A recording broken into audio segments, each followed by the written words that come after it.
in shadow experiment? How do you get an umbra and how would you even get an umbra and penumbra with parallel light rays? I don't even think that's possible. You would get a shadow the exact size of the moon on Earth during an eclipse because all the light rays are parallel. So no umbra and penumbra, you would just have a shadow the size of the moon during an eclipse.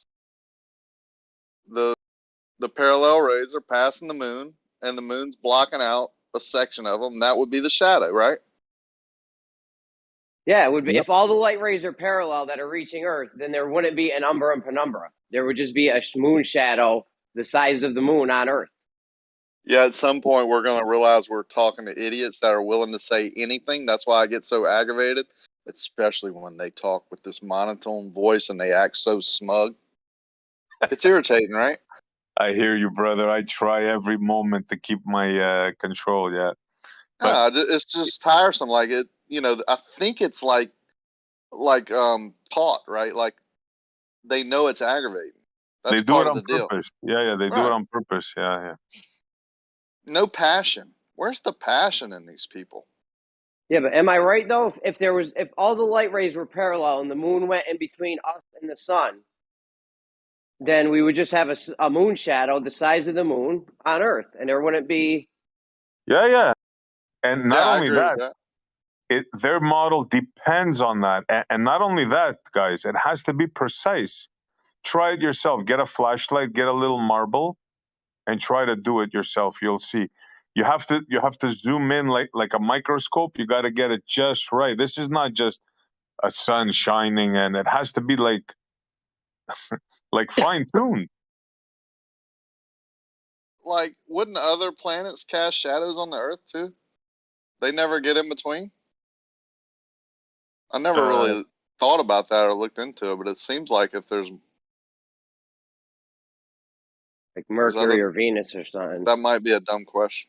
I think if you get far enough. Yeah, if they're too far away, you want to get a shadow, maybe. But it seems like the sun's rays would drown out the moon. Like it would just come around it. You know what I'm saying? You wouldn't see a dark spot. You would see just light. The moon would disappear, and you would see light in front of the moon. Yeah. The crazy thing is, in order for what Jeremy's saying for the umbra and the penumbra, and there's also another one called an antambra. But anyways, it has to be just right, like just right. You know what I'm saying? Like the same way you focus, when you have a magnifying glass and you want to set a paper on fire, and you have to get that light just the right. You get it just far away from the paper, yeah. Yeah, like that kind of a thing. If you got the magnifying glass too close, it ain't gonna do nothing. Too far away, it ain't gonna do nothing. Exactly. Try it with a coin, or get a flashlight and a coin. Do it on a wall, and you'll see for yourself. Do we have a light source? Oh, go ahead, Rock. Yeah. Well, I just looked it up real quick. Those aren't parallel rays, right? In their own diagrams. That depends on it being not parallel. That's what I'm saying. The umbra and penumbra are not parallel rays. Oh, that's a problem. I think so. Gotta be an explanation. Yeah, don't get too excited. Don't fucking shoot your load yet, because as soon as it hits the Earth's curved atmosphere, it refracts back to parallel. Well, and then bends again towards your eye, but we won't mention that. Well, that's what they've been telling me for the past couple of days, some of them. The light rays leave the sun, not in a parallel fashion, travel towards Earth, but because of the distance, they become parallel. But then when they hit the clouds, it's another one. They diverge again, right? It's crazy, man. Remember, we have people posting these pictures of taking pictures out of an airplane going, look at the top of the haze at the horizon. That's Earth curve. Yep, and today they doubled down on light rays. It was used it's like a switchblade. You know, Swiss Army knife. It has dual purpose, kind of like Blue's contraption. Those Swiss Army knives are played out. It's all about the Leatherman these days. Oh yeah, they lost their Way cool. better. Way better. Oh, I'm just saying. Okay. Hey, Leatherman better than Swiss Army knives. Yeah. So this parallel ray thing is a big thing for them now. This is. Yep. I mean, dude, just show them their own picture of an Umbra and Penumbra and their own model. That fucking should do it. That should do it right there for you with the parallel rays. I don't know. I used to argue this shit all the time, and I'm like, yo, I can't remember. I'm sure they had some kind of response. I can't remember all their excuses, but I'm sure they had something. See, this one, there's no way out of it because they can't say that parallel rays leave their sphere, right? Because they start from the center and they diverge all around the sphere, and there's no two trajectories or vectors that are the same according to their own model.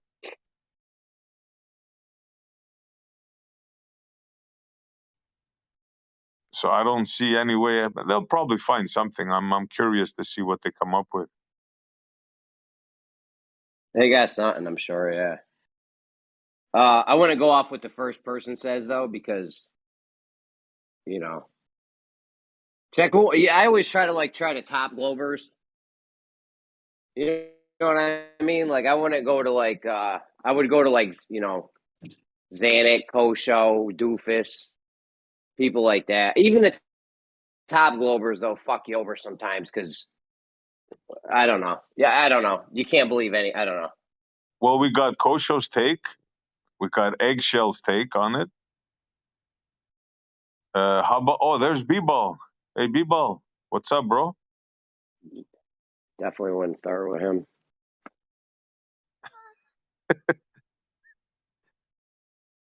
Yeah, B-Ball could be a hand. B-Ball's cool, but I don't know. As far as like globe knowledge goes, I would try like Doofus or something. He's one of the No, he's top not guys that bad, comes in here. B-Ball. But he's just severely model afflicted, you know. So.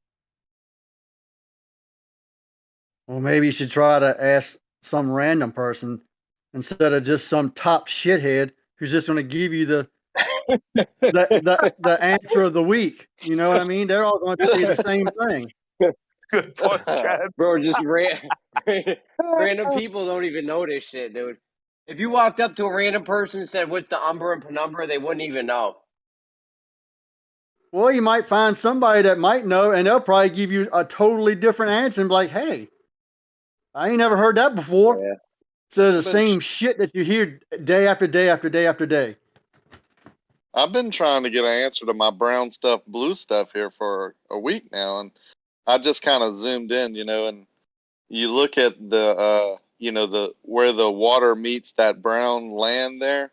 It's horizontal, like you can put it at the bottom of your screen, and then from the bottom of that to the top of the water on the right, and then the bottom of that to the top of the water on the left, if that's water at all, is two different heights. So it's either two different distances but anyway, if that's water at all, look at the dip. Like, is that a gigantic wave in that lake or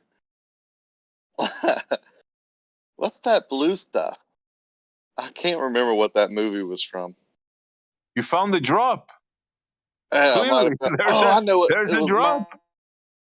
It's my cousin Vinny when he's like, "What's that brown stuff? Dirt?" When he was saying he that's saw one of my favorite movies.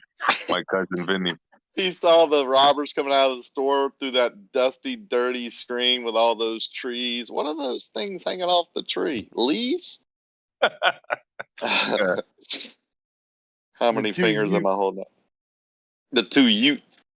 The Utes. The Utes, yeah. He said, "What is a Ute?" What's a Ute?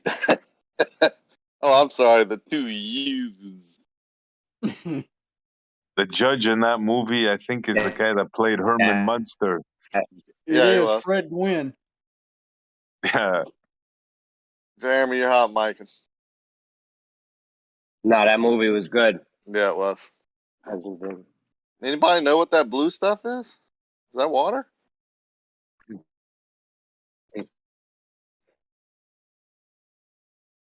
I think it's probably the foothills at the mountains. Have you ever seen the map that picture's taken from? Oh man, I I got it in just my love it. collection somewhere. They post this as some type of proof that the bottom of the mountain is missing. Now, what's that blue stuff right there?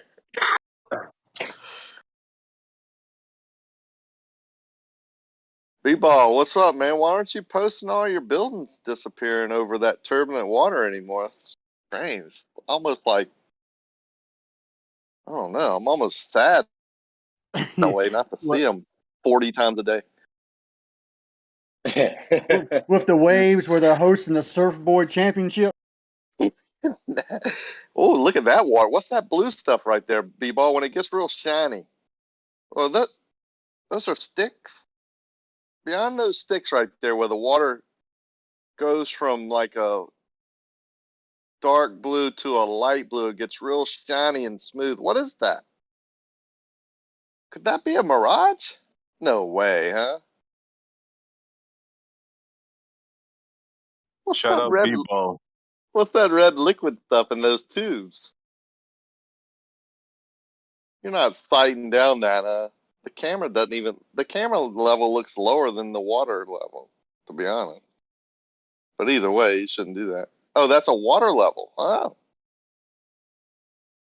Never seen one used Yo, like that. this whole time I thought a dark shark was when you put a scope up to a water You're a robot, Jeremy. level. I didn't realize it was the water, just looking at the water level into the distance. Yeah, you don't use a water level tool like that. It's like using a theodolite over 40 miles. He's talking about the dark shark. Yeah, I know. He was saying he didn't know what a dark shark. Let's see if I can find a picture of one.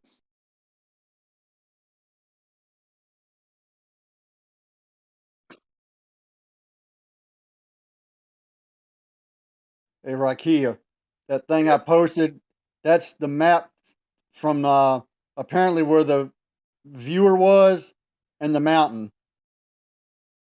So the viewer standing on land, looking across water, looking across land, looking across water, looking across land, looking across water, looking across land, and then there's the mountain.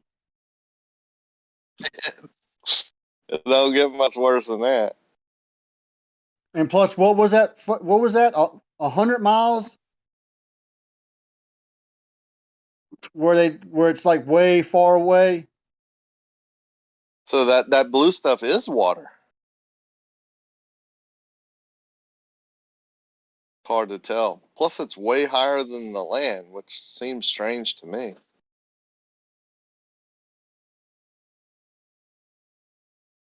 Jeremy, this is what you're talking about. Check the live chat. Yeah, those don't look parallel to me.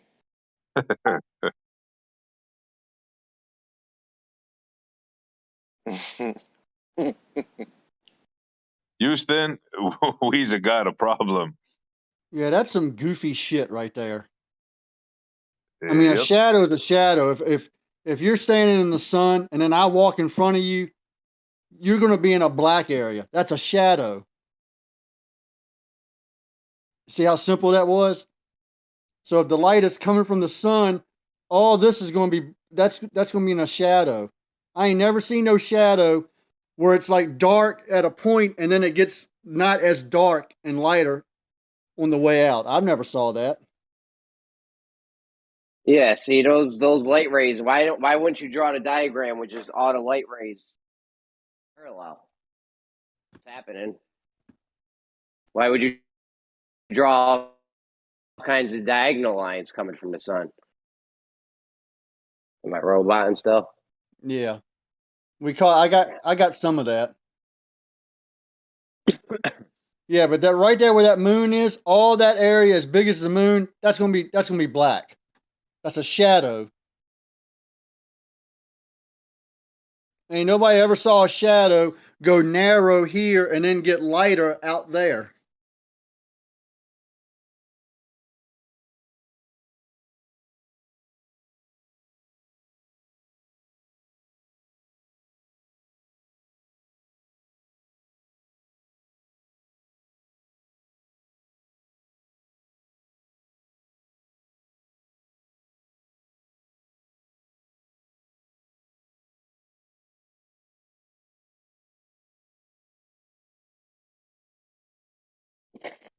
Yep, their model is definitely full of holes.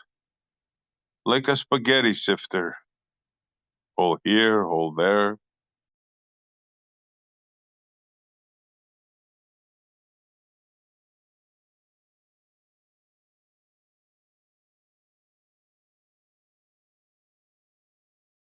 Do you have one for the lunar eclipse? Because that's the same goofy shit where the moon goes behind the Earth, and then there's this cone of dark, and then there's a wider cone going the opposite way of lighter dark. Yeah, and then we got a red.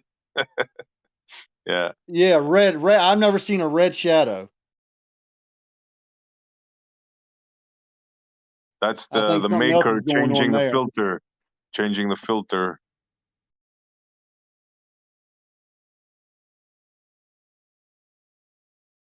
Yeah, we got a teeny weeny little freaking shadow 70 miles across when it's the lunar eclipse.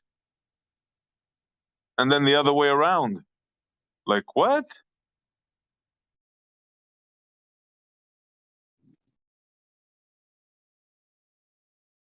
And then the other shadow covers the whole moon.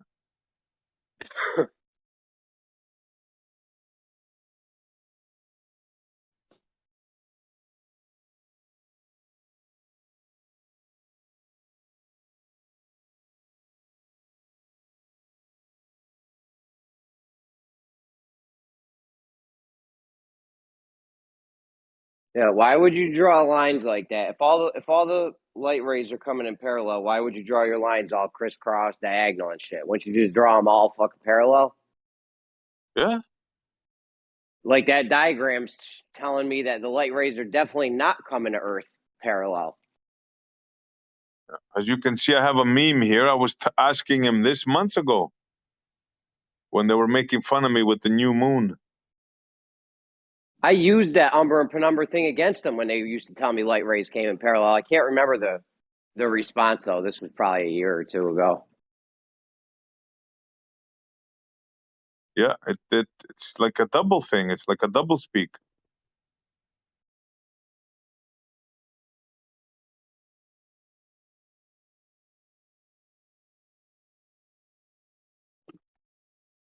Hey, Rocky, are you there?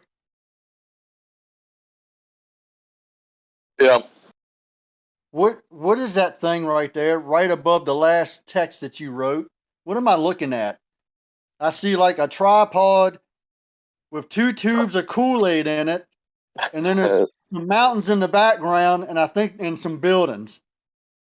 He's using a water level as a sighting tool. Like he's supposedly, I guess, saying he's lining up a camera at the same height as the water levels, which creates a horizontal line across the water. But his camera doesn't look level with the water. I don't know what he's trying to say here, but you don't use a water level tool that way.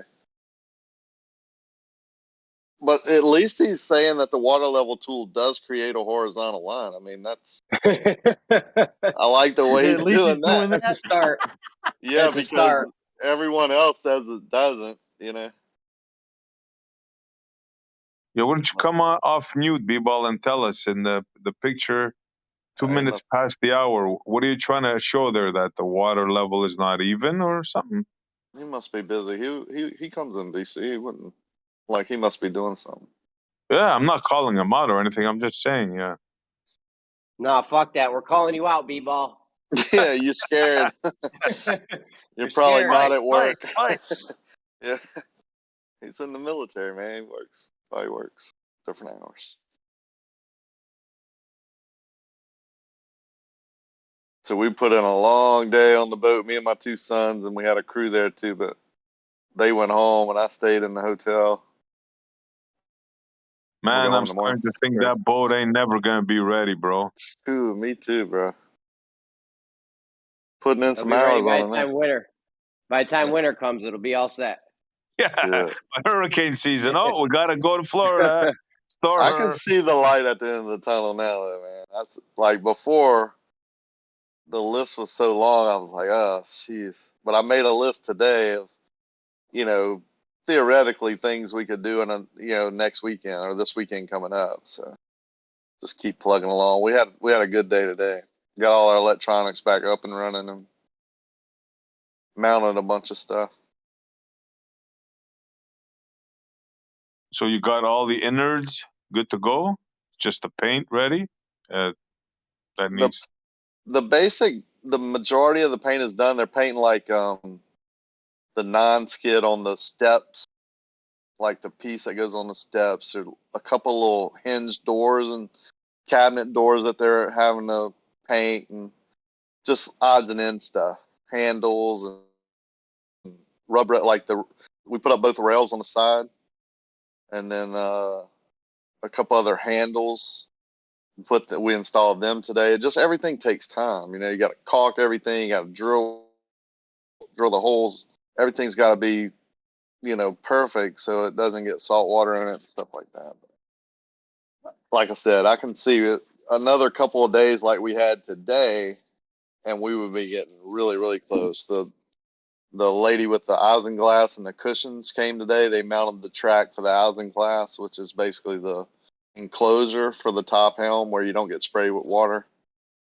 You know, so everybody's kind of doing their part, and shoot, we had 20 something people working on it at one point today. It was crazy. So Nice. it's getting there. Hopefully sometime by when's launch date? 2028? You put it off you put it off from 2022, NASA? Depending on like how many days me and my son can work on it, I'm saying no more than 4 weeks. So I would say 3 weeks, but we'll see. Okay, you got a good summer season then. We don't have to have everything done. We can put it in the water as long as our electronics, and we have like our running lights are on back order right now. So we'd have to green and red light just temporary if we wanted to leave, but we can leave and go to our marina or marina in Florida and still do the work while it's in the water. And that's kind of our plan. We just have to get the shop done with all their stuff. So there's some major things that has to be done in the next 3 weeks so we can get in the water and we can go stay on it instead of staying in a hotel and work on it, you know, day and night, you know, at our leisure basically, instead of, it's kind of hard, you know, you're stuck at a shop all day. But it's turning out really good. Like I installed the cup holders, the electronics. I can't even hardly think of everything we did today. Like it was a lot. They let you near computers? Yeah, that's I couldn't resist that one. yeah. Well, it's a running joke in my family too. Like every time I touch a computer, I zap it or something happens or it goes out or something. Like I have this energy in there, you know, whatever. But Speaking we of that fired them energy up. in the air that Rakia, you have and you do. Something happened in my life a while back, and you were there for me without even knowing it, and just reached out the exact moment I needed you. I know you're a godly man, and if anybody else is listening and believes in prayer, I do. I've seen it affect my life. Nice. If you could do me a favor, and please pray for my best friend's grandmother right now. She had a car accident on April 1st. Took her to the hospital. They didn't even realize that anything was wrong. Sent her home. And then she fell again recently. Found out that accident, she started bleeding on the brain. So she's been bleeding on the brain the whole time since April 1st. And she's not doing well. They're about to put her into instant surgery. They're going to try to drill in her head and pull out some of the, pressure and all that. But they're thinking it's not going to be enough. and she's 82 years old, so we don't know if it's going to go well. And this woman, after I came back from England, was there, and I got to know her for a month straight, living with her side by side. God works in mysterious ways. She helped me. I'm just trying to help her. So if anybody can pray for her, please. I'll go do it right now. Yeah. Her name is Gigi, by the way, just in case you want to say her name, Gigi. Nice. Thank you so much, Rakia, for real.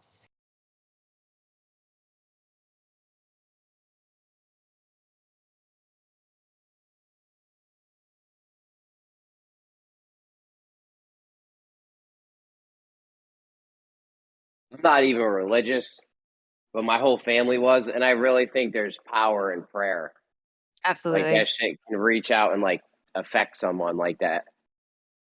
I know it works. I've seen it happen. I mean, even my last injury that I just went through and burning a fourth of my body, like literally,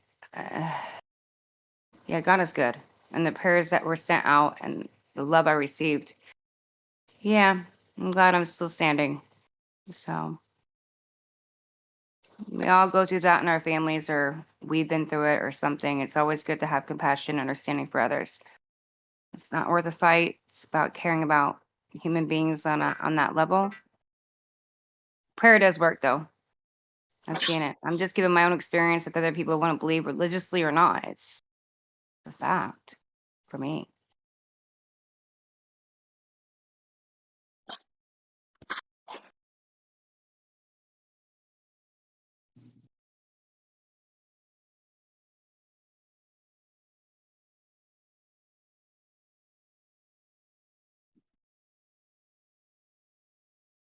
When I was young, I had a sunstroke. So, man, I don't know if anybody has ever got sunstroke. It's a bad thing. It's like I was dizzy. I was always tired, falling asleep. Oh, wow. Yeah. So nothing seemed to work, you know? So I was in Europe at the time. So they have this thing called the evil eye. Uh-huh. I know this is going to sound crazy, but just check this story out. So they brought me to this woman to relieve the evil eye. So what do? They take a glass of water, they put a black cloth over it, and the lady asked me, "Do you believe in God?" I said, "Yes." I said, "Okay, say a prayer, and watch the glass with the cloth covered over it." And as I was doing that, I saw a sun, an image of the sun appear on the cloth, and it got smaller and smaller and smaller. And then she said, "Okay, put your hand inside the water and snort some water, like a little drops through your nose. Say your prayers, go to bed, and when you wake up, you'll be fine." I Would know you get this mixed up with Would you get mixed up with some Italians or something? I'm telling you, bro. I'm telling you, this is Europe. Europe black magic stuff, whatever you want to. No, but it's religious, Yeah, actually. that's some Italian shit right there. I heard it at the Evil Eye. Yeah, close, next door, Greece, actually. Yeah, so I did that. I went to bed, bro. I swear to God, I woke up and I felt refreshed, like I slept like a baby. Yeah, true story.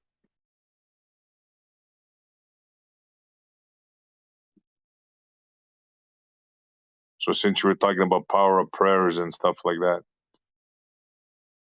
Yeah, that's that mind over matter shit. That shit is definitely, there's like real people, like people from like professors at universities, Nobel Prize winners back that shit. There's a lot of shit's been done in that mind over matter thing, and I think it's real. Well, I can tell you right yeah. now, my daughter knows it's real. Yeah. Same here, Rakia, but I'd love to hear your story. But same here, I know it's real too. Yep. Well, we did pain management, mind over matter with her during her training. So she was always injured being a national gymnast, and you know, she didn't want to be on drugs, so we tried other things. That was one of them. Yeah, It definitely works. Like, it's amazing. it is. But I think we're all connected. You know, that's how I feel. I think everyone, Great. good and evil, enemy, friends, family, I think everyone's connected somehow. So I think when two or more get together and create that frequency, it's called prayer, but it's basically frequency. Even if you're not speaking, the tone, your mind can send out these Yeah, waves, I think, you know, this energy, and I think that's all connected somehow. Who knows? feel the same way They about say it. the connections. They say the connections through the DMT molecule that's in your body. It's in like all living things. Yeah. You ever heard of that? Yeah, it could be. I mean, you know, whatever it is, I just, that's what I feel like. That's what makes sense to me. It Hmm. doesn't make it true. It just, you know, it does seem like everything's connected.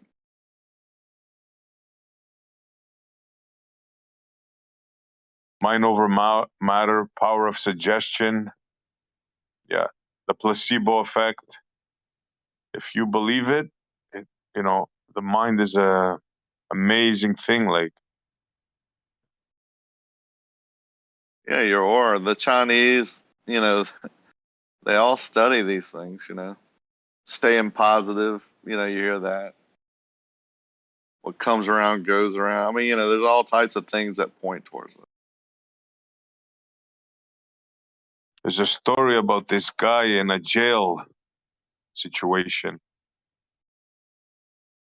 I'm not sure if it was a jail or some sort of confined situation, hospital of sick people or something. Anyways, he did a thing with water. He was giving them water, and somehow, some way, they were believing in this water therapy, and the majority of them got healed. Crazy. I wish I could remember the experiment or where I read it or seen it.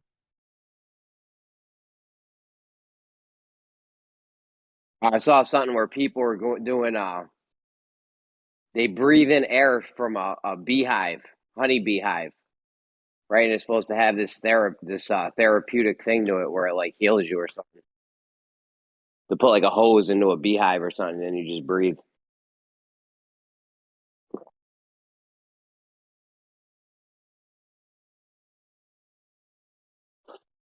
Yeah, there's definitely some other, shall we say, some otherworldly stuff out there. Can't put my finger on it, but after I had that experience, call it what you want, call it I was hallucinating, the sun cooked my brain. If you have an experience like that, you're gonna say, what the hell, man?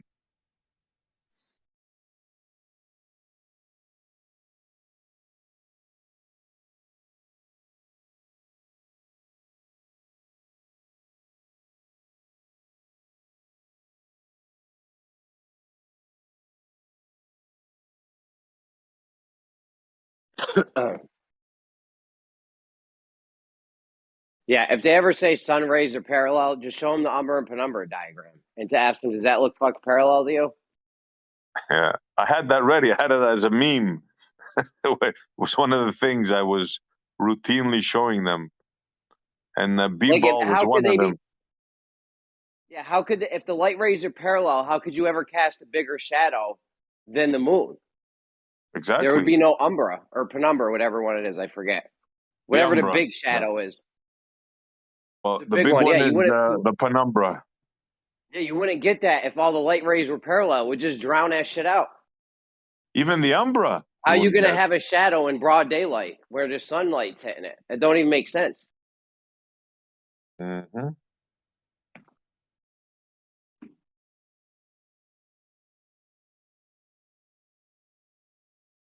It's a killer, that one. There's no way out of it.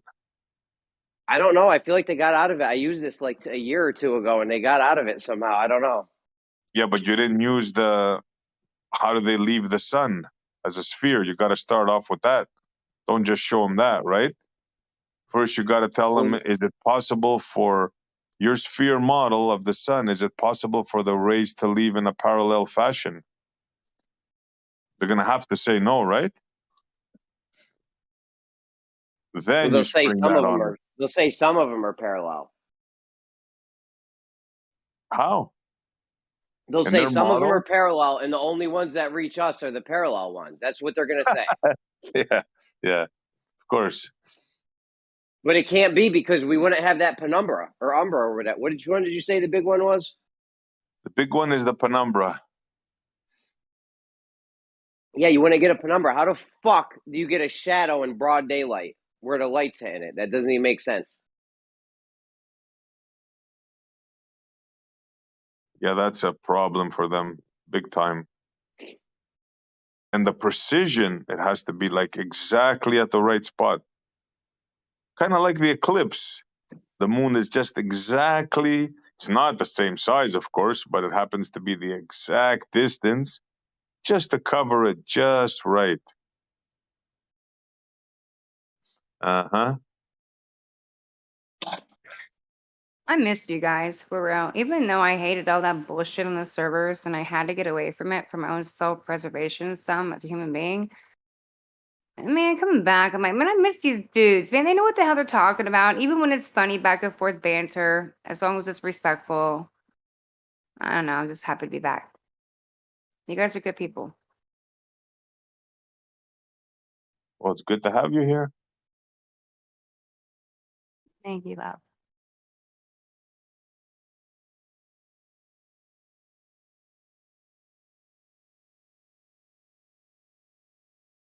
Then there's the Jeremy, then there's the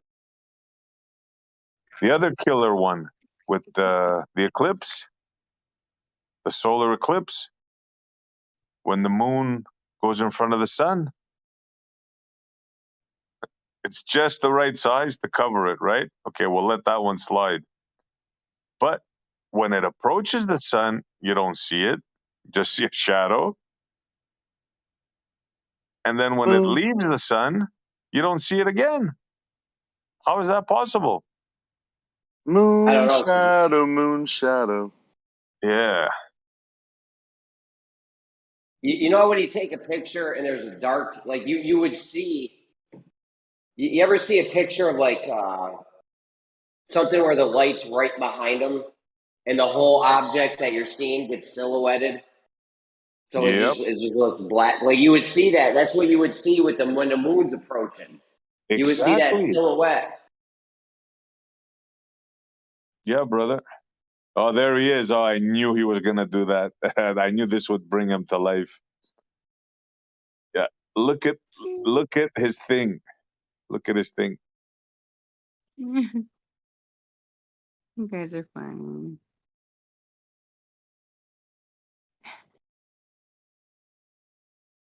If I ever lose my eyes. Yeah, that's an old song, man. Cat Stevens. Yep.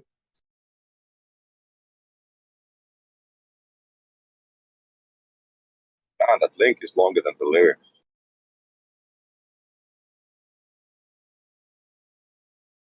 Yeah, that's one hell of a link, huh?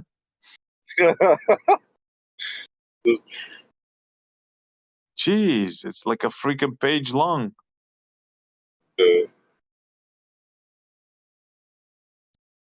It's more important then. That's what that means. You can trust the it longer, more. the more important. Yeah. I'm just playing though, but yeah. Hi, Moment.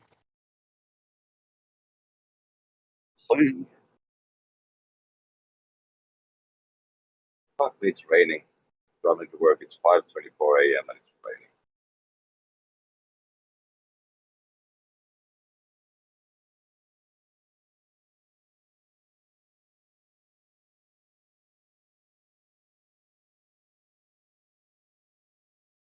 Sorry to hear that today. We had a rare, nice, sunny day. I mowed the lawn. I picked up a million weeds. Life is good. Yeah, we had a few good days, but now it's like more than 5 days it's rain. But I think everything's gonna be greener, so that's good.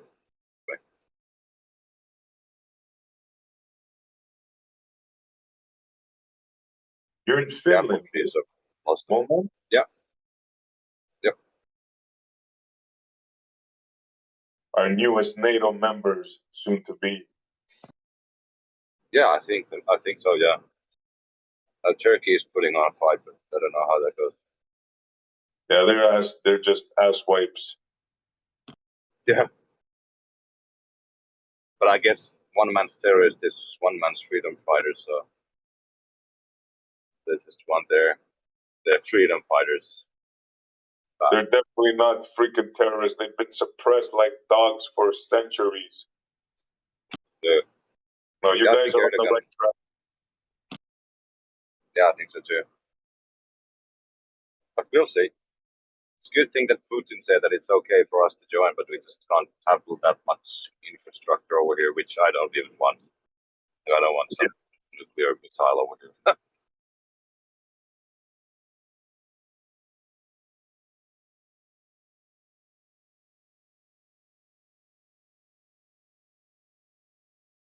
They should kick out Turkey and accept you and what's the other one? Sweden that wants to join? Yeah. Yeah. Pretty much everyone else is already joined. Like Norway is part, Estonia, Latvia, they're part of NATO.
Hey, y'all are real smart about this.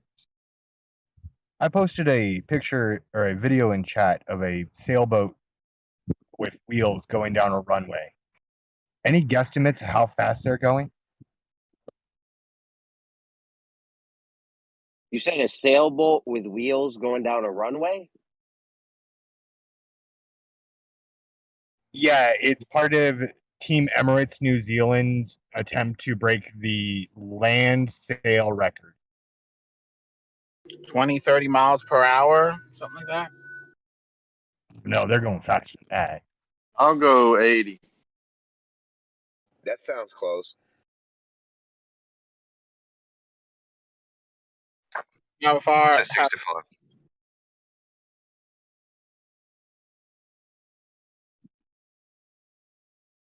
It's just a training one. They're not actually going for the record, so they don't have a time. But I was just watching it and trying to guess, ballpark.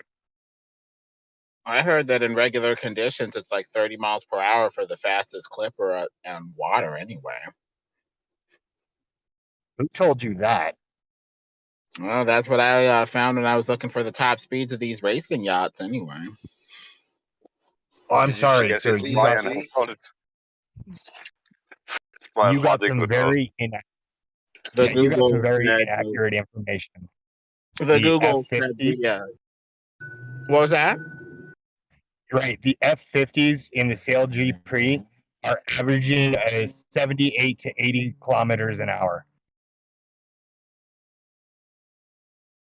Did you read about the VMG, velocity made good? Right. That's the important number in sailing, not boat speed.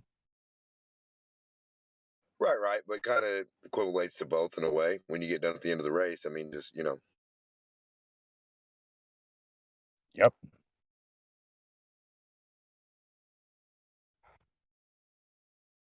calculated in, right? Yes, they do. Yeah, that's all I was saying.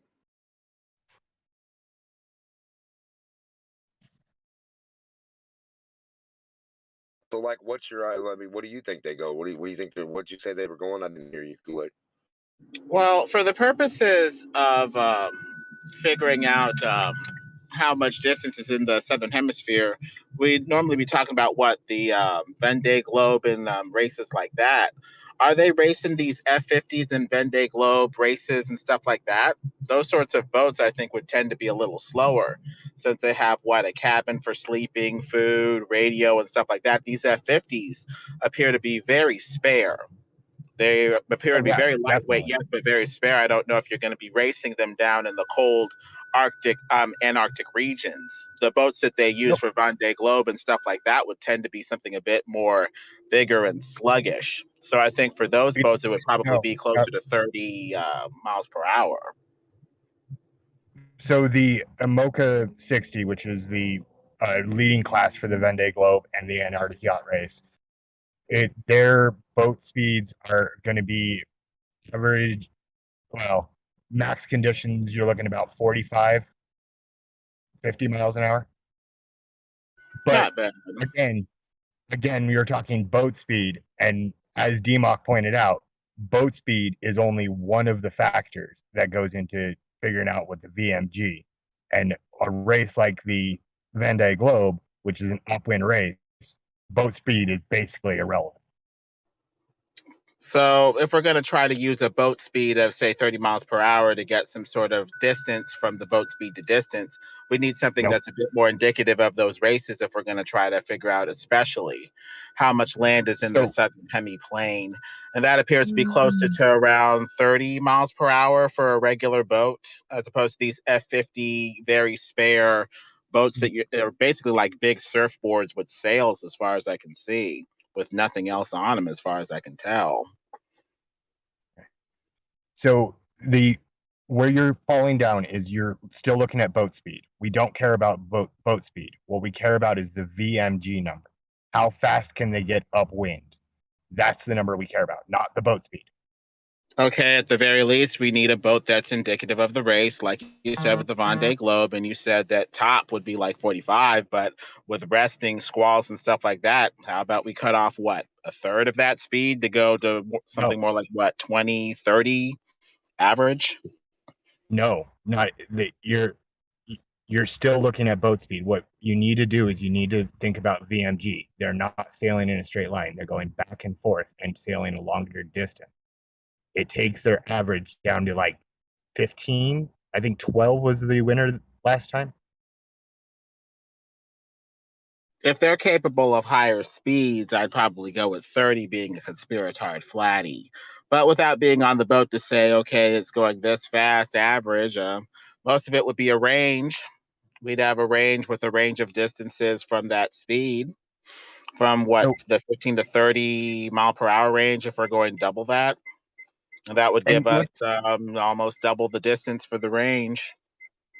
let's add in, like Pip Hare on her return leg, her rudder fell off in the middle of the ocean, and she sat in the doldrums for 3 days, making zero progress.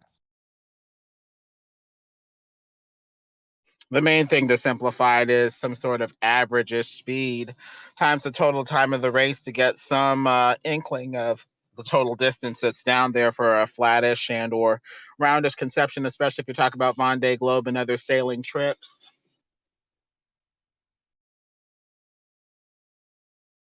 Right? Wouldn't it be funny if you compared both models and it would be the same?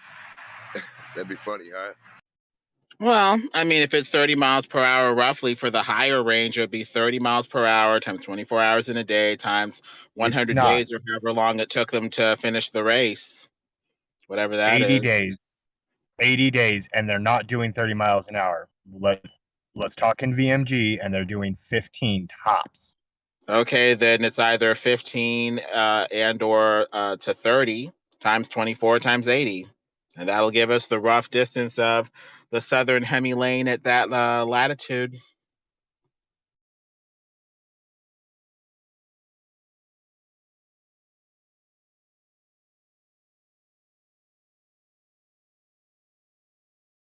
Yeah, going near speeds, they would have finished the Vendée Globe in 53 days. So that gives you a range of 27,000 to 57,000, roughly. What did they do for that other month, Lemon? Do you think they just kind of sat around? Don't know. I'm only interested in simplifying the problem as much as possible. I think you're going too far because you're not taking into account the actual speed, the actual variables, or the actual distance traveled. You've begun to simplify this beyond recognition. Well, at 15 miles per hour to 30 miles per hour, you get a range of 28 to 57,000 miles. Why are you still using the 30-mile-an-hour mark? They are never having a VMG anywhere near that. That would be the upper range at top speed, if you will. No, that would be double the top speed.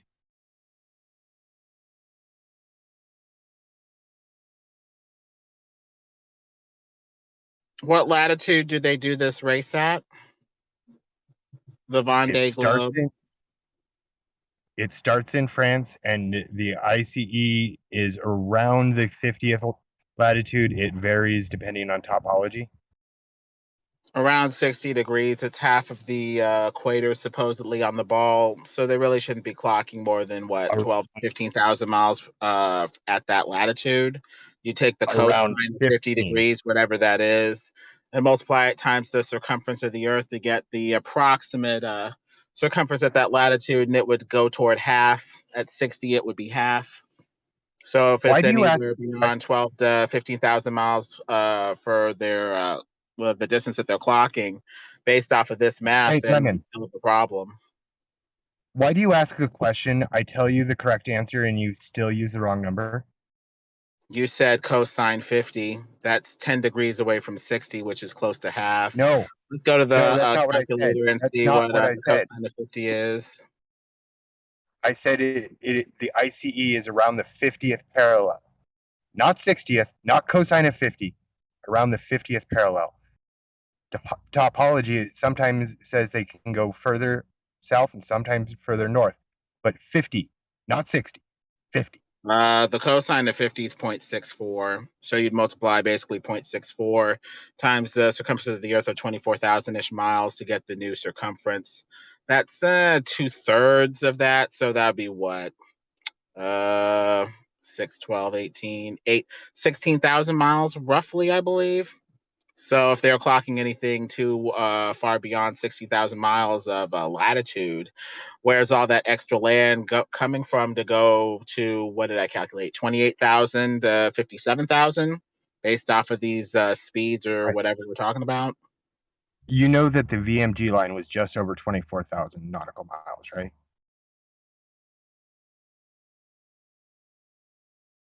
right? You said it's 24,000 miles that they're clocking for the VMG or something like that? The VMG was 24,000 nautical miles, slightly over. They actually did slightly over 28.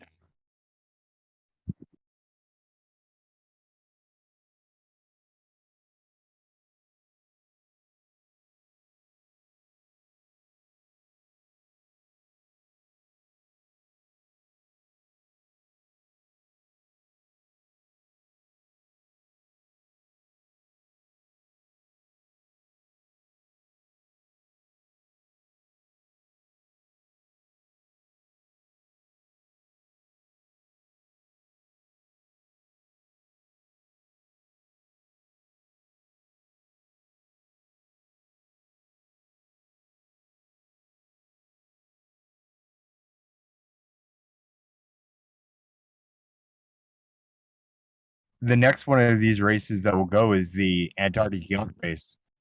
My money is going to be on Team Germany. They've just got a brand new ship, came out, super fast, super sleek design. I think they're going to take it.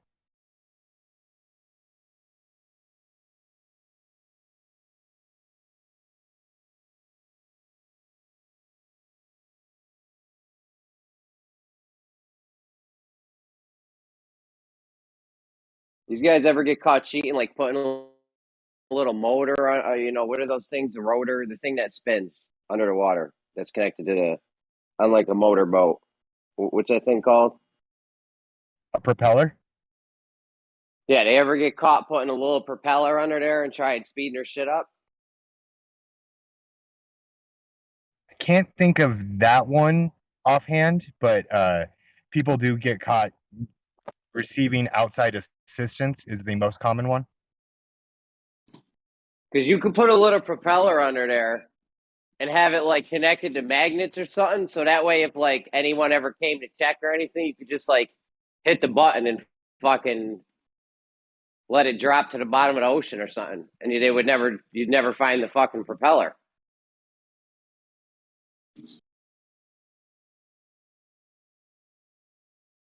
You know what I'm saying? Oh yeah, it definitely would work. Boats like the Imoca 60 were known as one design ships, and all of the ships on the fleet have the same design models.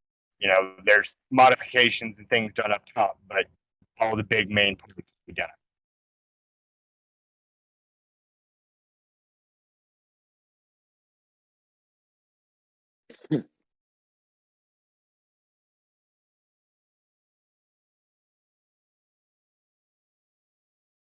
This is why most really advanced boat races are only half about the sailing. It's half about the engineering to get them to the start line. And, you know, whoever's got the best engineer team wins.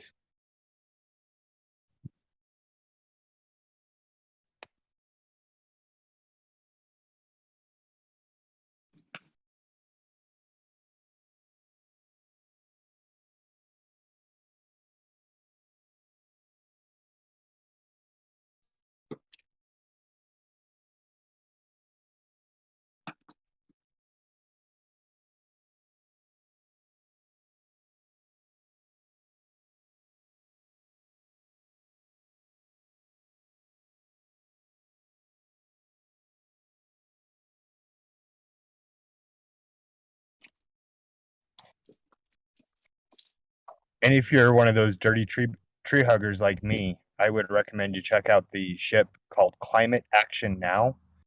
It is a ship that is owned by a female sailor who competes in many around the world and long overseas solo journeys. She does it primarily to raise awareness and funding for human-caused climate change and the attempt to reverse what we can.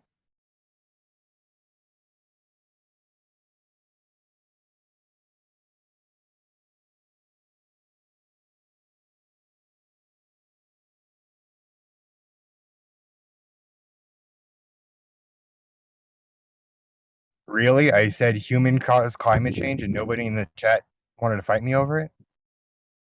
I think humans do cause climate change. I don't think it's a substantial amount. The amount is what you could debate over. No, I don't think there's a question in anyone's mind that humans are causing the climate to change. I also think that humans weren't around 10,000 or I don't know how many ice ages has Earth went through. Tens, hundreds, thousands. How long have humans been on Earth? I think Earth has its own cycle of getting hot and cold, and we're just along for the ride. All right. Right.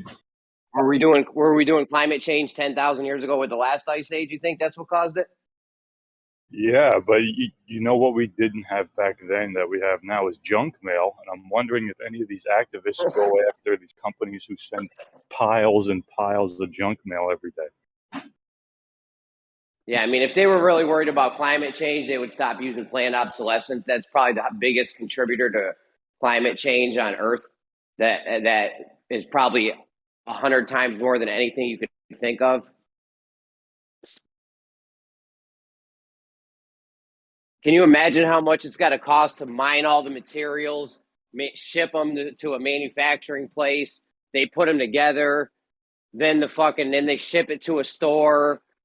And the whole infrastructure of this planned obsolescence thing is fucking ridiculous. If they were really worried about climate change, they would stop that shit first.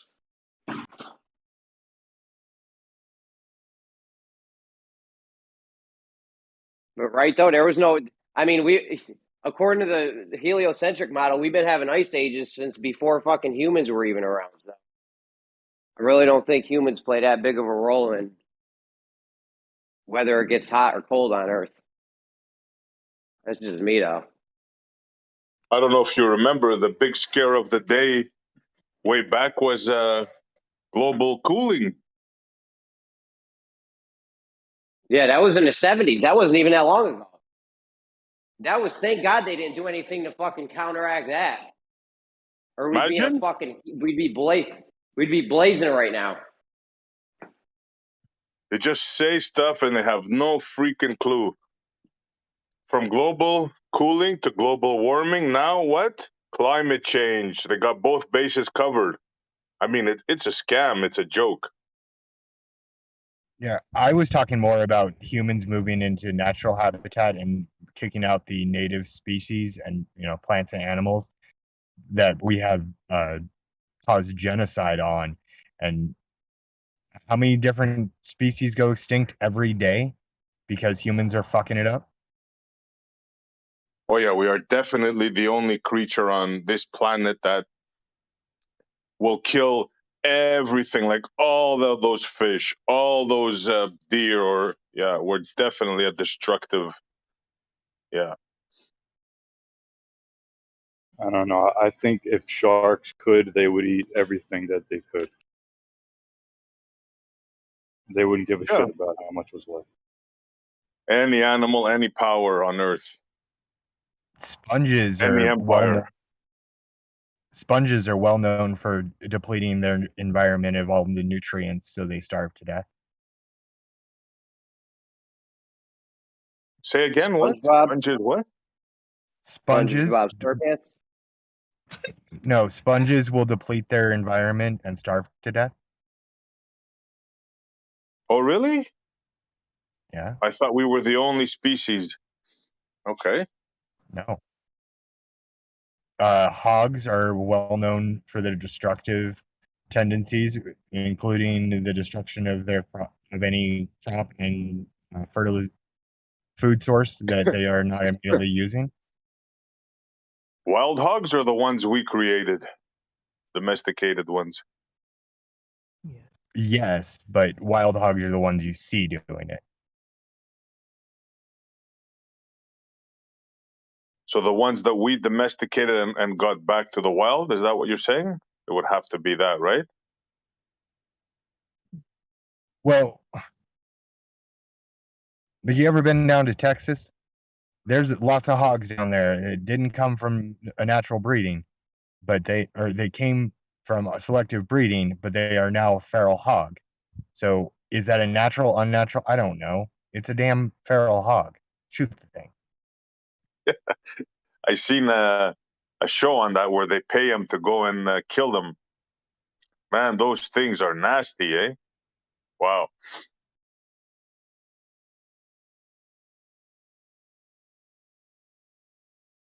Oh, yeah, I had a buddy who used to hunt them from a helicopter using an M16. Right. AR-15. He was a civilian at the time. Yeah, you know what they do now? What they do now is they'll set a giant cage up, right? And they'll bait the cage. And then they can just remote drop it with a button. And then all the fucking hogs or deer or whatever you're trying to catch will just be trapped in the cage. And then you can go get them at your own leisure. Like, you don't have to sit out there all day or fly around in a helicopter or do no crazy shit. You just bait a little area, have a cage so that the cage is just fucking drop. Like, not the whole cage, just the door to the cage. You know what I mean? You hit a remote control button, boom, the door drops. They're all fucking trapped in there. You didn't see that?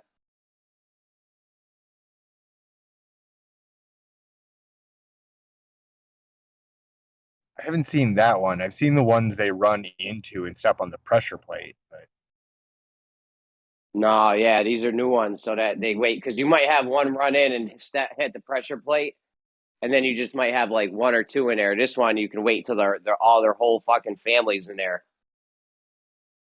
it's legit.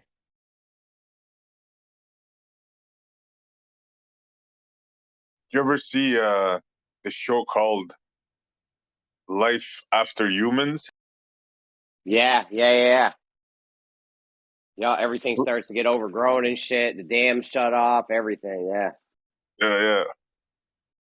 Now this After I think it's specific, like 1,000 years. I think it was either 1,000 or 10,000 years. You wouldn't even have known we were here. yeah. That part is freaky too. But I was thinking about one episode they were talking about what animals would take over, and the feral pig is going to be one of the things to watch out for. Apparently, they're going to take over, and they're freaking nasty, huh? Hey, I heard Branch is on that list too. He's a pretty nasty customer as well. He's going to survive a nuclear holocaust. Apparently, he's nuke proof.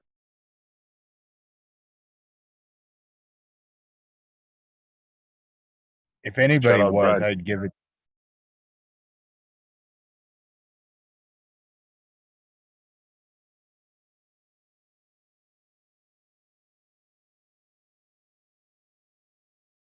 No, but seriously, Jeremy, they were showing them like running around in gangs and like groups, the pigs, and like apparently they'll take over large swaths of territory. They'll be like one of the A predators, apparently.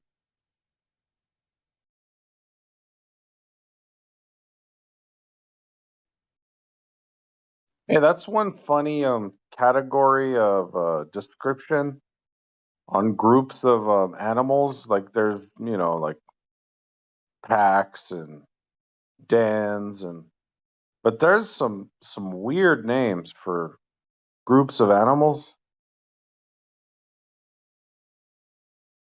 Do you know what a group of crows is? Yeah, that's Yeah, like a gaggle of geese. Yeah, there's a whole bunch of weird names. It's murder, isn't it? Kill, right? Murder. Yep. Murder. What about yeah. a group of unicorns? Ballers. I don't know Ballers. Ballers. Yeah, dude. You get a blessing of unicorns. I believe we just made a joke. We did. That was good. Stacy's gonna congratulate us and tell us we're all good guys. A group of alligators is a congregation. Is it really? Come on, dude. In a group of monkeys called a congress.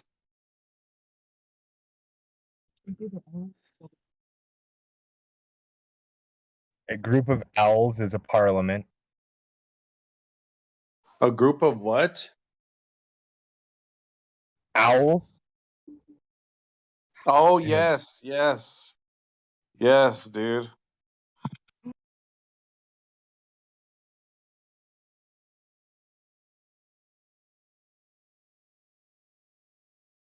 Hey, it says a group of jellyfish is called a smack.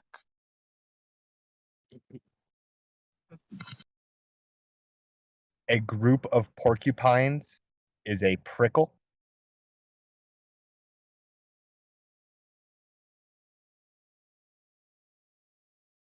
I gotta see what giraffes are. Oh, okay. Makes sense. A group of giraffes is called a tower. Like that. Oh, look. Zebras. A group of I'm zebras. 100% yelling there.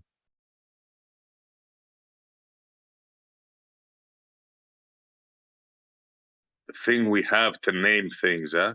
What's wrong with a group of giraffes? No, let's come up with a name for that. I know. How about a group of giraffes? No, man, let's call it a tower. Okay. Sounds good. Hey, look. A group of pandas is known as an embarrassment.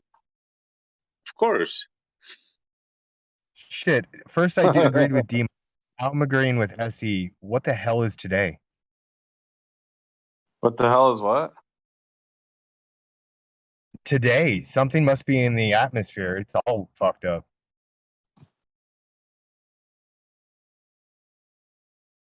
Is the world ending? It's the end of the world as we know it.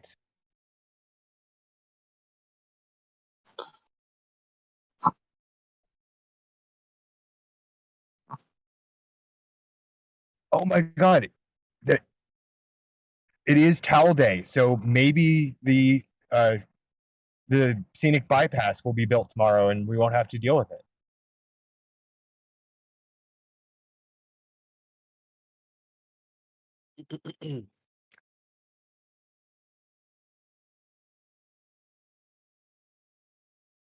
Oh, what did I do that for?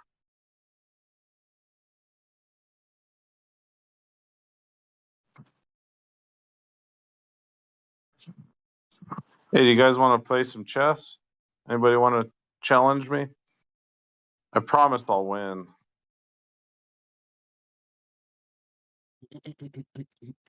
What are you rated, Flat Daddy? My peak rating is 1650, but right now I'm about 1400. Nice. Yeah. Yeah, You want to play? can confirm you will win. All right, cool, man. Oh, we'll play a friendly game of chess. No big deal, man. Do you play on live chess or chess.com? Chess.com. Perfect. Send me your username. Element NA3. I'm actually in a Okay. game. Give me 2 minutes. Yeah. Take your time.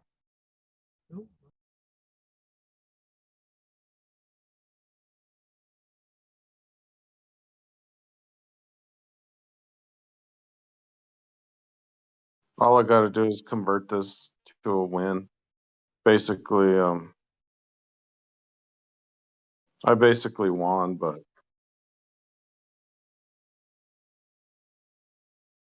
oh boy.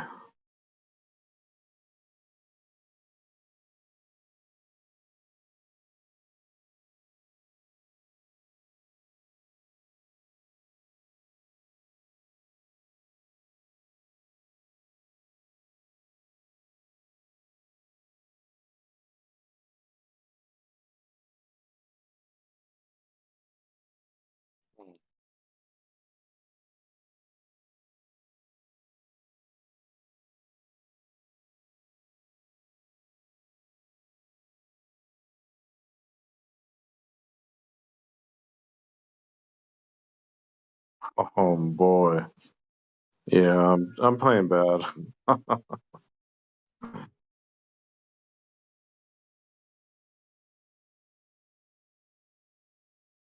Okay, I'll resign. Okay, I'm ready. You want to play?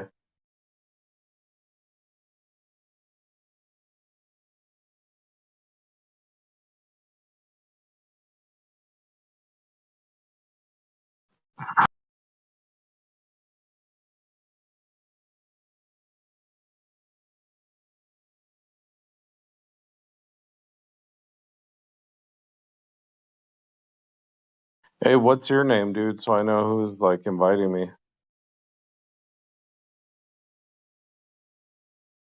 Hey, Kool-Aid. Oh, did he leave? Scientific flower. Oh, that's your name? Yeah. Oh, I It haven't is got an so invite. fucking gay. So gay. Yeah, 100% it is. Come on, Jeremy, man. No name calling, dude. It's not worse than Flat D, I know. Come on, bro. Why is What it- the fuck, What's dude? up? Just That's call your me by nickname name, for man. short. That's your name for What? short. Come on, man. Why can I not figure out how to send this stupid request? Just acquiesce to my request. Call me Flat Daddy.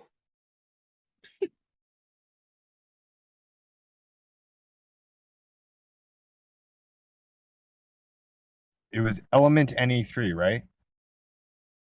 Huh? Element NE3, right? Huh? Your name was Element NE3, right? Yes, element Na3, like salt.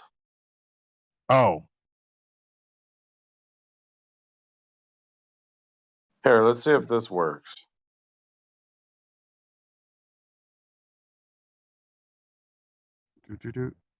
add friend. Oh, yes, it does. Okay, click on that link, bro. Yes.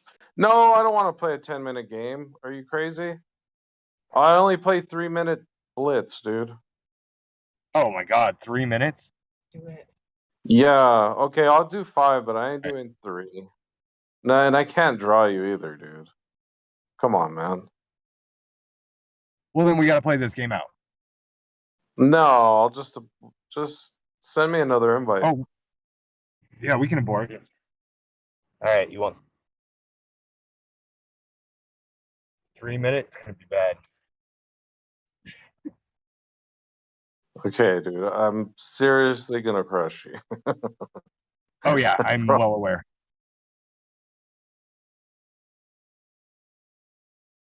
Oh, I'm playing like one of my best openings too. Like I've been have you heard of the Grob? Can't say I have. Well, it's technically one of the most dubious openings that there is in chess, but it can lead to many uh good games, really. I mean, so but I've been playing it a lot and doing pretty good with it, to be honest. Or there's this guy I follow on TikTok. He does all the crazy openings. Some of them are awesome with the traps you can set for people. Yeah, we'll see with the Grob, you can trap you can get some awesome traps and then people just quit on you. It's like yeah, that was a bad move. Yeah, that just drops a piece right there. Yeah, it does. There's nothing I can do about that shit. Yeah. Well, I'll take away your castling rights there with this move. And then okay.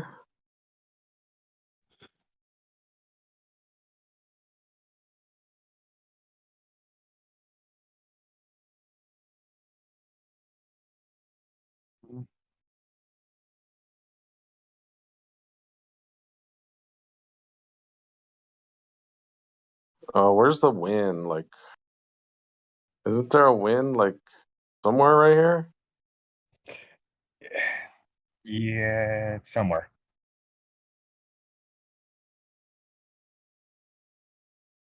I think rooks are overrated, to be honest. I mean, I know they are more valuable, but I just think they're. I mean, I They like. come in I like handy in the playing. end. And in the end game, they're fucking huge, dude. Damn! Check this guy out. He knows chess terminology.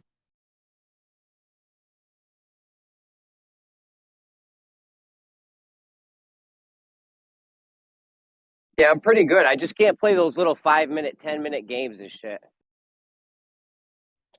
Oh yeah, 3 minutes. I got you, man. Yeah. So you need like Yeah, like more I'm the time kind and of stuff. yeah, I'm the type that'll play a game over the course of a day or a few hours at least or something like weeks, maybe months. Yo, yeah, that's called correspondence chess. So basically it was like people you know, mailing different move sequences to each other and like playing over mail, you know what I'm saying? Like snail mail.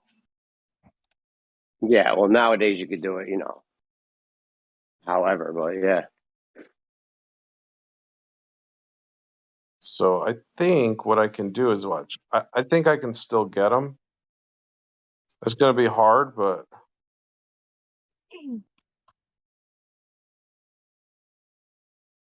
it's going to be very hard actually.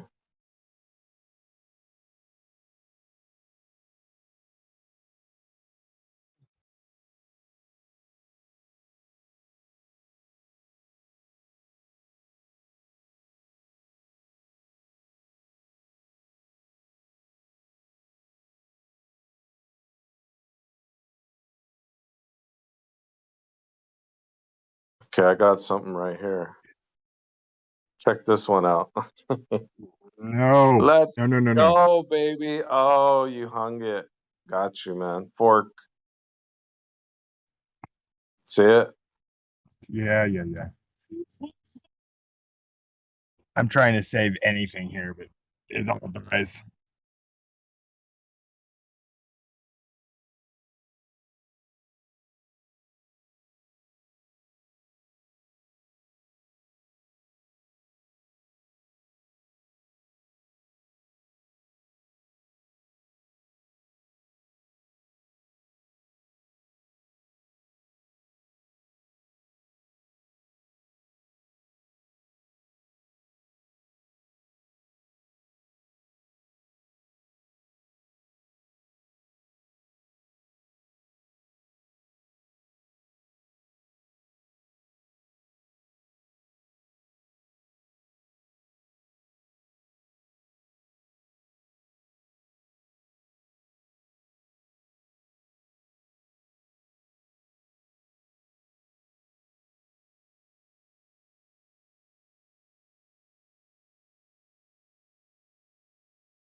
Good game, Flat Daddy.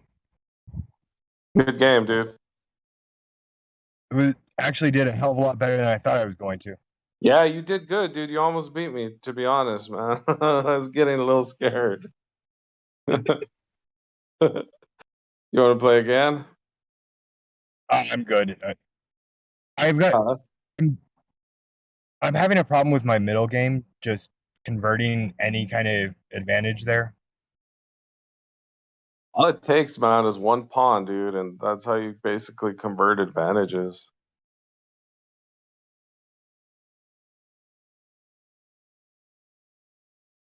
Just kind of reduce all the pieces down to the end game.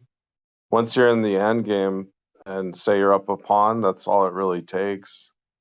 So you get like a, say, a pawn advantage, say a 3-2 or whatever, and you just push all your pawns and promote, and there you go. You win the game. That's exactly how you won that one. You had the pass pawn I couldn't get back to. Yeah.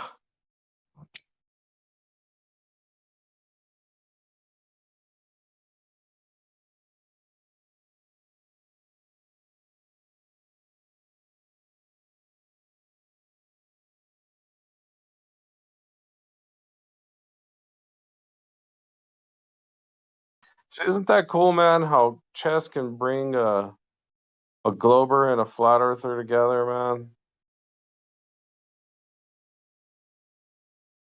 Everything they say about this feud, it's all bullshit, man. Oh, I believe that. I have people on the other side I consider very good friends. I play with lots of games.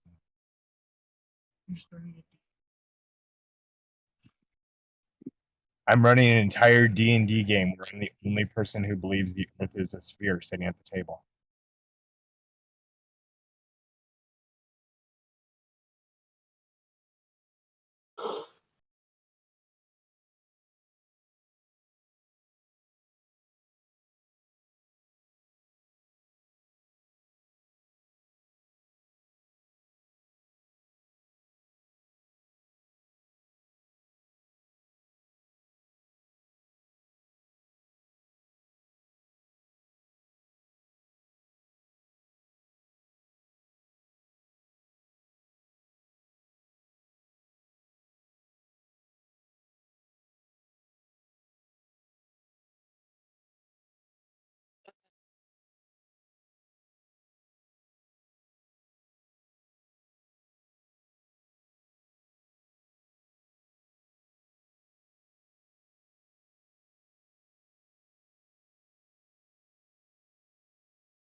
Jeremy, did you straighten out those star trails over the equator?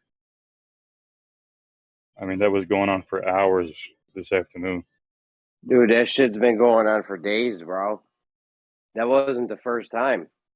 Oh yeah, I know, but I'm I had saying like Xanax telling me stars don't rotate out around a celestial pole. It got real fucking crazy, bro. They were talking about apparent angles and pictures are inaccurate representations of reality because it's on a 2D, a 2D plane. It's craziness what they're willing to go through with this. I don't know. It's just Xanax, really. All the other Globers are on my side, I think.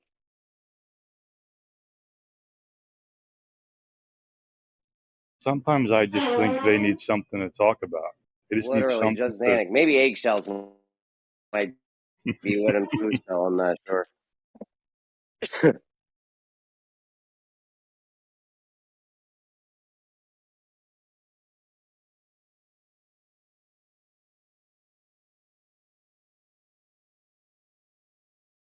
Like Xanax keeps bringing up the fact that they don't actually separate, which I agree with. I'm like, yes, fine, they don't actually separate. That's not the argument. The argument is the star trails. We see them appear to separate. That's the only point. It's like just a simple point that should be easily agreeable to. I feel like anytime I come up with something that's like easily agreeable, no one ever agrees with it.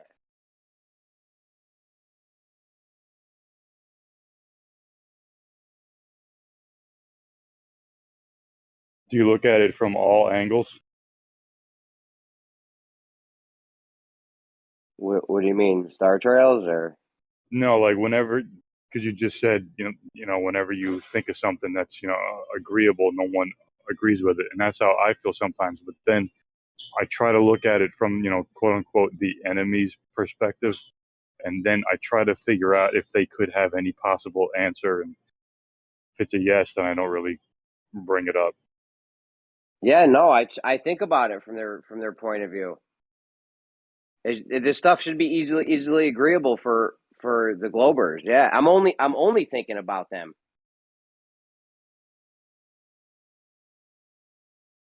See Kool-Aid, eggshells. Jeremy loves you guys. Yeah, I love everyone.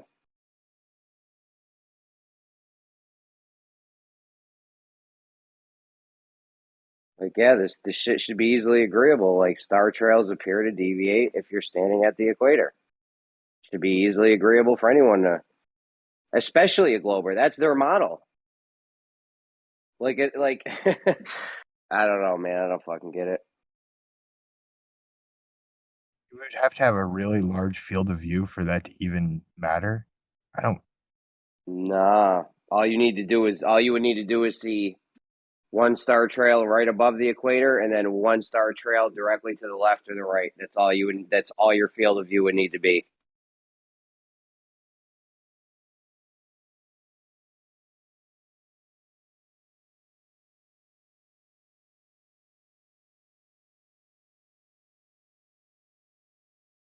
You would need the smallest. It could be smaller than the eye could even see. You could go a smaller field of view than that.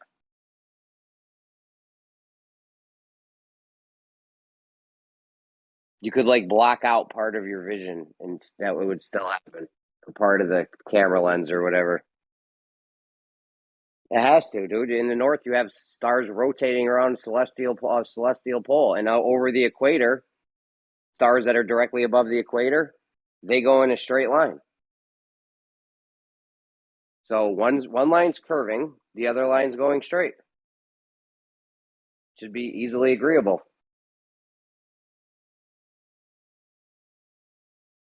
Apparently not, though. Forgive me, but what does it matter? What's the point of it? What's the point of all this?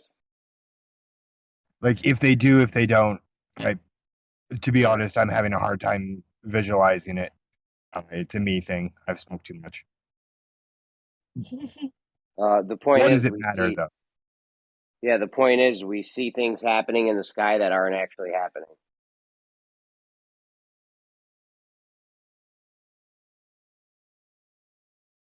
Well, they say that all the time. Sunsets, Yeah. eclipses. With the stars, I know this is with the stars though. This is big time. That's why Xanax fighting this so hard.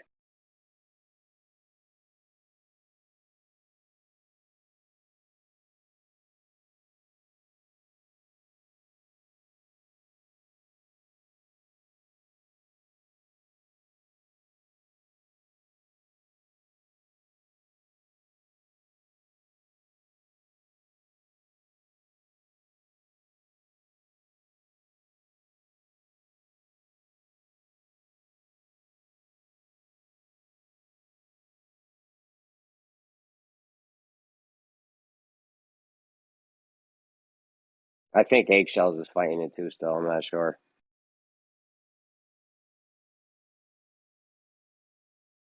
What do you think he's doing? I think Eggshells and Xanax are still fighting it. The star trails appearing to converge and diverge. I mean, I think Xanax passed the point of it being a wide angle lens or not, and now he's just blaming it on the fact that it's being converted into a 2D. So, like when you see something, if I were to see something and then draw what I saw, like no matter what you do, when you see it, it's in 2D because that's how we see. We had a big argument about this earlier. This is not easily agreeable. This 2D thing, but you see in 2D, so no matter what you do, if you take a picture, a time lapse, if you were to draw what you saw with crayons, no matter what lens you used, you would still get this convergence to divergence because that's just how it is. But now Xanax blaming it on it's because we're putting it into a 2D, into 2D. Well, I don't Xanax know. He said might that still be on the. Go ahead, Levin. Yeah, well, have them explain a fucking what do you call it, celestial mount? What do you call this? The mounts that you put on the telescopes to make them follow. Mount. An equatorial Yeah, mount. an equatorial mount. So look, so there's their shit down the drain right there. An equatorial mount in the northern hemisphere does a fucking a smiley face when it's looking at stars in the north, or if you're at the equator looking at stars in the north, your equatorial mount's gonna have you do like a little smiley face. Same thing as sun count shows.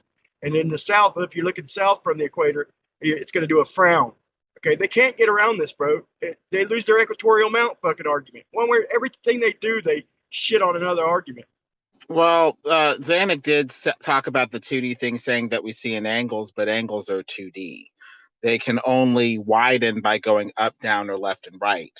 If you're trying to go from the foreground to the background for that third dimension or that 3D element of vision, you're going to have another angle centered at another place. The only way that you can widen an angle in a 3D sense from the foreground to the background is if you go from your eyes being the vertex of the angle or the place where all the angles converge to some other place where the angles are widening from. So in that dimension, we appear to see up, down, left, and right with widening angles in that sense, but not from the foreground to the background, not unless you're going to another origin point being the source of your angle. So it does appear that let me say one more thing, I think it's pretty simple. Let me say one more thing about that. I think it's pretty simple. Go ahead, buddy. Go ahead, Brian. Go ahead. Okay. The equatorial mount does at the equator. It on equinox, it goes straight overhead. It goes straight overhead. But depending on how far north you're looking, that's why they need to know. That's why you have to punch in your latitude, because from different latitudes you have different size smiley faces and different size frowns. So that's why your latitude needs to be known. They can't. They could try and get around this. He's slick, I'm glad you keep them in check, but And that's what the what stars should do. the They diverge and they converge. That's what they do. Their what equatorial should mount the shows it. mount do? What should it do? Like, what would their uh, rebuttal be? Well, they appear to be implying that we're on a ball, and you get this upward smiley face, downward smiley face in the stars because you're either on the top part of the ball or the bottom part of the ball. But the thing is, with perspective and vision, that could be from refraction through glass. I mean, we have that Spanish video showing an upward and downward smiley face appearing to form under the glass of some sort of hemispheric glass dome placed on a piece of paper with a bunch of concentric circles to represent the star trails. So we have other explanations and ways to demonstrate the explanation that appear to be, as far as I can tell, pretty compelling over a flat surface. Think about it. If you're looking through equatorial mount, let's just go straight to Polaris and 1 degree off Polaris. You're not going to come towards you. Now, on a globe, if you're only moving in one direction, you're not going to go towards you as you go up. You're just going to do a fucking circle, arc, a rainbow, basically, in one direction. And same thing, if you get a little bit further away from Polaris, you're just going to do a bigger arc. Why should it come towards you? That doesn't work on a globe. Been preaching this shit for years. I don't see how they get these multiple direction devices and shit if we're only moving in one direction. Well, I mean, if you look at a train, you see the motion of the train translated into scenery that's outside of the train that's going in the opposite direction, more or less laterally. We don't see curved arcs in the sky, by the train. And if you wrap that train around the equator of the Earth, that's essentially what you'd expect to see. Scenery that's passing by more or less laterally. One would assume by that similar logic. I mean, I don't know. The only way that you could have upward and downward smiley faces in the same sky is if it's some sort of trick of perspective and or solidity in the sky warping and refracting the light coming through it. Or if there's two separate rotations, Lemon, that's my whole point, is they diverge and half of them are going around the South Pole and the other half are going around the North Pole. There's two celestial rotations, literally. And it's easily demonstratable with star trails, with equatorial mounts, with moon trails. I would just go with refraction through dome and glass. And also at the focal point. That could work too, Lemon. I'll give you that. That could work. But at the focal point, you also have diverging light. Light tends to be zero in on an object based off of the way that our eyes look at something, like an X that is crossing the object. And where the X goes into the object, it'll reverse its course going out of the object past the focal point. So quite easily, you could have circular star trails that look like they're going one way, but past the focal point out in space, whatever it is, appear to reverse. And so this may just be purely optical due to electromagnetics, perspective, refractive dome, atmosphere, or something else. So toward the center, it looks like it's upward smiley face, and past the focal point, it's more like downward smiley face or something like that.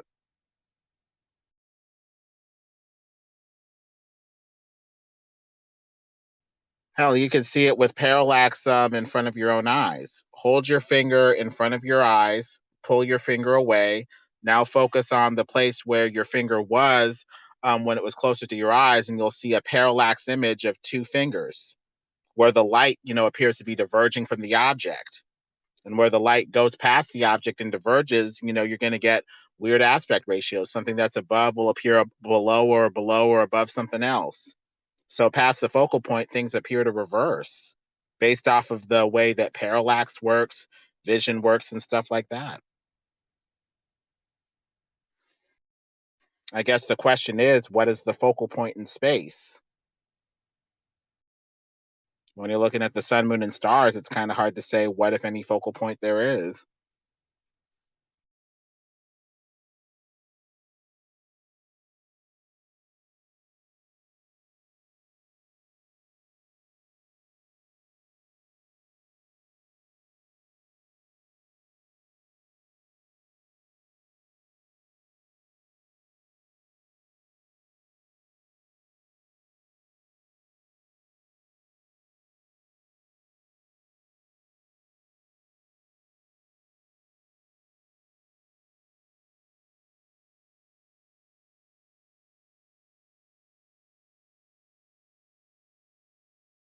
It is nice that we kind of got Zanuck to, say that vision works in 2D.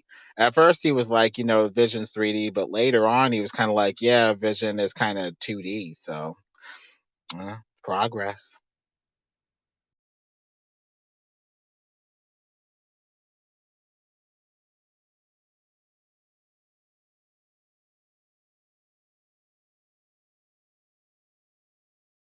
I don't see how you put Zanuck and progress in the same sentence, man.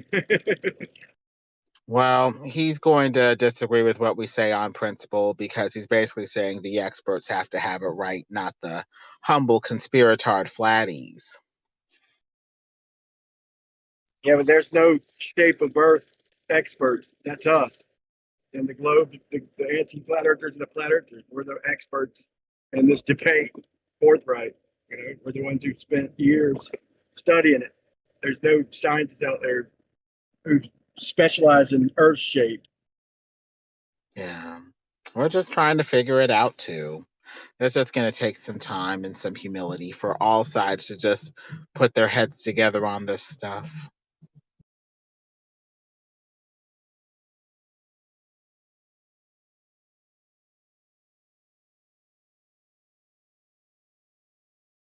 That's the good thing about outsiders like ourselves. We can, bring in a new perspective and, integrate new information. Sometimes experts only, integrate information to solve problems from their own narrow discipline and forget about a wealth of knowledge and resources from outside of it.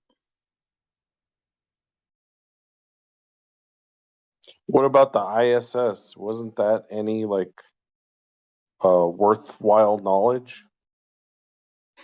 The ISS appears to give us some knowledge, yes, but I guess from a flat earther's perspective is what is the range of explanations for what the ISS is or is doing? Is it in a studio? Is it up there? Is it down here in the studio while we send some sort of, satelloon up there? What is the range of explanations to cover what, if anything, the ISS is from a flatty perspective? Knowledge is only as good as the source you're getting it from, right? If I tell you petted a Robot. unicorn. If I tell you I petted a unicorn yesterday, do you know how I have knowledge of me petting a unicorn? How? Well, knowledge is also based off of stuff that we've already accepted off of faith. If we say that an animal should leave tracks if it exists, well, then we know that we have a unicorn if we see some sort of strange unknown track, a unicorn dropping, or something else that comes from prior knowledge that we've accepted. But otherwise, it's hard to know whether unicorns exist as these sort of fuchsia colored, rainbow colored horses with mythical blood and stuff like that. Hey, so one theory I heard about the ISS is that maybe it was some sort of ancient technology put up there from some other civilization. I can't believe that. So I mean, it is, it's not natural, natural shape in nature, right? It's not like it's too squared, right? Like you can't have that in nature. So it's obviously man-made with the angle, with the 90-degree angle of the solar panels.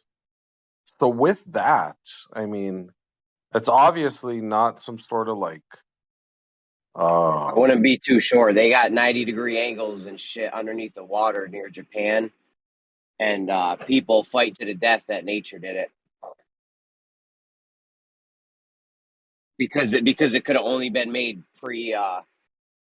before the meltwater pulse 1B, where the sea levels went up 300 feet or something before the Younger Dryas or whatever that era was. Yeah, I don't know anything about that. I mean, the whole 9600 year ice solar cycle, whatever. I don't know, man. I don't know if that's true. I mean, that's what those guys. What's his name? Randall Carlson and that other dude. I don't Graham know. Hancock. Guys. Yeah. I don't know if I can believe those guys, man, because they're doing the same thing. They're global scientists, so I don't know if I can believe them. Well, we try to have the simplest explanation, whether it's true or not. It could be something from another civilization, but we tend to prefer simpler explanations if possible, because then that offers the chance for us to try to explore it and figure out what the heck is going on. If it's, say, like a drone or a satelloon, then let's go up there and see if there's something floating around, as opposed to some sort of ancient technology. It could be. But what about this can we explore, to know whether that's the case or not? Are there any records we could appeal to? I mean, have ancient civilizations put anything up there like this before? Do we have precedent? I mean, I would just say it's a drone or a satelloon. And if it's square shaped, you could get a light taking on any shape, really by the choice of aperture of the telescope or the camera. If you put a square shaped hole, a square shaped aperture on your camera, the light will take on a square aspect. So, what if they're just doing weird camera tricks, where they're just putting a square aperture and making it look square shaped or something? I mean, I don't know. I mean, what about this can we explore? I just say it's a satelloon or something. Well, I mean, if you want to say it's something that it's not, then don't you have to prove, like, discredit its existence? Because if you're just saying, okay, like if you're not accepting, like, okay, it can't be up there with the means that they say it did, right? They sent it up there with a rocket. Are you gonna ever like entertain that? Can you consider that, like, probability wise? Would you give it a probability rating, or are you just gonna totally discredit it? Well, I'm going to go off of the precedent that I've heard and seen. I've seen satelloons fall out of the sky, not with my own eyes, but with reports of a satellite attached to a balloon falling out of the sky, which flies in face of this, gravity narrative and kind of makes me Okay, very it comfortable flies in the assuming face, that but at hold best, on. if anything's up there, it's probably Doesn't floating mean on a that they balloon. did that though. Just because you see other capabilities of things happening, just because you drive down the road and there's people drinking and driving, it doesn't mean that people are going to literally jump out and hit you every time you drive down the road. Just because there's such thing as satelloons doesn't automatically mean that NASA is using them and using a satelloon for the ISS. It's a possibility. I mean, that's the problem with induction. Or it doesn't. It just adds a possibility factor, right? It adds capabilities of them using a satelloon. Now, would you want to say, okay, what's the probability factor that they could be using the satelloon? Then But we I'm can look making a at it case from for that or against. aspect. I'm making a case for or against NASA with the water bubbles in their, videos that make it look like they're in a water tank as opposed to quote unquote space. With the CGI blipping Okay, in and there out, you go. it's So hard to could we trust add like? them in all of their narratives. Okay, So naturally, hold on. Flat Daddy, I'm going to craft a narrative of my own. So okay, so you made up water bubbles, and then you brought up one other point. How much percent of probability would you add to that would be a 0 to 100%, 100% meaning absolute, it's fakery? What would the water bubbles add to a probability factor? Would it be 5%, 10%, 50%, 100%? 5%, I guess. I mean, it's making a case for or against NASA and whether we can believe what they say on its face or if we see inconsistency to the point where we just have to craft our own more consistent narrative to explain the facts. So you got 5%. So do you need more, or would just based alone on the water bubbles, that's only discrediting it 5%. That's really not that much. It's enough for me. Sometimes 5% is enough to put people over the edge. I just can't believe NASA anymore. I don't believe in heliocentrism. So any facts that I see, I'm going to interpret vis-a-vis a flat Earth lens and see if it concords with that. Now, if Well, that don't If lens it you was turns think out to only be the inconsistent, hey, hold on a second. I mean, If you it seem like a was only smart the guy. if it was only If it was only the water bubbles, I'd be like, oh fuck it, whatever. They're probably legit, but it's way more than that, dude. You got 5% on water bubbles, 5% for the wires, 5% for this, 5%. It adds up. Yeah. 5% I for the got you, Masons man. at NASA, 5% for their inconsistent Okay. testimony, 5% for the lack of curvature I see with my own senses, 5% for the lack Yeah. of, movement that I feel with my own feet, 5% for being, on my end, believing the scriptures that appear to say that it's flat, not round. That's like what, 25, 30% right there. I mean, it's starting to add up a little bit.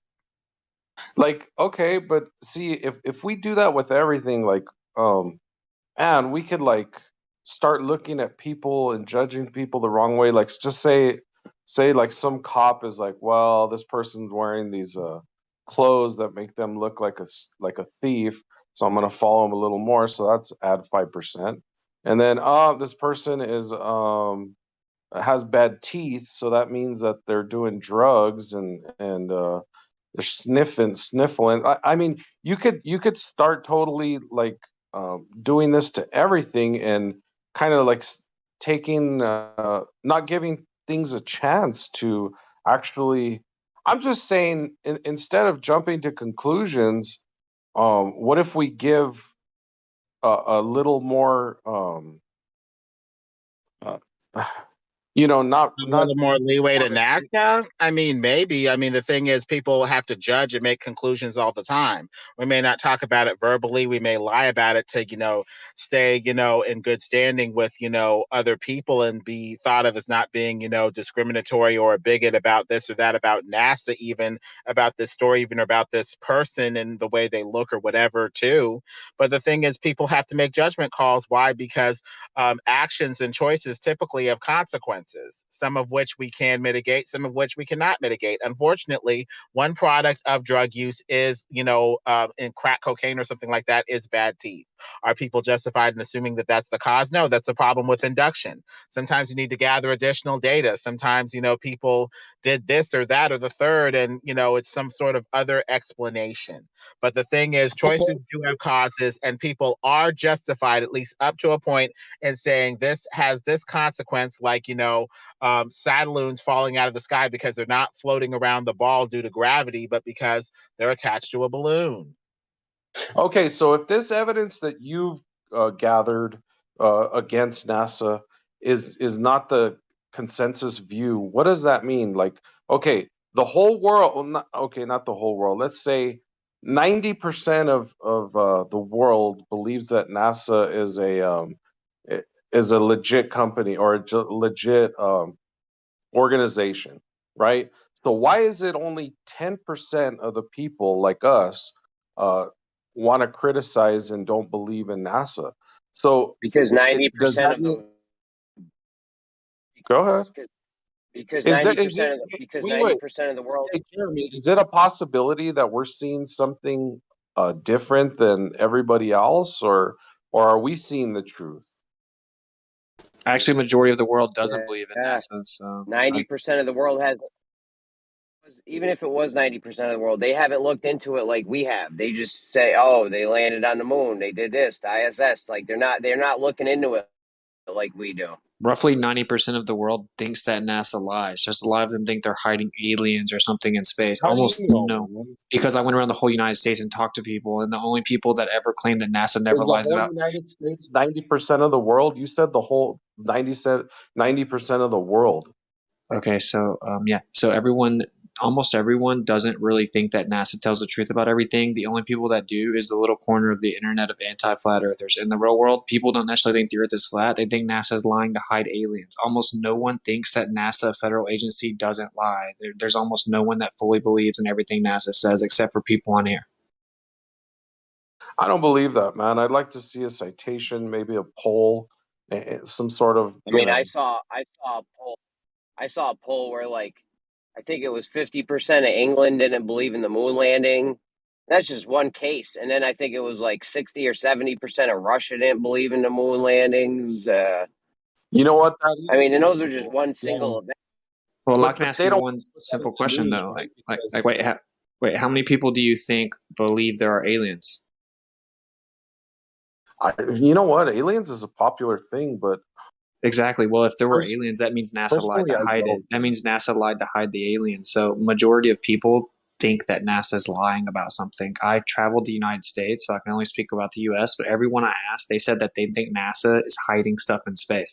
They think it's to protect us or to not show the enemies what they know or whatever it is, or that we couldn't handle aliens, but they do not believe that NASA's being completely honest. So it's a misnomer, and to think that everyone trusts NASA, that isn't true at all whatsoever. And almost everyone under It 30 could knows the be. government lies about everything. It's only anti-flat earthers that think that NASA is some like god that never lies. It's not real depiction of what most people think. So Yeah, and it's strange that people come on here trying to defend these things, and they'll take the stance that I am, because I'm just kind of doing like a devil's advocate type thing. I really don't believe these things, but I want to consider it, give it a chance, and not just jump to conclusions and make a fast judgment on something that might take more time to and there could be some sort of discovery or some other thing. I just don't want to jump to conclusions, but you might be right. Maybe that's why we don't see polls on like the popularity of NASA, because we see popularity polls of presidents, and those could be skewed or whatever. So we know the media has controlled opposition and just propaganda tools, and so we can't even if they did come out with a poll on what the nation thinks of NASA's, give them a report card. How can we trust that? We can't trust anything that comes out of the news anyway. So that's a yeah, good point. it requires Yeah. some logical steps here. But think about this, like I said, like no one, almost everyone that doesn't think the Earth is flat, like they think that there are aliens and that not NASA is lying about it. And then people that are alive now, they know that the government has admitted that they lied about tons of things. So if you apply that logic further, you realize, well, they introduced private agencies now. So it's basically to regain the illusion of credibility to the public. They've brought in like SpaceX, right? So that way, oh, well, it's a private company. They're not lying. Elon's not lying.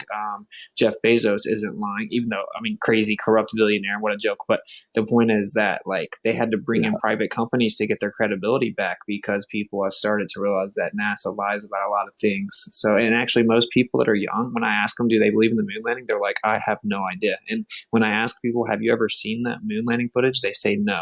Most people haven't even watched it. Like if they're under the age of 30, they've never even seen it. So people don't really, they all think the government's hiding aliens. So it's a misnomer that people believe in NASA, bro. It's not true. It's only on here. You know what? I think it's more of the older folks like that were around at the times when they broadcasted it on TV, right? Because all they had was TV and they couldn't really scrutinize it. I always make this point that okay, they couldn't analyze it like we could. This is why we're finding the chink in the iron, as if you will, right? We're finding all the little inconsistencies and literal just fucking fakeries that the older generation couldn't, right? And now with the advent of the internet, and I think it's the majority of young people are able to actually find the truth, and with Facebook, all the flat Earth groups, and moon landing fakery rooms and all that. Yeah, man. I'd say the majority of young people believe or don't believe NASA, and I think more of like the older folks, but still want to like hold on to their kind of like their roots, right? Yeah, because that's when we beat communism, right? It's like how my dad can't accept 9/11 because he was in the army. So Yeah, it's just like this personal emotional connection to the yeah, idea of patriotism. yeah, dude. They're just defending their belief system, and it's like they're defending their identity. So they gotta like they don't want to. Nobody wants to be a loser, man. So they gotta defend it. Yeah, I get it, man. Well, say Do you know NASA comes out and says there are real fast. Say NASA comes out and says there are aliens, right? Then everyone's be like, that means that you've been lying to me. that's why they have to have SpaceX, because their credibility got out the window. But each to their own. They're trying to get it back. Yeah, where they went wrong, I reckon, where NASA shot themselves in the foot, is that they just dropped the moon landings and missions to the moon. They just dropped it cold and then transitioned into the space shuttle that just kind of flew around the Earth a few times. And so, 40 years has gone past, or 50 years, whatever it is now, and then they go from, okay, we haven't been back for 50 years, but now we're going to Mars. Whereas if they just drip fed us more nonsense narrative throughout those 50 years, launched a few more things, exploratory flights, decided there was actually nothing there worth going after, soil samples, there's no minerals, there's nothing we can use effectively. I think the population would have followed the bouncing ball more obediently than just having this 50-year hiatus, and then all of a sudden now we're going to Mars, and people are saying, hang on, we haven't even been back to the moon. What? Now we're going to Mars. What happened to the moon? Do you know what I mean? Like I just think they didn't do their garbage any favors by just dropping it for such a long period of time. Yeah, I've actually thought a lot about this. Like, why did they do that? I think the answer is that the American public wasn't going to be satisfied with us just not going back. And they also claim that like was it helium-3 or hydrogen-3, whatever, is like abundant there. It's one of the most valuable things that exist. And so for us to not go back doesn't make any sense. But I think that the people just weren't satisfied, saying like, oh, well, there's just nothing there. So they've come up with new stories where it's like, oh, well, the current technology can't go through the radiation belts, and we can only get to low Earth orbit now because we've updated our chips and the type of technology we use for computers. And they had to come up with a different cover story, because if they say, we just don't want to go back, then people would probably be more skeptical. So I think that they kind of waited out. And I've thought a lot about this. They may have been better off doing what you're saying, but they chose to go the other route. Just drip feed an ever-changing, slightly changing narrative instead of just a big leap from one place to another. And I just think a lot of people would have swallowed it more comfortably. Yeah, for sure. And like each passing decade, it makes it worse because no one else has claimed to have people on the moon. So it's like, only one country did it one time. 50 years, when we had no technology, that's the only time we could go there. Intuitively, it just stinks. The Globers will say there's no reason to go, but it's just cognitus. Like, there is reason to go according to your own narrative. There is reason to go because one of the most valuable elements that exists is there in abundance. And of course, it's the most tactical position in the world, and it shows like technological dominance. I mean, the reasons you would go back are endless. Hey, I'm curious to know, like, the percentage of Globers here that believe in aliens, like, because you brought up a good point about, the whole alien narrative, and I'm just kind of curious. I'm wondering, like, if Zanuck believes in aliens, because I mean, come on, he believes in the globe. A lot of Globers that believe in aliens. Zanuck's not here to, and I don't want to speak for him, but I can tell you that mathematically there has to be aliens. Which means NASA was hiding it from you then. Perhaps the government has had contact with other species that we don't know of. That would mean they're lying then, right? Yeah, they could be. So NASA lies. Okay, we're all in Well, if there's other species, yeah, they could be lying about that. So if they're going to lie about that, I mean, is it possible that we can't trust them? Doesn't mean everything's a lie. No, I don't think everything's a lie. It's like if your girlfriend's cheating on you and she ducks off on you every weekend, that doesn't mean she didn't really go to the grocery store. Like, NASA doesn't have to lie about everything. I don't think NASA lies about everything. The thing with aliens, though, is I think a lot of people might panic because of that. Might create panic. And you got religious people, and you got a bunch of fucking people that would just like lose their mind. Perhaps. Yeah, and maybe you would freak out if your girlfriend told you she was going to hang out with her ex, but they didn't hook up, but she didn't tell you because she thought you might freak out if you found out, so she lied to you. Or maybe she's hooking up with her ex, right? Like, then you're left with this, like, you just have to speculate and try to basically play defense attorney for the government, and a lot of us are just not going to do that. I mean, we know they're super corrupt. Well, I mean, the truth is out there, and people are smart. They can formulate a narrative that has the truth in it themselves. So people are going to be suspicious if you withhold the information that they would need to formulate some sort of truth narrative. They're like, okay, well, if this is true, why didn't you tell me? You know, I could have figured this out for myself, but now it's even worse because it seems like you're hiding something. It may be something, it may be nothing. NASA may have a legitimate space program. I doubt that it's fully what we think it is. But what's up with the secrecy that we're seeing with the CGI, the water bubbles and stuff? What's up with that? The truth is out there. Did you guys know they just now came out and said that an astronaut almost drowned in space again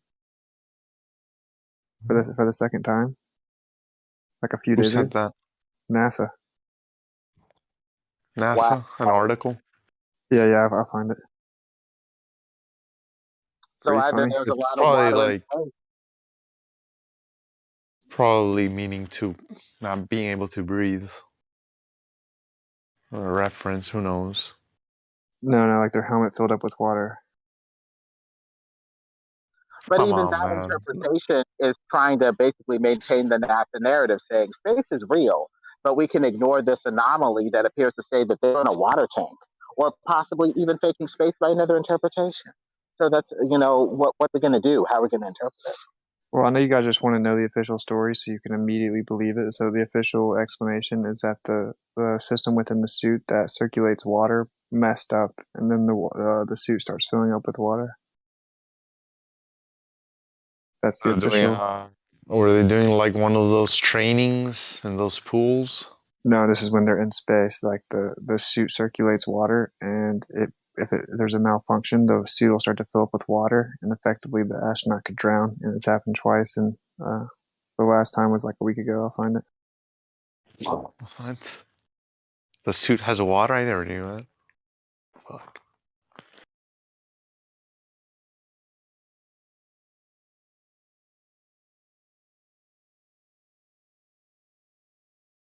Well, if there's any reason to go back to the moon, they could use it as a landfill because that's what they left up there allegedly when they went. They left bags of shit and all their useless equipment. So why not go back and leave some more garbage up there if they're gonna, complain about, global warming and all this?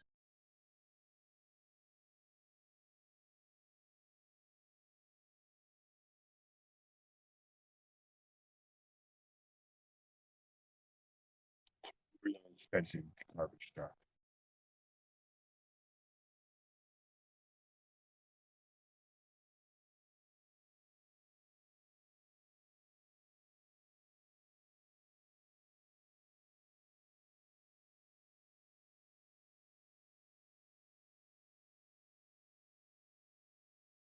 I think it's because of sweat. I'm reading the article. What happens is the person starts sweating and their helmet gets filled up with the sweat they can't really see. It just covers their Well, the first story was that Fucking ridiculous. So you're saying they're going to drown in their own sweat? You think that sounds legit? that wasn't like that was like not literal. It was just The official story, from my understanding, is that the suit circulates water and it malfunctions, and then when you're out in space, it's too dangerous to know if they can get back in time without drowning. Which is hilarious because they admit that they practice spacewalks in a pool, right? So. this is the article I'm reading. It does mention drowning in sweat, but you gotta read the whole thing to understand what they're meaning by drowning in sweat. Maybe they drowning in sweat. That is funny. I mean, Maybe drowning they have like in a water. little layer. Yeah, maybe they have like a little layer of water to stop the water. If that makes sense, I don't know. Sounds some weird shit like that is what it sounds like. Like a container, like a thing with liquid in it, like right before the liquid. You know what I mean? And then I don't know. It's just weird. Like, why would you need liquid and liquid? And then, like you said, if they're practicing in a pool, you know what I mean? Like they should know that their seals can leak and what to do in case of that, right?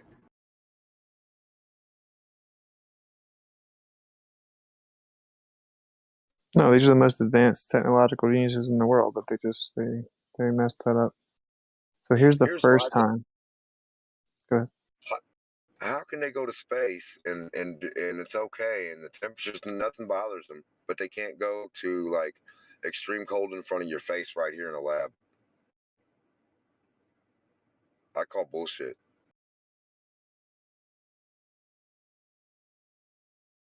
Where are the temperatures they went through? We haven't seen them go through any temperatures. Like 200 below zero, 200 above zero, 250, 300, 400, whatever they claim. You know, let's see them do it. Get in the oven. Let's see it. We'll see how it works.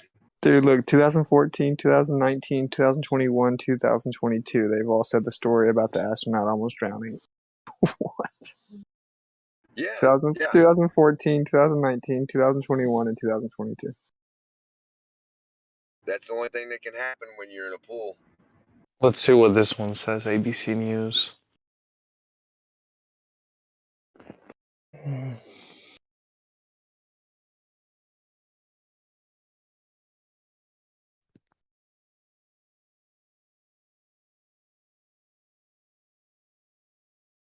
Yeah, why wouldn't you just be able to put on an astronaut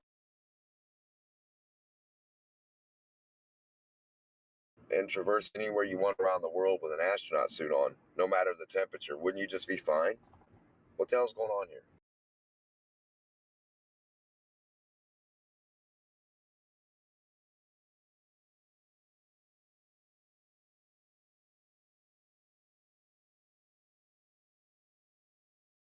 Dude, this is too funny. And my buddy in Florida, he walked up to the astronauts at NASA and asked him, how does he explain air bubbles in space? And the PR team steps up real fast and makes him leave and doesn't let the dude answer. He just starts stuttering. Then he goes and talks to him a second time, and he does the same thing, gets real mad, doesn't answer, and starts stuttering. Like, how do you explain air bubbles that we view in spacewalks? The astronaut literally can't answer. And they literally admit that there's a mock-size ISS in a gigantic pool, and that's where they practice. Apparently, the suit has an in-suit drinking bag where they can store water and drink from it. Yeah, that's what I'm saying. And the helmet. Yeah, and it malfunctions and then starts to fill up the helmet.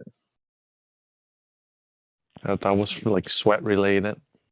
What a It does freaking talk about a pad in the helmet, but what a freaking cool story, man.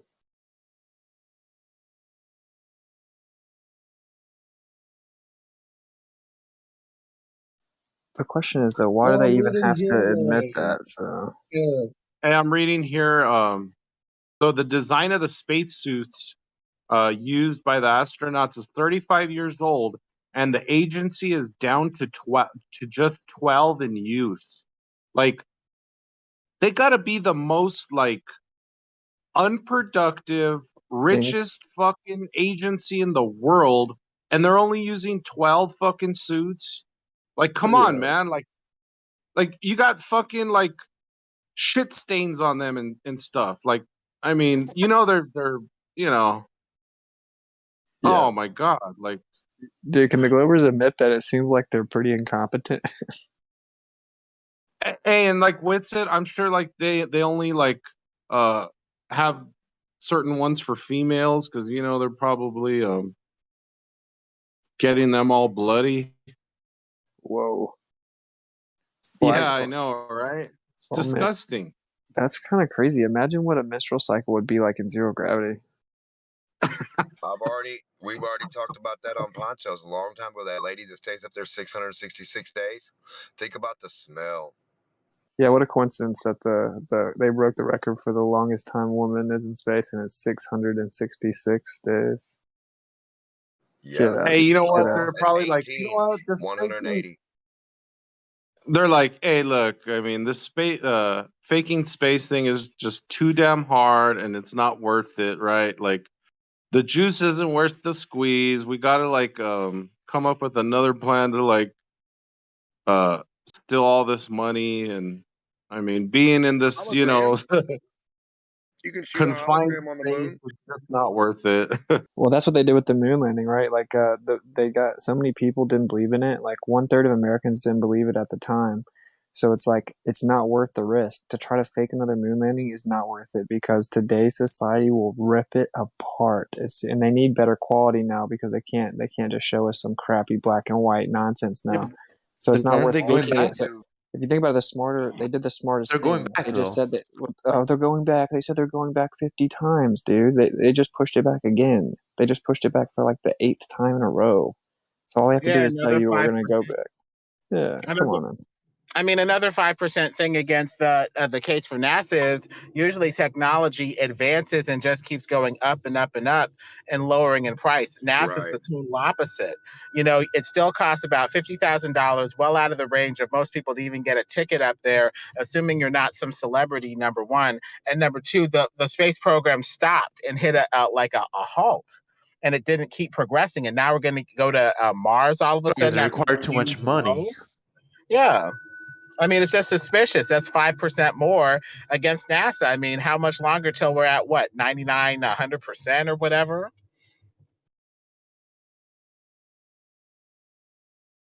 It's just a little suspicious.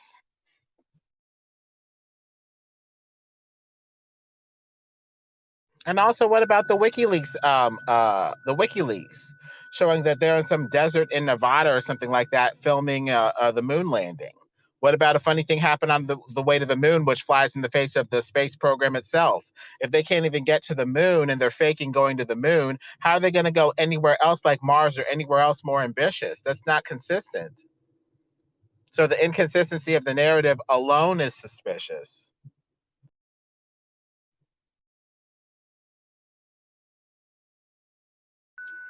I used to be a Glober too, and I used to trust NASA. But the thing is, you know, without consistency, how is the trust justified?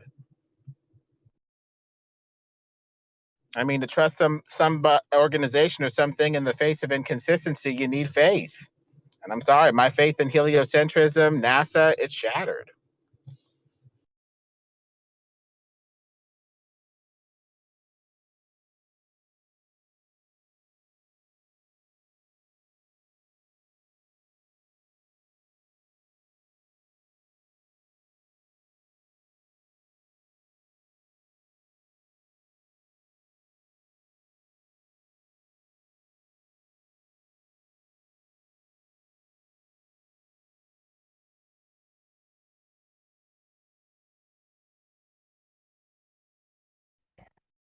I find it interesting which side brings up NASA all the time. Because they're the main purveyors of this fantasy.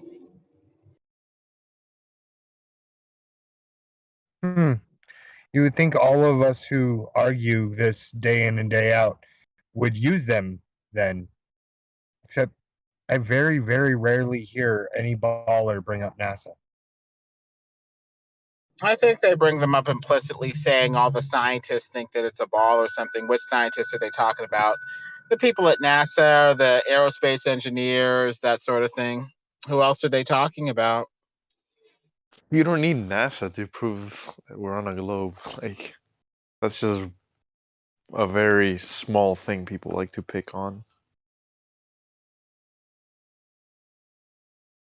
The rest of it is just flawed reasoning and just very questionable interpretation of light, optics, stuff like that.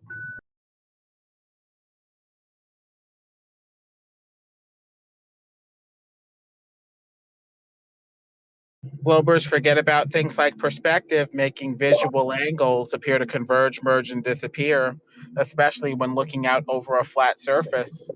That alone could make things disappear bottom up without a hump of Earth curve in the way. Yeah, and the horizon got pushed back after the P90 was invented, like way far back. Like people used to think they were going over the horizon, and then now with the P90, you just zoom in and it comes back. Yeah.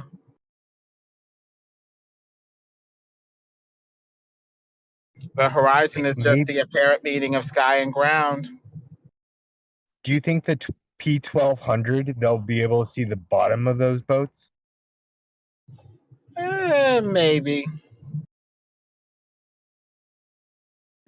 Either way, the boat will be too far, so it won't matter bottom or top if the impedance is higher than the actual boat itself. It doesn't matter if the bottom or top is whichever side is a little further. Maybe we'll be There's- able to see the flags on the moon. Well, when you're looking out over a surface, it appears that the viewing angle is so compressed, you can no longer resolve the image even with the best cameras. So it may come back, it may not. The viewing angle may be so compressed, even with the P1200, you're just not going to get that much more resolution. And it's so Well, weird that either only way, the it's gonna bottom be of the really. boat like that. The top of the boat doesn't have the compression, but the bottom of it sure does. For why again, Lemon? Well, that's because it's had a higher angle. It's at a higher angle, so that alone is different than the bottom part of the boat, which tends to have a much more compressed viewing angle. Ah, because the angle is different, even though it's all in front of you and magic. Got it. Yeah, the viewing angle is more compressed toward the level of the eyes, toward the surface. It's more wide and more ample away from the level of the eyes and away from the surface. There you go. Is So you that can like still the make out a ample? 2D image. Is that like the ample bosom of the deep? Something like that. Mm.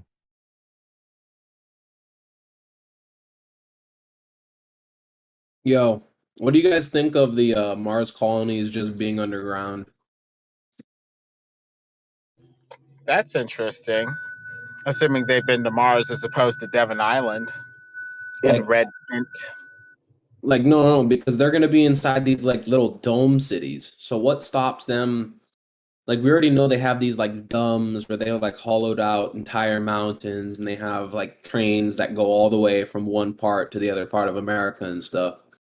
So what stops them from like making a little dome in there and then just, sticking the people inside and saying like you're a Mars colonist now. Just stay in the dome and we'll and then you can put on these like suits and whatever, and then you just go into a virtual reality suit when you want to go walk around in Mars, and then you go back into your dome and it's just underground. I guess that's a possibility. Thing is, you got to know where to drill. You might reach a hot Not spring, something or That's another. not a possibility. That's literally the plot to the book series Wool.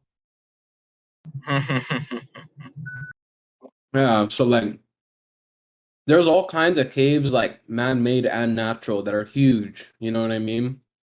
So like all you need to do is find one and then just put your little dome city inside and then have all your little workers in there and they won't try to leave. That's the thing, is if you live in a city, people might try to leave, but no one's trying to leave the Mars base.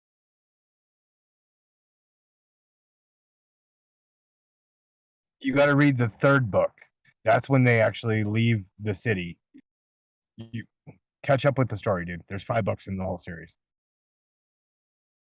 It's called Yeah, Wool. basically, I don't know what you're talking about, but yeah, like that's what I think. That's what I think they're gonna do. They're just gonna put you in like a little dome, kind of like a Matrix, like that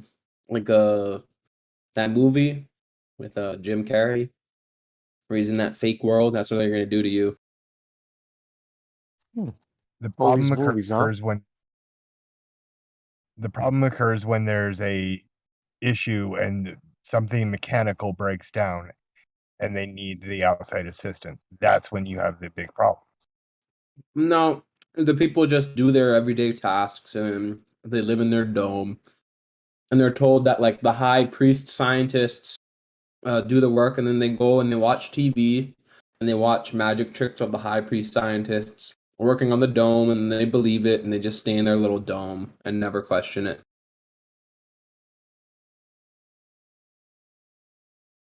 Have you ever interacted with a human? Yes, I haven't. That is a stupid question. Yeah, so is thinking humans aren't inquisitive. Most humans just go to their job, get drunk, go back. I know many people who have no fucking. Like I know people who I could personally probably make my own dome if I had enough money and put them in it. Well, people usually go with the crowd. The crowd wants to be comfortable, and the crowd doesn't deal with questions very well. Questions could expose that somebody really doesn't know something, that they're not as knowledgeable about something as they thought. Some people are just really arrogant and are saying, "How dare you, serf, peasant, or whatever, question me about my space program?" So all of these conditions tend to combine to keep people's mouths shut for 500 years of heliocentrism. Yeah, people never protest, people never riot, people will never they'll just follow what they say. They'll never burn down cities, they'll never Only they'll when just comply, controlled right? opposition, They'll only just when always controlled comply. opposition It's leads it. Only when controlled opposition leads it, and like Will Smith, like does a speech, and people see like a video, probably so and they cry, and like emotional appeals moves the crowd, not fucking logic or anything like that. Well, emotional appeals help the crowd move itself. They'll fill in the blanks for the narrative because of the emotional appeal, seeing Will Smith and Independence Day kill the aliens and humanity unite against this intergalactic, demonic, alien threat. With emotion and faith, people will fill in the holes, even though the holes aren't really filled. What happened? These people who stay inside the little dome are kind of like people fill in holes with movies and ideas from movies. Yeah, like people can convince themselves to walk on burning Yeah. coals. I'm pretty sure they can convince themselves to stay in a dome if they believe it's all that's there and they're in their Mars colony. Oh yeah. Can somebody remind me what happened? Like in a movie. Somebody remind me what happened to Tahrir Square during the Arab Spring. I seem to remember. Oh, that's right. Everybody obeyed their government, went home. Nobody cares about Oh your yeah, CIA. that's true, right. Nobody Everybody cares about obeyed. the No, they CIA were controlled opposition. operations. Tahrir Square. Fucking CIA-led operations, and he thinks he's smart. Well, the CIA does do their psyops and stuff like that. That's why now more than ever, gentlemen, we need to craft our own consistent, hopefully truth-filled narrative. You know the Muslim Brotherhood is on the CIA watch list, right? This guy doesn't. This guy thinks the Muslim Brotherhood doesn't have like fucking connections with mafias and shit. Not everything is as it seems, especially if it comes from the lying media.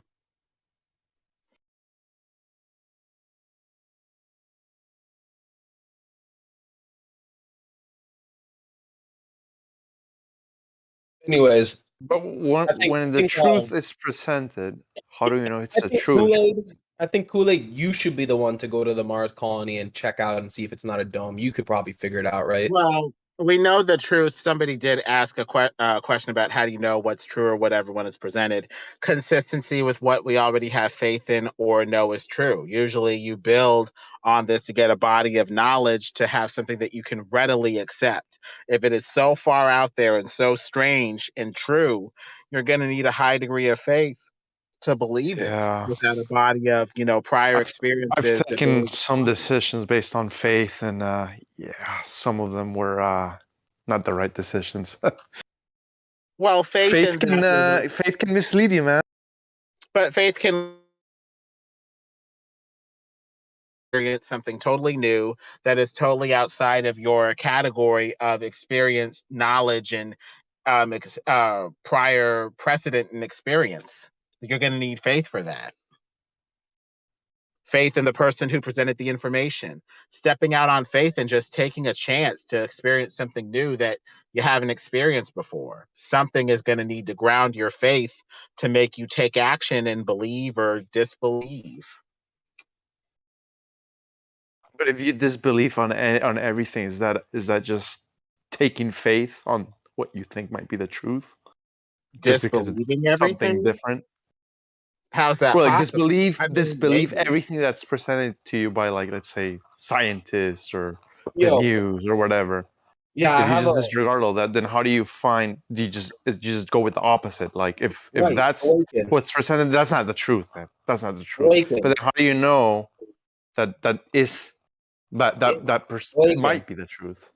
Awaken. There's something called like there's like first, like you experience it firsthand, or you talk to someone that experienced it firsthand, and then there's like when you're not talking to someone who's seen it, you're just talking to someone else who's parroting it, and then I believe it's called like hearsay. So I think like one of the main things that these flat earthers try to like get rid of is like hearsay. They don't really like, oh well, this video from NASA proves this such and such. You know, it's kind of like hearsay. Like, how do you don't know NASA? You don't make the videos. You don't fucking see how they make the videos. You just get told what they give you. You just get their hearsay basically. You're not getting it from them.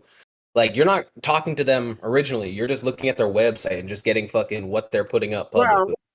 The thing is, science used to rely on some level of common sense.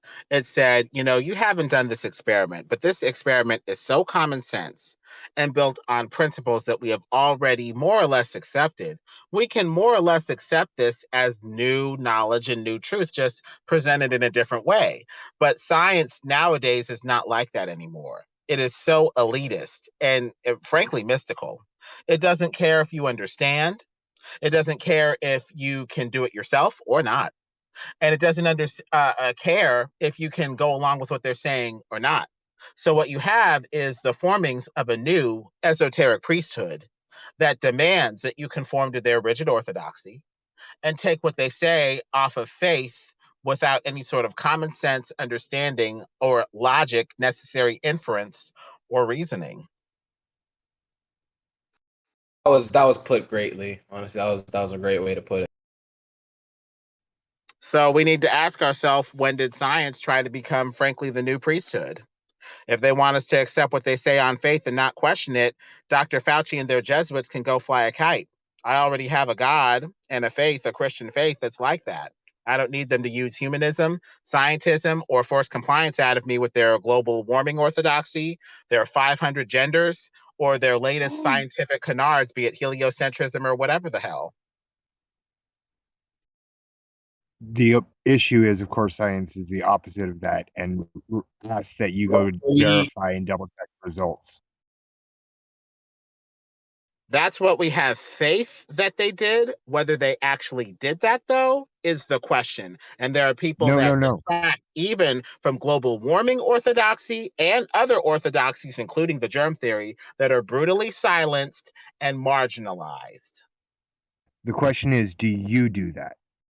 Because when you go out and you do science and you test it, you find things out and you rule out certain possibilities. So the question isn't, did they do that? The question becomes, did you do that? And when I answer that question I myself, do that. Do that. I just wanted to say do. Yep. Sorry, go ahead. Well, the thing When I is, answer- we can't test everything, and that's why we have authorities like science that we trust, hopefully did the work to figure this stuff out. Do they always do that? No, they have families. They have bills to pay. They have agendas of their own, axes to grind. They don't always do their own due diligence either. So sometimes we have to formulate our own narratives and decide, hey, I'm going to believe this or not based off of this fact, this evidence, this logic, this bias, whatever.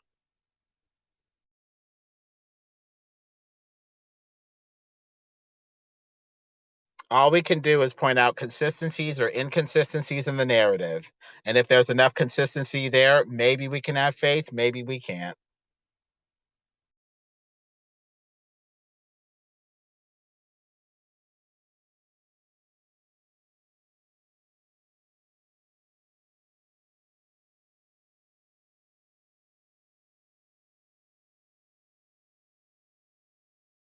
and there's also that thing about the predictions on distances and observations you haven't seen that end up turning out to be true, increases the likelihood that the other information you get from the same source is true.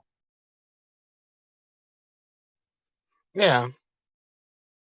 I say I've got a nautical chart book here and it's got 500 routes in it. If I do 100 of them and they're all the right distances, I'm pretty safe to believe that the rest of them are the right distances. Wouldn't you say? Yeah. The question with those almanacs and those nautical books, when you're going at sea, is whether on a flat plane or a ball. It looks like some of those nautical distances can work just as well on a flat surface. No, not even a little bit. I'm sorry. Would you like to see the In diagram fact, of it? Sure. In fact, back in Robotham's day, they're saying we're clocking too much land down here. It seems like the land is expanding outward from a circumference of the Earth of 25,000 miles to something more like 28,000 or 30,000 miles, which does not concord with the globe narrative. That lack of consistency is making conspirators like myself, their ears perk right up and say it's probably a flat plane. And these organizations are full of bullshit.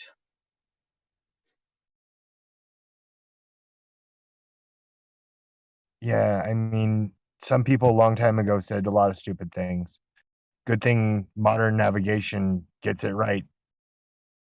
So I'm going to Do you trust have modern any navigation. facts to go with that? Or do you just have faith in a narrative? Because I have faith in another Sure. narrative too. We could just compare the quality of our faith if you want to do that. But if you have some facts that could break Sure. through my faith, that would be Here's great. what kind of car are you driving without being buckled into? Is it from overseas?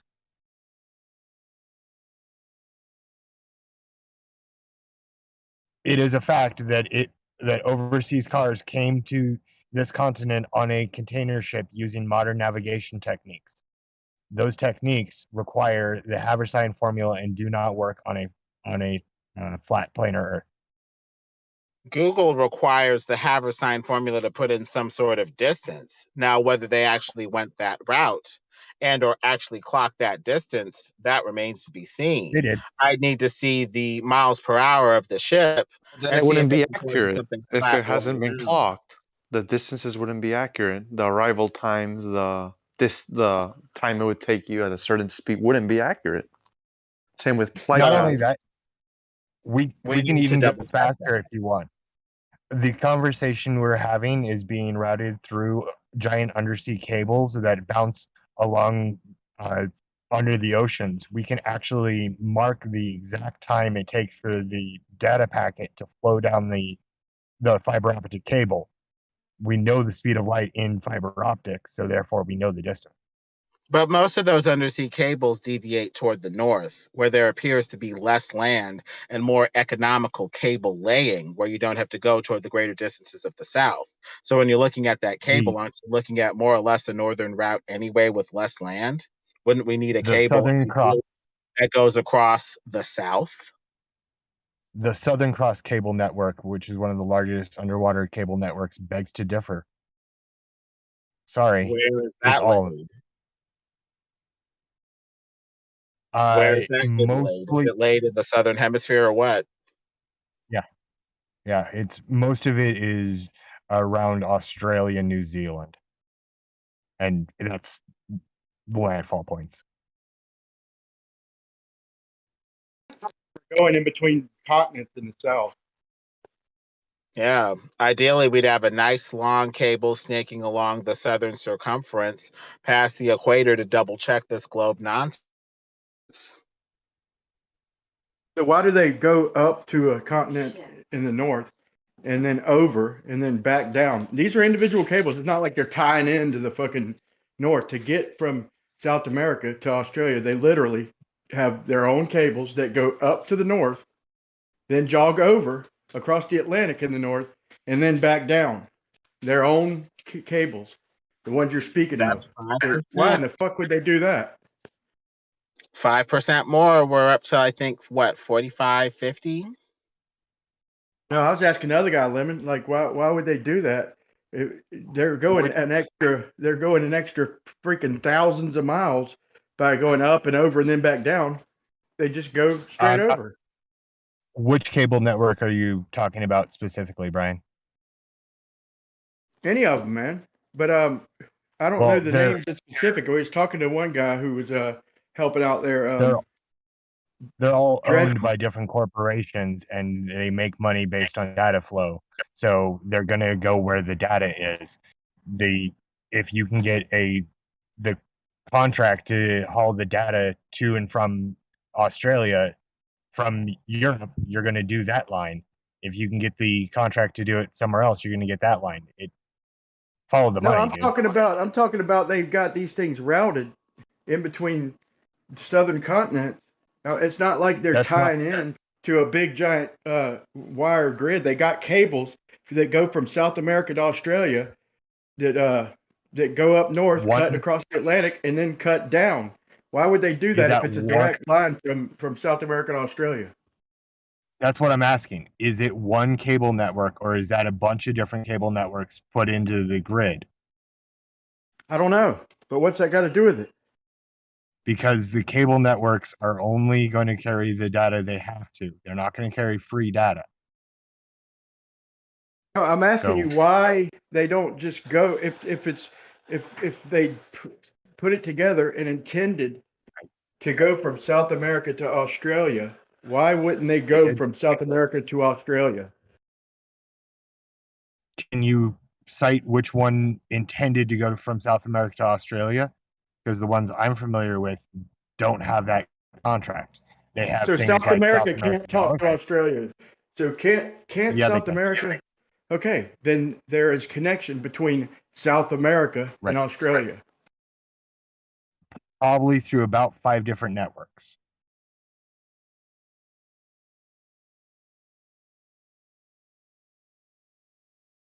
I'm judging by like the cables. They show them like color coded and shit on one of the diagrams I've seen. They're color coded and they have the colors that go from South America to Australia. They had and same thing from South America to Africa. They got different color, but they have their own color, and they don't go straight from South America to Africa or to Australia. And I'm asking you why. Like curving? Is the map flat? It's like when you look at flight paths of airplanes, you see that they're curving. It's because the map that you're looking at it's laid out flat. That curve is actually presenting you the curvature of the Earth. It's just the map that I think that's what you're referring to. It looks like the path is curved, right? When it should be straight. Is that what you're referring to, or am I not understanding it? No, I'm talking about the underwater fiber optic connection from Australia to South America. They go up to North America, then they cut across the Atlantic to Europe, and then they cut down to Africa, and then I forgot exactly which way the other ones went. I think they went further and then cut down to Australia. But either way, they don't go, and there's none of them that I've seen, and I looked quite a bit, pretty extensively. I couldn't find no underwater cables in between the continents in the southern hemisphere. So naturally, if they're trying to save money, they would go to the southern tip or close to the southern tip of South America and dredge toward just stay above the ice like they do in the north. There's not much. If you think about it, the southern hemisphere doesn't really have as much as like big cities and populations as the northern hemisphere, too. So there's probably why there's more heading north. But I'm not too familiar on cables and how it's all working. That's just my guess. It's just you're gonna see more towards the north part of the hemisphere, northern hemisphere, than the south. But it's all connected, regardless.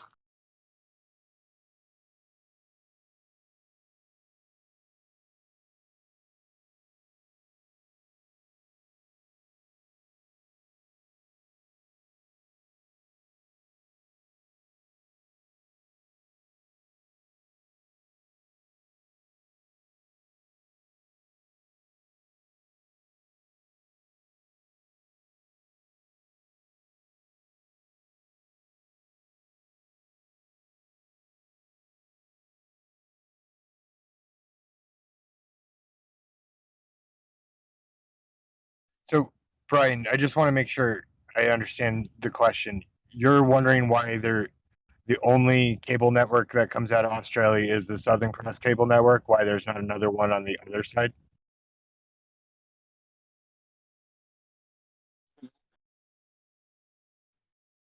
Hold on a little bit better, but for the last time, I'm wondering why there's no cables that run in between the continents in the southern hemisphere. They all go extra distance, extra continents, okay? And it's a giant waste of money, man. The shorter route would be to go further south.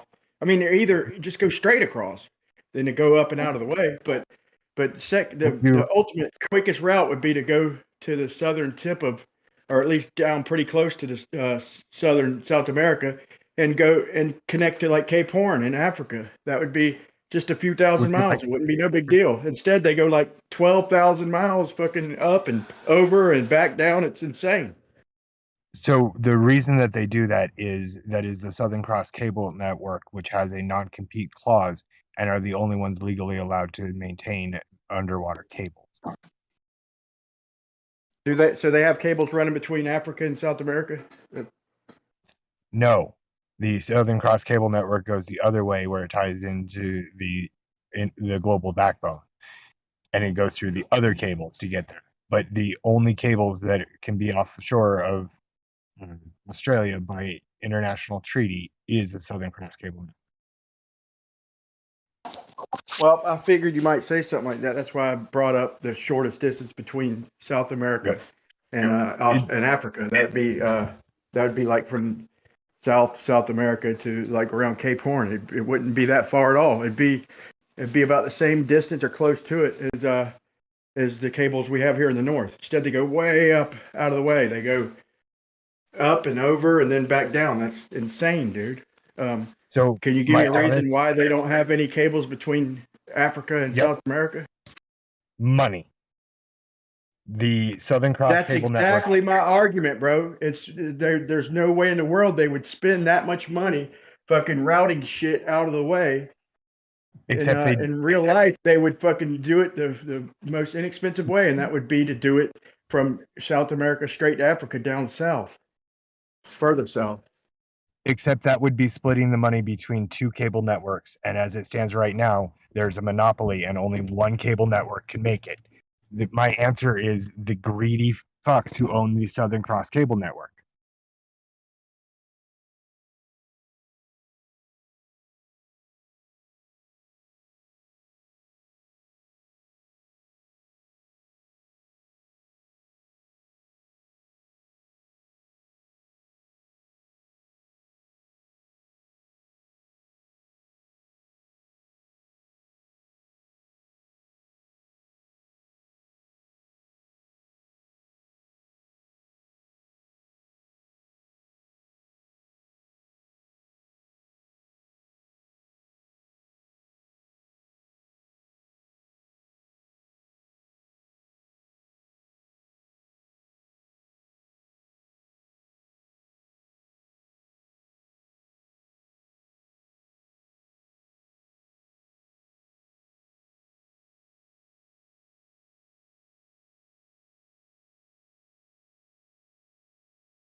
It's just a magnificent waste of money, man. I mean, they would spend all that money. And what I was saying, I was talking about, I think I was muted, like the yellow fiber optic network cable.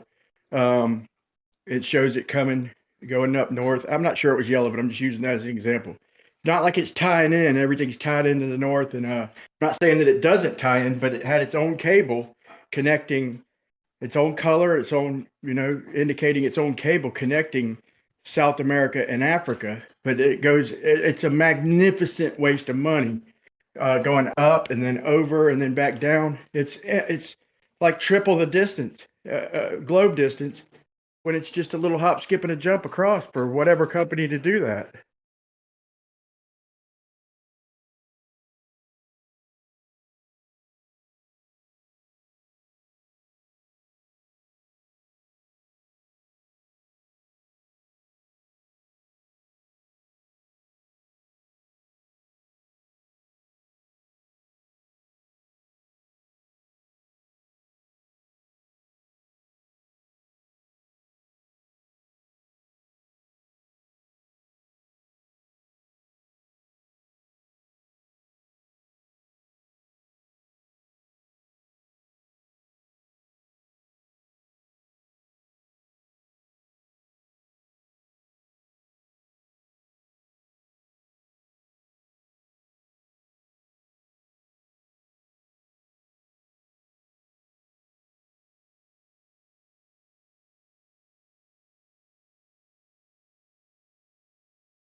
I put out another video with another anomaly with these boat races in the southern hemisphere, where they're sitting there show. It's not the Bendy Globe, but it's a similar race, and it shows them and it shows the leg, and it's in the southern hemisphere.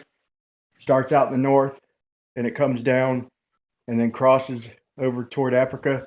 But the one boat they're in show right there. They show on the in the diagram. They show this boat going out of the way, 500 miles. Thinking it's like trying to take a shortcut or better winds or whatever. It goes off course, and on a globe, it cuts up to the Bass Strait, which is closer to the equator than the rest of the boat. So they say that it added on the globe model, it added 500 miles to the route, and so by getting closer to the equator, the Earth has a bigger circumference, so it's bigger around toward the equator. So by going up toward the equator, they said he added 500 miles, and he only lost 100. This boat was in the lead, and he only lost 100 miles of his lead. Now these boats only go 500 miles approximately in an entire day, but this boat went an extra 500 miles and only lost 100 miles of his lead. That's insane. That shows you he was trying to go up and out of the way to take a shortcut because it's less of a fucking distance going up north, in my opinion.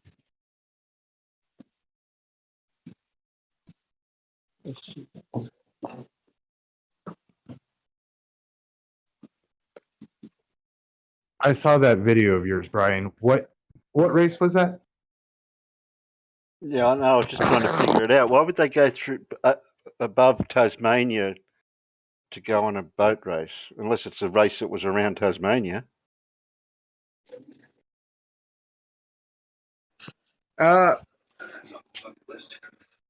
forgot the name of it. I'll try and get the name, but I need a few minutes, man. My hands are full right at the moment. Because Bass Strait's south 39 degrees, which is a long way off Antarctica, which is what 50, 62 or something? 60?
Edinson Cavalli.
We love you guys. We just hate your baby.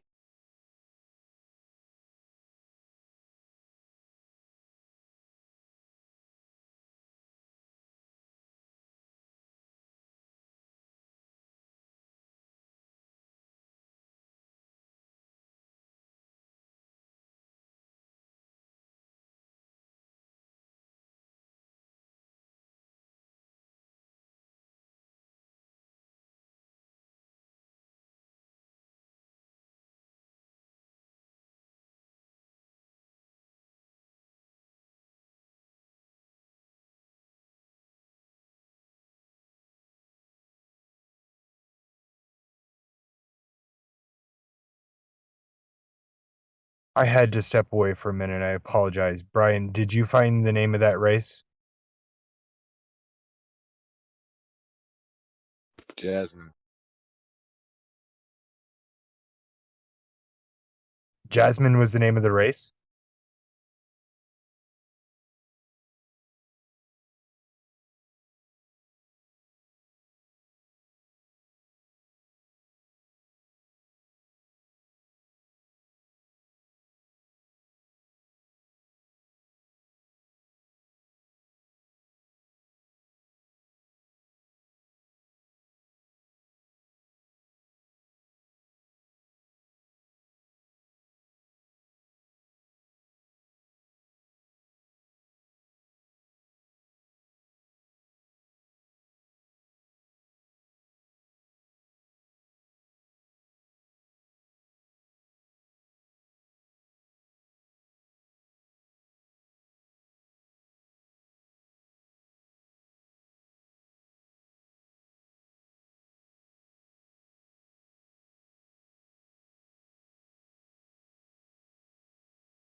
Where'd everybody go?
Zanuck, you there?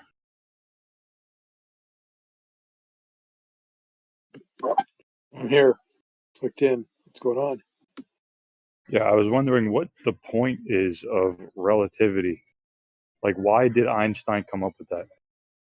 I mean, if they already had a explanation, what was the point of him just kind of adding this different perspective to it? Because he still didn't, come up with a mechanism. He just kind of explained it differently, Well, no, right? special relativity or general relativity. Both were added to try to fill in the voids and the problem with Newtonian mechanics, and so he worked real hard in trying to figure out a way to give explanation, give cause for what we see, and that could not be given and explained well enough with Newtonian mechanics. So the bending of the warping of space time, and of course time dilation. Right, but like, what did he see that made him think, well, Newton wasn't completely right? Well, Jerry. First thing, he didn't see anything yet. There were no observations, no bending of space time before 1919. First, he just came up with special relativity because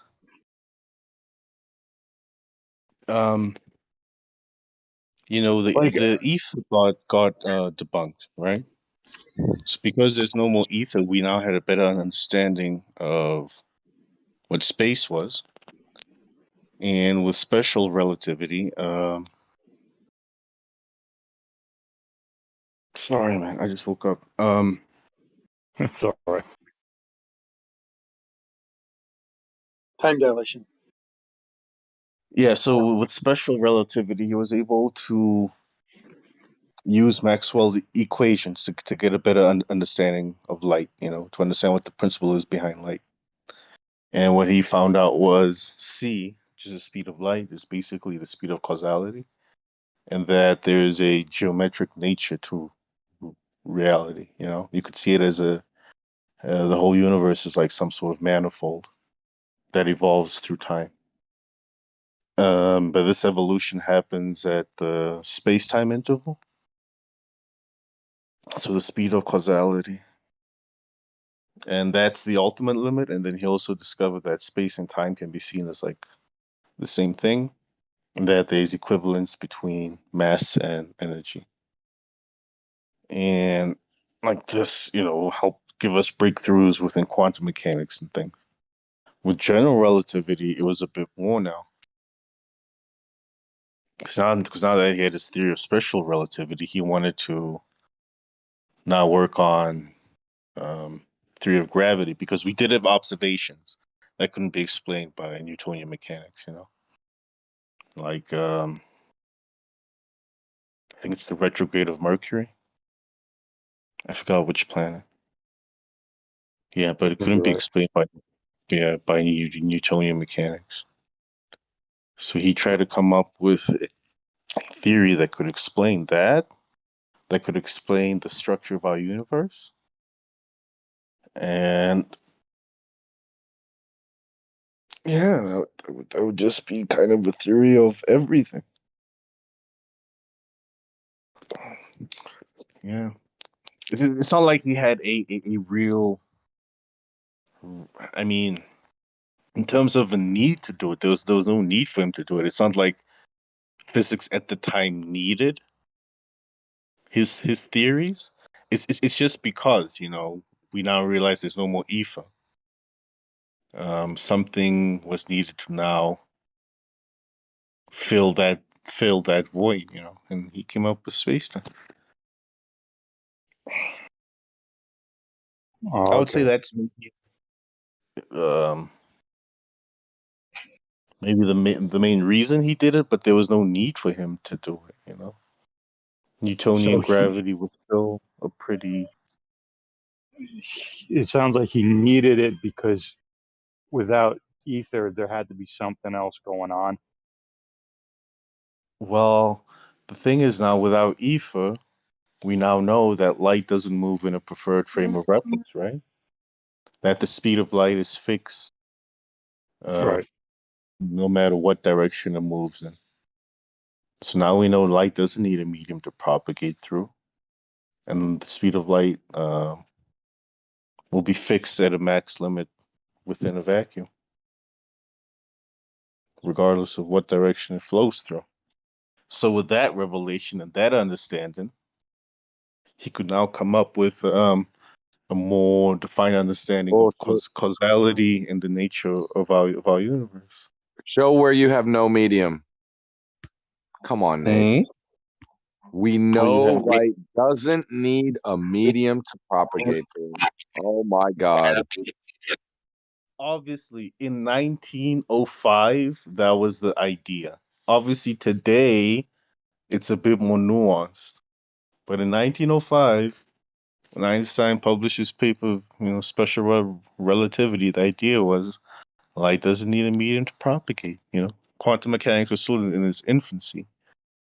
So that there wasn't this idea of a, background vacuums, non-zero point energy stuff. None of that was there yet. The idea was just, space is a vacuum or a near perfect vacuum, and light doesn't need a medium to propagate through.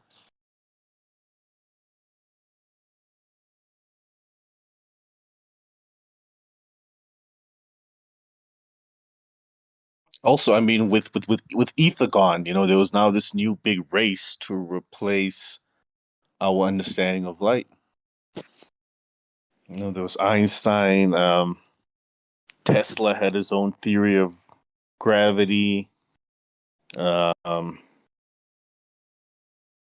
Henry Lorentz, he had his own weird thing going on. Like a lot of people were trying to come up with the new understanding of light. Yeah, but I would say it's all around light, Yeah, I mean, since I've gotten into this, I've found out that eventually all arguments lead right back to what light is doing. Very true. Eventually. Yeah. Yeah, light is a very weird and peculiar thing.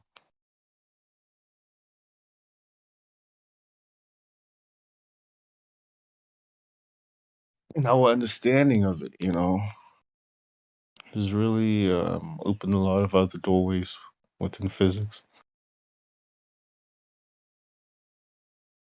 But I would say we have a pretty good handle of light now, We have Maxwell's equations. We have special relativity.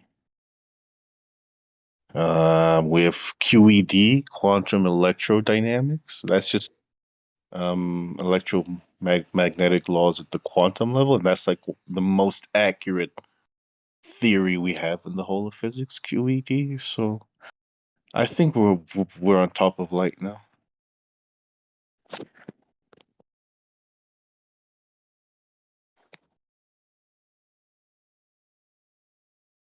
That's a peculiar question, though, Jerry. Like, No, I'm just trying to. I mean, I did watch a documentary, and like I got like what the basic point is of relativity, and like what the overall message is, if that's even the right way to put it. But I'm not clear on what the spark was for him to go after this new way of explaining what we see. When we look up and see, the stars moving around and all that. I think it was also the idea Newton had that, an instantaneous action at a distance, because that's how we all understood gravity to happen. And I think Einstein just wasn't happy with that idea, that things could happen instantly, even though these objects causing this cause and effect thing are so far away from each other. Like that didn't sit well with him. Because, like, picture it this way. According to Newton, if the sun disappeared right now, then right now Earth would get cold immediately and Earth would be flung off of its orbit immediately. And Einstein was like, that can't happen. If the sun disappears, it should take a while for us to feel the effects of its disappearance, right? Isn't that a bit more rational? Yeah, I saw a video on that too. Like the Earth would stay warm for like a year Yeah, afterward, yeah. It but should take some. it would go in a straight line in space, or if Yeah, straight yeah, lines but even not exist. instantaneously. It would take some time, right, for us to start going on that straight line. And I doubt it would even go on a straight line because there's other planets in our solar system. It's just it would take at least 8 minutes for us to start feeling the effects of the sun not being there. It wouldn't happen almost immediately.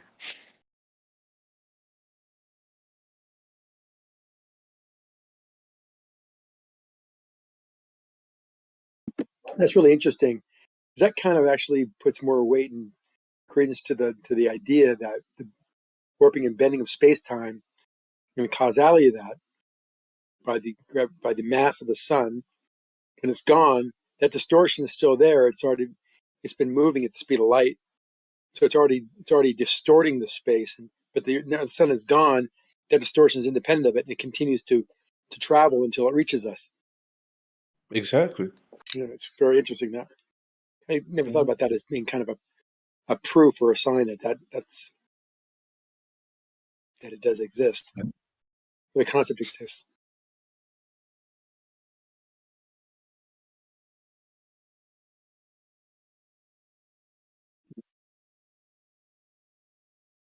Now, what we need to do is have something vaporize instantly, and then show that those effects are still there until they reach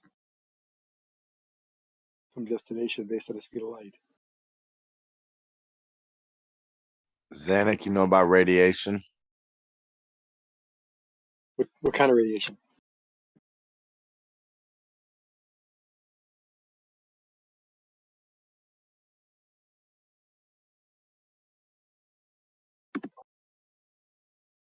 What type of radiation?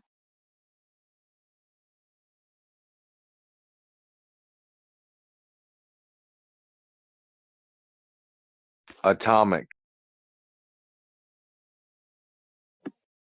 What is atomic radiation? Thermal. So heat energy. Infrared?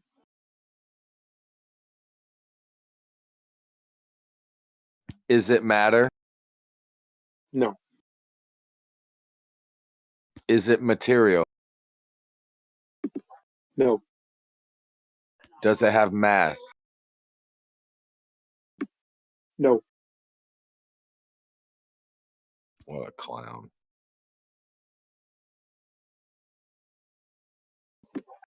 You think rest mass has mass? You think no rest mass has mass? A photon has mass? Mm-hmm. A photon has mass. So when electrons move around, they give things, and then they make other ones move around, and it just moves them, and they just moving around. Hey, did you see this this perpetual motion machine that with the little ball dropping, and then it flops back up and keeps dropping? Powered. Have you seen it? Yeah, it has powered. It's powered. How is it powered? Because he drops it in there? No, when it gets flung back up, that the flinging mixing, the thing flings it up or rides up the ramp. There is there's an electromagnetic coil beneath it, which accelerates the steel marble. I have a magnet in it, man. That's some bullshit.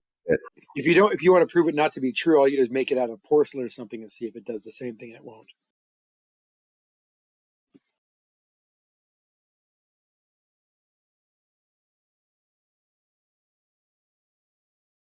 I was hoping like they found that Fibonacci curve and shit. And did it. Yeah, right. Some Fibonacci resonance point. They hit it, running, and all the powers of the universe all focus on that one device for perpetual motion.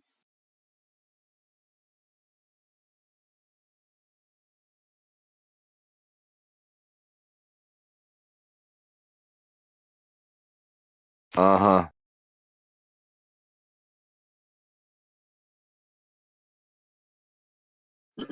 What made you think about the radiation having mass? What made you think about that? Just because everything, if you touch something, you touched it.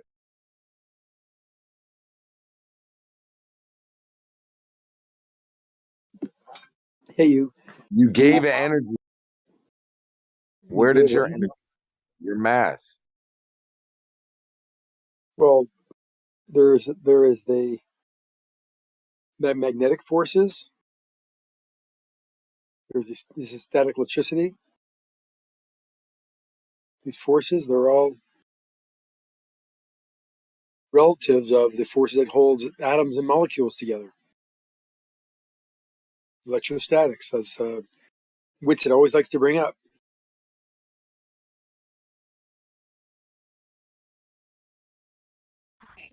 Is that electrostatic? Is that like the ether in any No, way? no. No. It's like saying electromagnetism is ether. These fields are they understand how these fields work. Yeah, I could. Yes. I was thinking electrostatic was probably more suitable to an ether because electromagnetism would require maybe some assistance from like human intervention or something. Sorry, carry on. Because I like this electrostatic thing that's like people are talking about and saying. So I guess when we talk about what's the ether and what's the binding force, then is that electrostatic or is that electromagnetic? Well, they're all interrelated. They share many different aspects, but they're not the same. There's gravitational force, electromagnetic force, electrostatic force. There's all sorts of a few of these other forces, and they're not the same. They're all related, and they show similar effects. Electromagnetism has a field that emanates from the electron and the field of that material when it's oriented properly. Baby matter. It's baby matter. Yeah. But something about electromagnetic.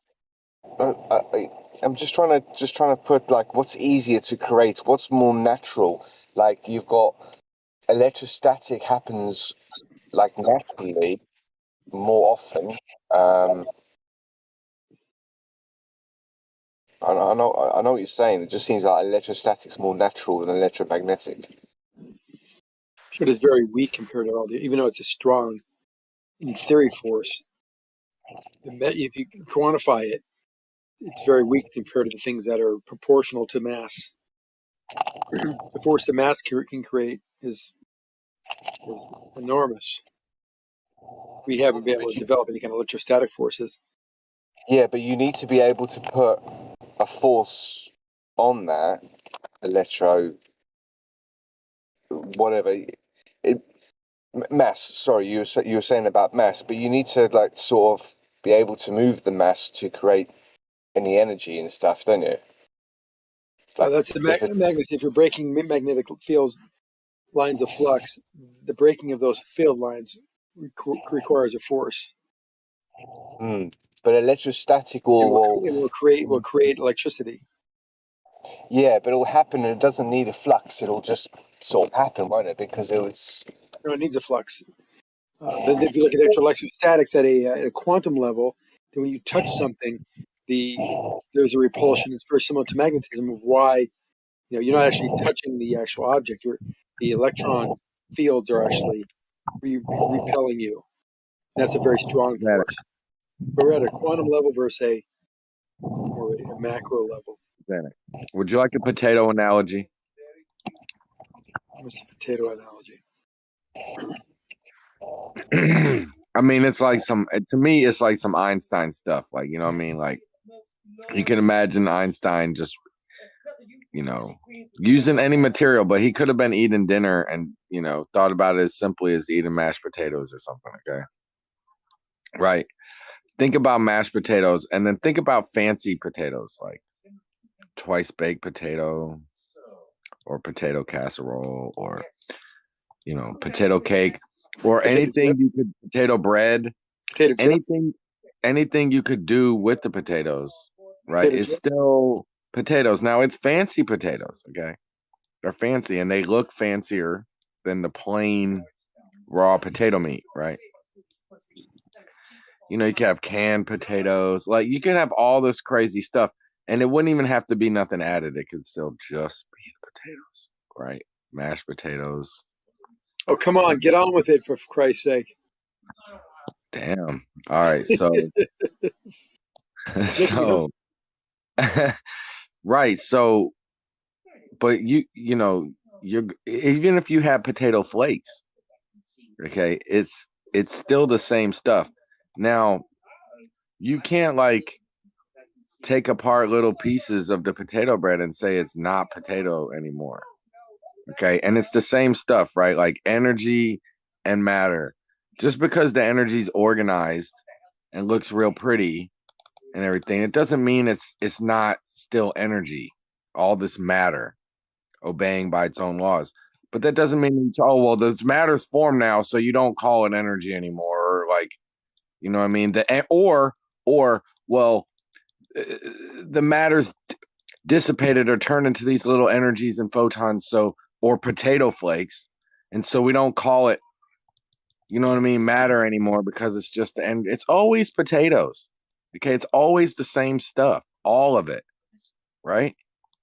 It's always it has to be a little piece of potato, every little particle, every anything that you're talking about. If it's energy, it's matter. If it's matter, it's energy.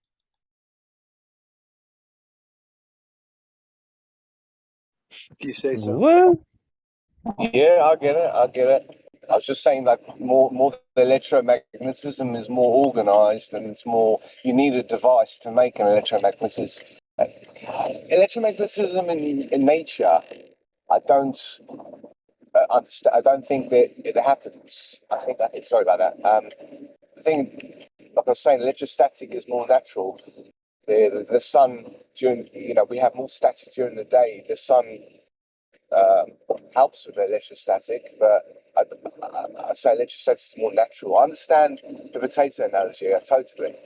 But I think electromagnetism is something that's more manual, like more manually created, human created. I don't know. What do you mean? They're the same thing. I mean, electrostatics is it's like a type of electromagnetic radiation. It's just Well, look, electric charges and mass, right? you There was a don't. video. There was a video. The Okay. guy had a needle. He was in microgravity, so I think he was up in the ISS or something. And he had like a big, thick knitted needle, and he rubbed it, and then Okay. he had water Can bubbles. I'm so sorry. You're muffled a little bit. I'm sorry. I'm clipping you. No, that's all But good. It's all good.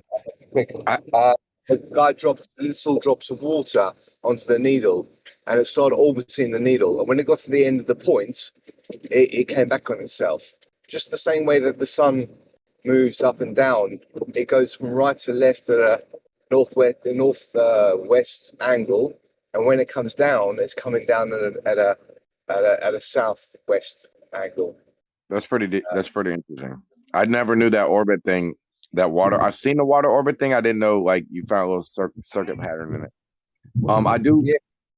So it was the relationship between one object and another, but there was no flux involved. It was just more the center of one thing to the center of the other thing. It's the statics, because he rubbed the needle. So there was a natural thing going on, and it didn't involve electromagnetism in any way. Cheers, mate. I did want to clear my analogy, right? Because I understand that potato flakes. You don't call them baked potatoes, right? Or fancy potatoes, but you know that they could be. They could turn into a fancy twice baked potato, right? Same way like the photons or the radiation things or whatever, it still could enough of it turn into the material or with its other parts, you know what I mean? With its brothers and sisters.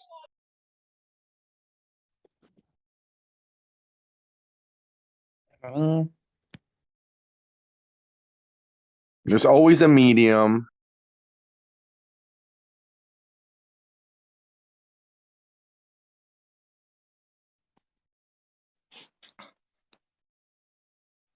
Okay.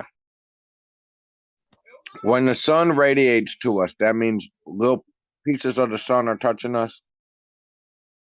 Mm-hmm. Hmm.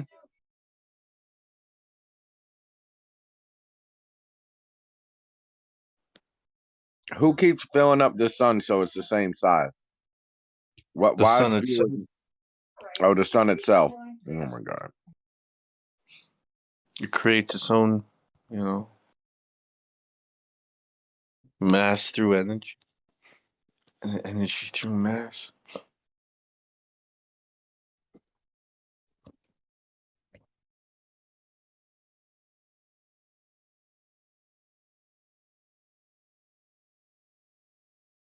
But it's releasing, so it's not taking in any new, right? Mm-hmm.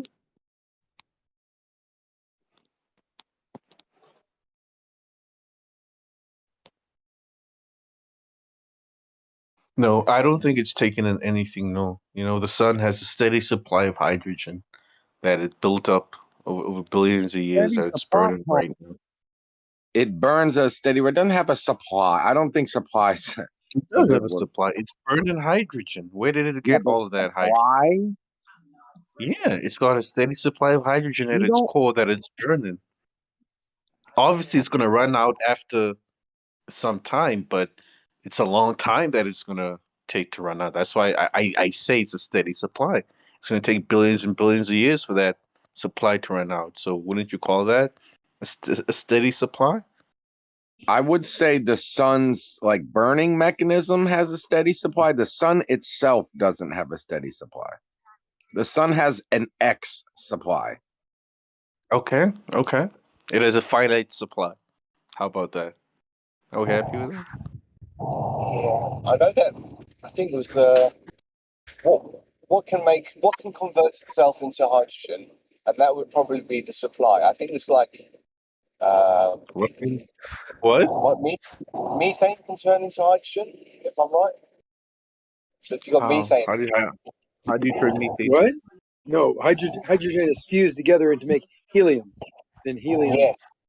But Yeah, what's but he said you can turn methane into hydrogen. I'm just curious as to how Methane? you would do it. Yeah. I mean, I'm just driving. I looked it up. It was either methane and nitrogen, but I'm pretty sure it was methane. Something to do with methane can create hydrogen. It can convert into hydrogen, bond together, but you'll get hydrogen from. I'm pretty sure it was methane because I was going through the stepping process because I learned about this hydrogen.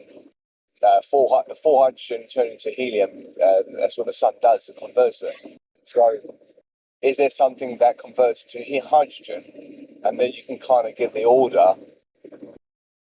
And I would say if we produce the methane from Earth, for example, then that's creating hydrogen eventually, and then that's fueling the sun at the upper atmosphere. Well, if you have methane, you have it's carbon based, so you got to get rid of the carbon. Yeah, maybe if you use pyrolysis, right? You could split methane into what? Carbon dioxide and hydrogen? Maybe. I don't know. It might have been a methane 3. I'm not going to lie. It might have been one of the methanes, just like you've got like uranium 235 and 238. Is methane safe? We need a chemical. Can I ask Zanuck a personal question? Oh yeah, I'm done. Thanks. Zanuck, may I? Shoot. I know you're my elder, and with all due respect, so maybe generational inquiry here. Is the sun one of your ablutions? Ablution? Yeah, Yes, sir. ablution. You purify yourself with it. I think everybody's purified by it. I use it to purify. You get purified by the sun, Sam? Yeah. It peels your skin off. Peels my skin off. It purifies my soul, heats my That's what's food, up. kills bacteria. Nice. But yet the earth is a globe. Contradiction.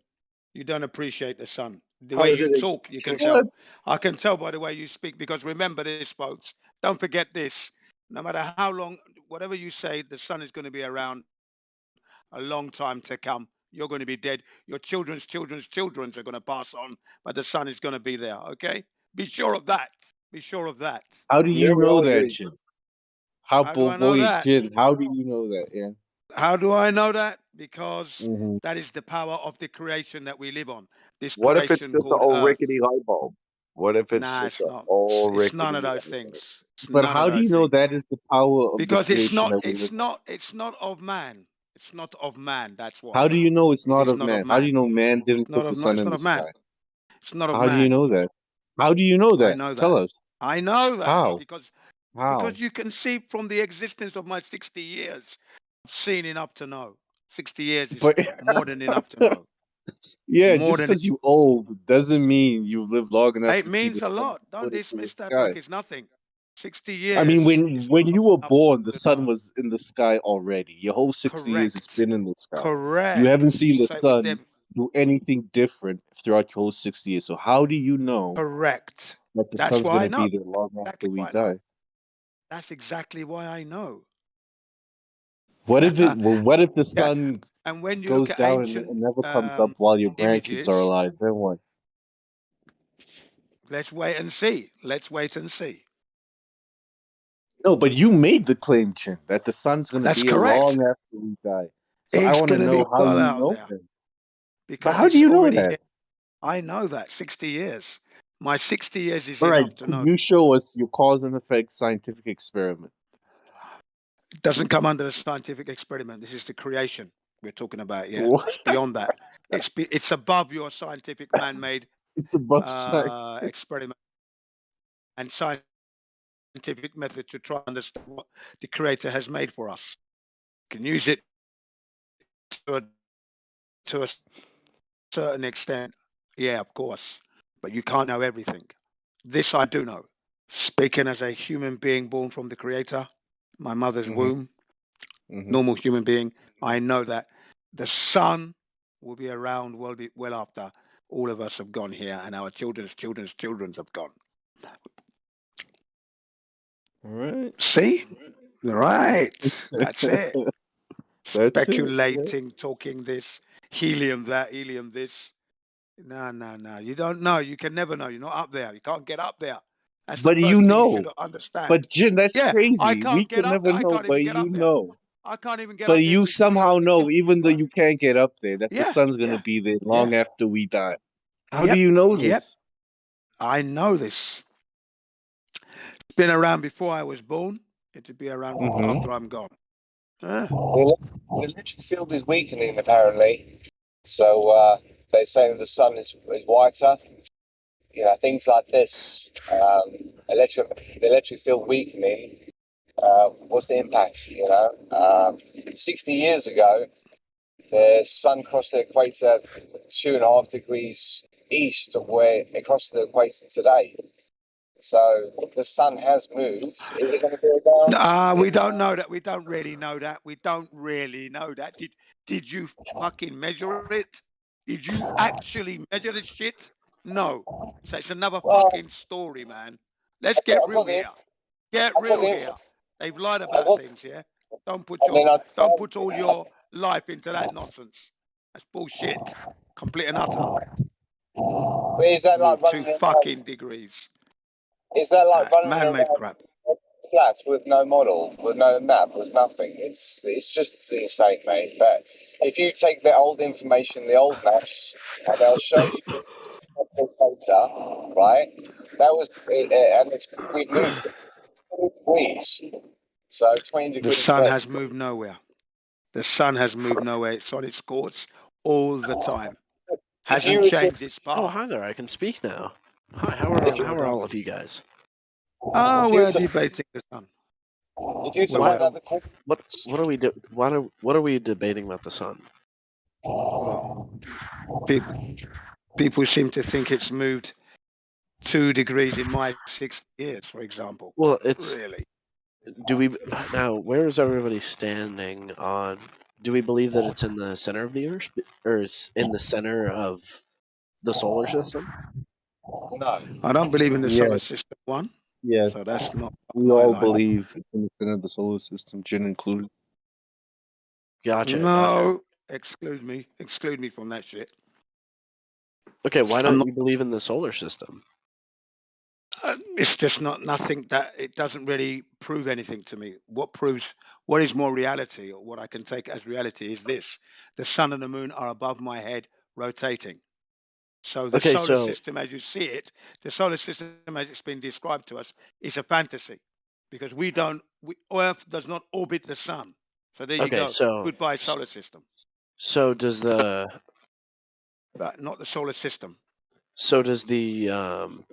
the Earth rotates around the sun, or does the sun rotate No, around it the Earth? doesn't. The sun orbits above the Earth. Is what Okay, it's and what's then going on. Yeah. the moon does the same thing, yeah? Exactly. Yeah. That's it. That's all I need Okay, to and know. then just like sometimes it gets so lucky that the like solar or the lunar eclipse happens. Yeah, now and again, yeah. And Oh, then okay. the Senelenian eclipse happened. Yeah, right. Gotcha. Yeah, that makes sense. Right. That's all I'm saying. But I'm not saying we're part of this solar system that they taught us at school. I'm not a proponent and a believer of that nonsense. Gotcha. Where did you go to uni? I didn't go to uni. I went to a business school after I left school. I did some welding and I was in the military for a while and that. And then I went off. I wanted to start a business. So I went to business school. I didn't go to university. Born in Gotcha. England, London. Yeah. University education doesn't mean you know everything, first of all. It can lead you into trouble, like believing the earth is a globe, for example. And you carry those stupid beliefs without actual confirmation. So Okay. do you believe that the Earth is indeed flat? I know it's flat, so there's no No, belief there.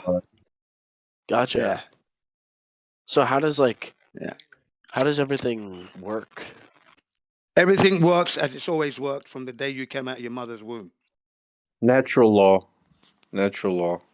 That's It's the what number the one, isn't creator. it? Natural law really equates to creator's law, to be quite honest. What To is be actually natural law and correct. creator's law? Well, what you see is what is. Basically, what you see is what is. What about science? Where's your standing with science? Man-made. Science is a man-made entity, construct to try to understand what was created in front of him or her.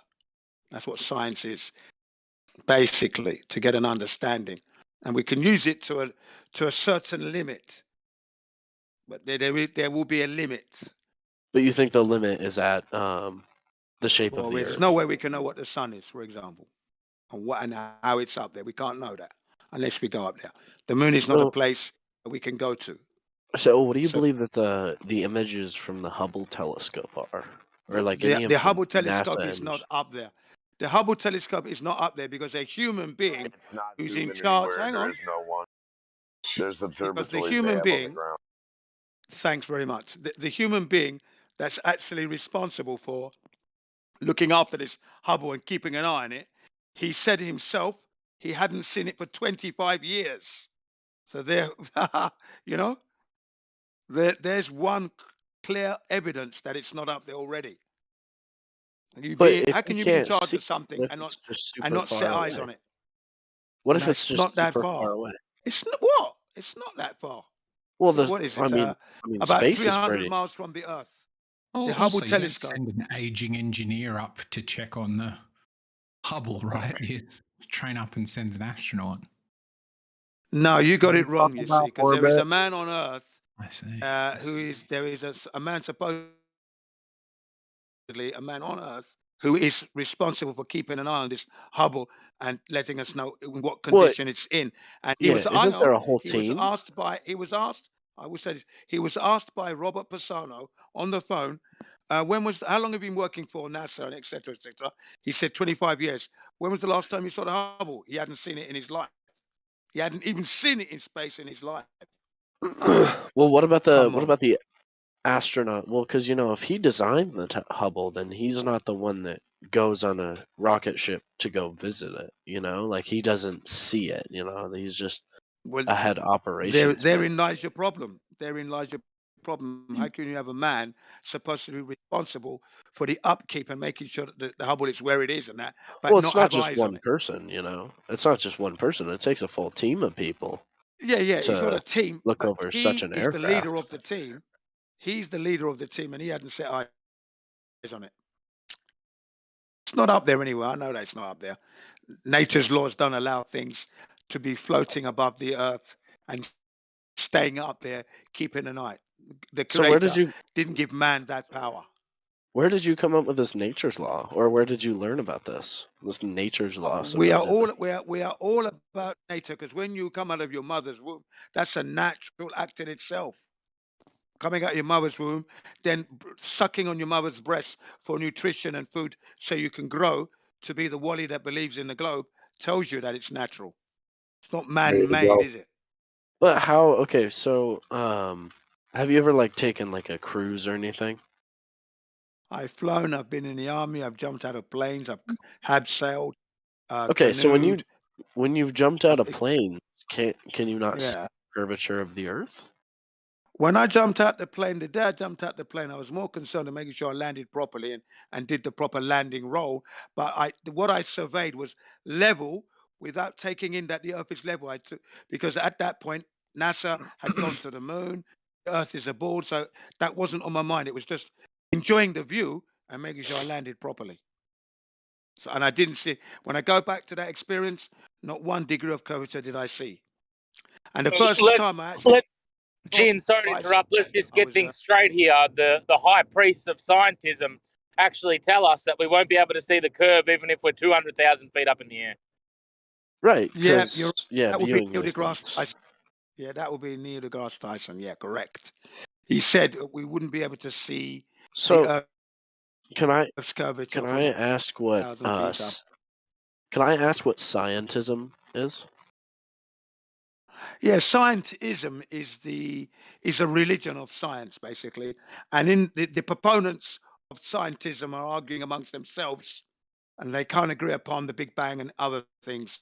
So that's all that is. Scientism is a religion. So are you The science. yourself a scientist, or what do you call it? No. Everyone's a A scientist. believer of Yeah. scientism. No, every kid's a scientist. Every believer Yeah. is a seance person who holds hands and repeats, like a parrot or a religious person. Belief doesn't have anything to do with Thank you, science. Denmark. You're welcome. So what That's is right. your do you have a religious belief? I was born under the Muslim religion, okay, but I don't follow that religion. I don't practice it, although I do observe Ramadan, which is a month's fasting.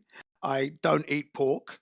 I shouldn't drink alcohol, but I do drink a little bit of alcohol when I have something to eat. But mind you, that's like once a month these days. So it's not really anything to write home about and have a song and dance about. But as for religious in myself, no, I'm more in tune to nature and the Creator's creation. Now, if that makes me religious in that sense, then so be it. But that's it. What do you mean by creator's creation? Are you just talking about the Earth? I'm talking about the Creator that created the earth that I live on, that has become a prison at the moment by the system that man has employed and created. Prison at this point. Prism or prison? Prison. Oh, Here's a question. Can I ask a question? Murder. We have governments that have enslaved humanity. They're creating wars that the silly little idiots are going to go and die for. We prop up. need murderers to keep us safe. There you go. Which is ridiculous in itself. I Contradiction don't want to to do living. the murder. I'll do whatever they want because they're doing it for me, Jen. So where did you learn about the ideas of a flat Earth? Oh, that came to me. First of all, when I came out of my mother's womb, I came into a flat Earth, but I didn't realize it because the education I was given taught me that the Earth was a globe. So, and then what galvanized it for me was when NASA went to the moon. They went to the moon in July. They also went to the moon on my birthday, November of 1969. So I then went to Nigeria. So by this time, I'm carrying the fact that the Earth is a globe. They went to the moon. Brilliant. But then I saw this argument in a textbook between Copernicus, Galileo, and one more character. Come on, Columbus. Okay, they were arguing about the shape of the Earth and that.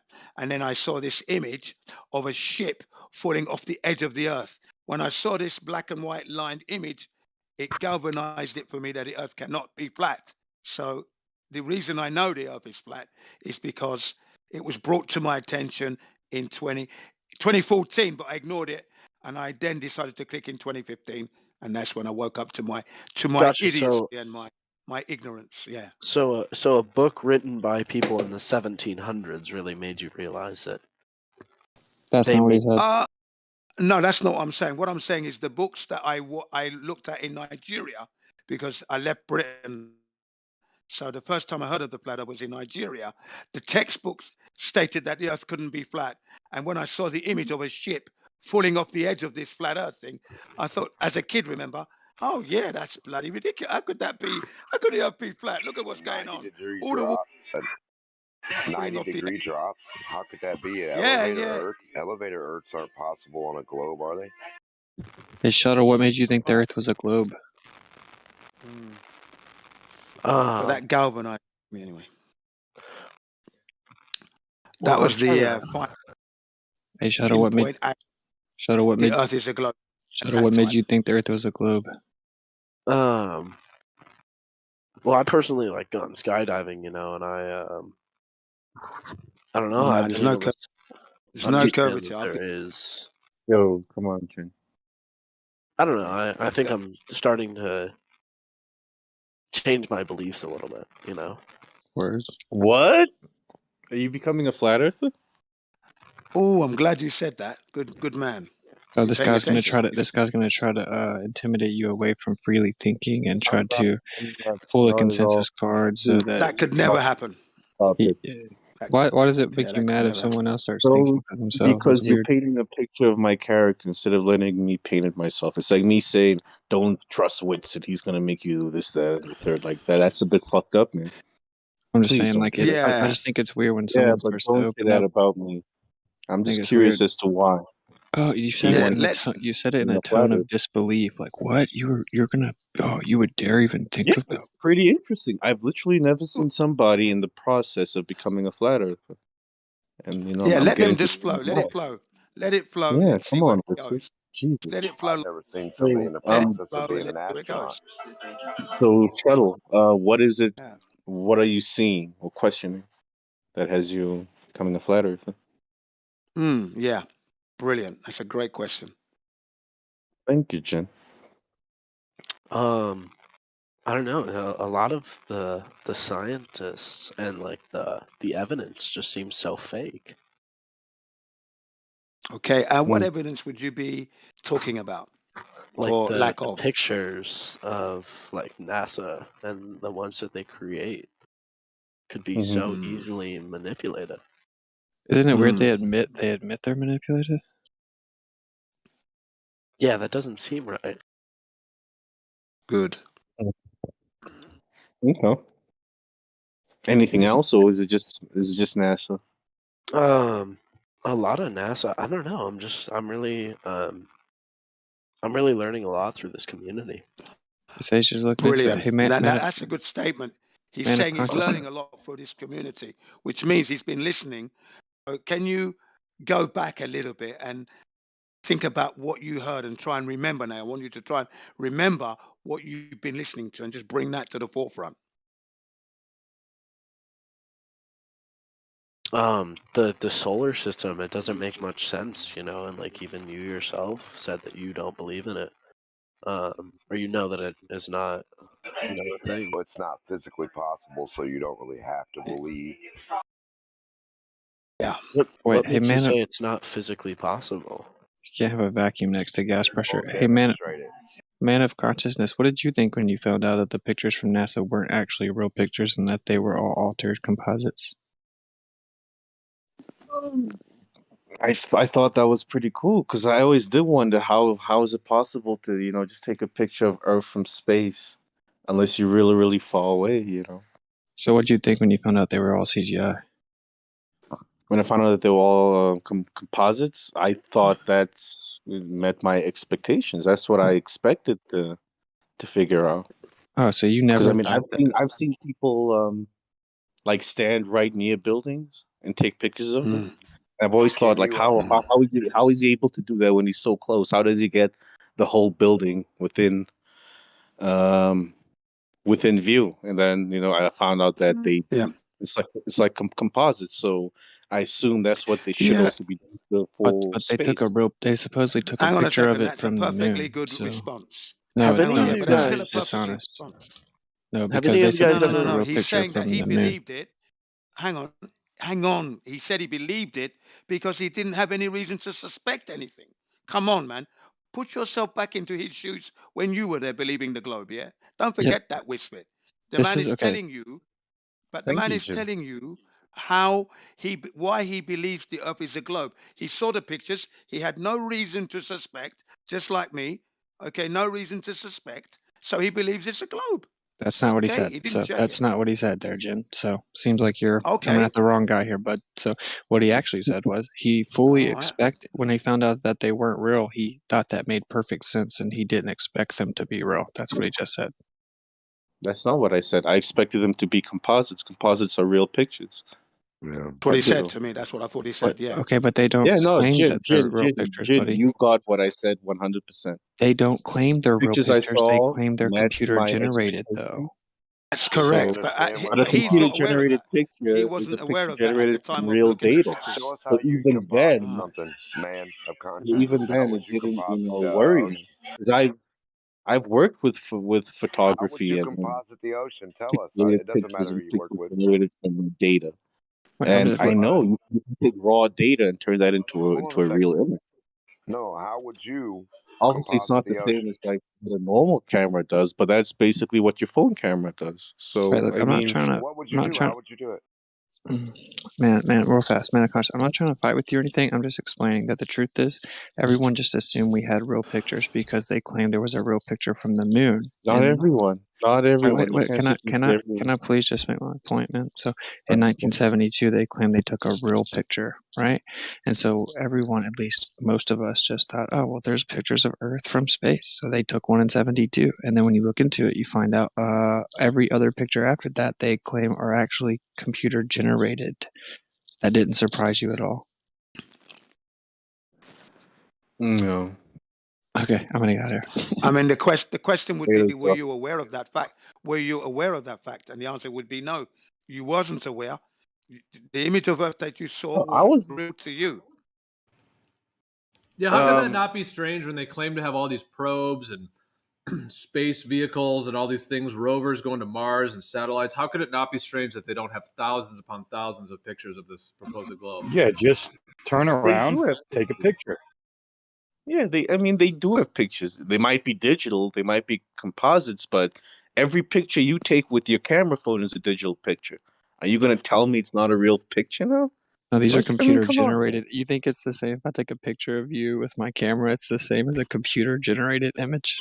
That's why I asked Well, the how No, come question. this is a it's not the computer same. generated image? Your camera works off of the sensor that converts things in digital formats into an image. Well, then why? It's a How come the computer. last time It's a they took No. computer. one of the entire Earth from above low Earth orbit was 50 years ago? I don't know, Jerry. Like, I haven't gone too deep down this rabbit hole as far as you guys have, but I'm Well, this is the satisfied. first step, That's right? the Because all of our real. first step was everyone heard the Earth was flat, and we were like, "That's stupid." We have pictures of it, and then we went and looked into it, and we found out, actually, it seems like we really don't, except for 72. And then you said it makes sense because you have to get so far away, bro. They got that far away in Well, 1972, my man. I do have a Well, question. maybe 1972 we didn't have. Let him ask the question, guys. Let's not be like Sorry. 24/7. Right. Sorry. What about like when a boat has to like sail around the globe? Like They what? don't. They don't do that. That's right. You So can what? go around So your what? block and it's flat. You go around the block, you come right back to your house, no problem. So what You walk happens? around Like your kitchen table. what happens? Especially like I know it's been like done by people that they have like around the world Yeah, flights where races. they start inside of like one country and they go all the way around and back. Yeah, they Wow. start at France and they go It's a flat around track. the Verdi races. East to and, west yeah. No, but circumnavigation. I'm It's all, talking it's about all like on a. in an airplane or something. What Yeah, is east to west circumnavigation works perfectly on a flat Earth. It's a flat layer of air. Can You you can't have spherical can you layers of air. explain this? Yeah, so you go around. The other way. You go around using a compass that points to the center or north, and so east or west is relative to that. You come back to where you started. That's why it's called circumnavigation, because it's a circle. The only But one. how would you north explain them so going? hang on a second now. My turn. North to south has never been done. So from the North Pole heading towards the South Pole and coming back round again, that's never been done. Yeah, East it's to a west. little bit too cold there. So Okay, so it's know. so your point's invalid then. Like what? Well, I'm just Yeah, I mean, curious, that- like Wow. how I didn't know we were you in can the 1700s. We can't go to cold places. Wow, that's you can leave and like if you start in Is that pillbox? say yes, it is. It's okay. I'll be quiet, Jed. I'm if you were to happy like hear start your around voice. at the Thank you. equator, and Yeah. you were to have an airplane that had enough fuel to go all the way around, Thank the Lord. head east and go east, and then you end up at the same exact point that you were before. How is that Right. possible? You don't think that would work on a flat Earth? Well, I'm just confused. Okay, so if you go east, you're gonna keep on updating in a circle around the center, and you're gonna come back to where you start. Circumnavigation is identical east to west on a globe and a flat Earth. The difference would be north to south would prove the Earth's a globe. That's impossible on a flat Earth, yet it's never been done. Oh, so to disprove the flat Earth theory, somebody just needs to fly a plane from the North Pole to the South Pole. And then back North to the North to Pole. south. Theory. Circumnavigation. Someone's got to Go on inform me. if It's you not a want. theory. And a flat Earth is not a theory, by the way. Yeah. No, I'm not saying it is. I think it's Yeah. a very valid. Sorry to interrupt you, but flat Earth is a theory. Flat Earth. Yeah, let me just get this out. Flat Earth is not a theory. Flat Earth is where we live. It's real. It's the reality. It's not a theory.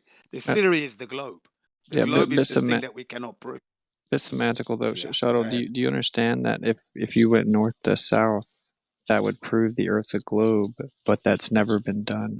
Yeah, it's never been done. Yeah, but it probably could be done though, right? Well, listen to this. probably Let me could tell you something. fly. Hang on. Hold on. Not Hold for on. This is how it could scientific have. research. This is how it should have been done. Hang on.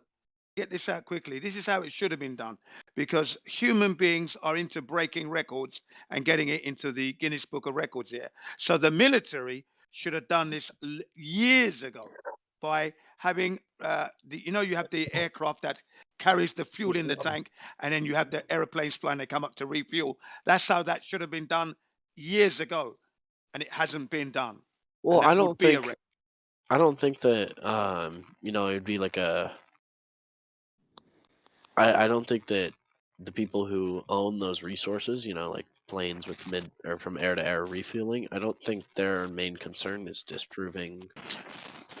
That would be a cop out, because at the end of the day, we're talking about north to south circumnavigating the Earth.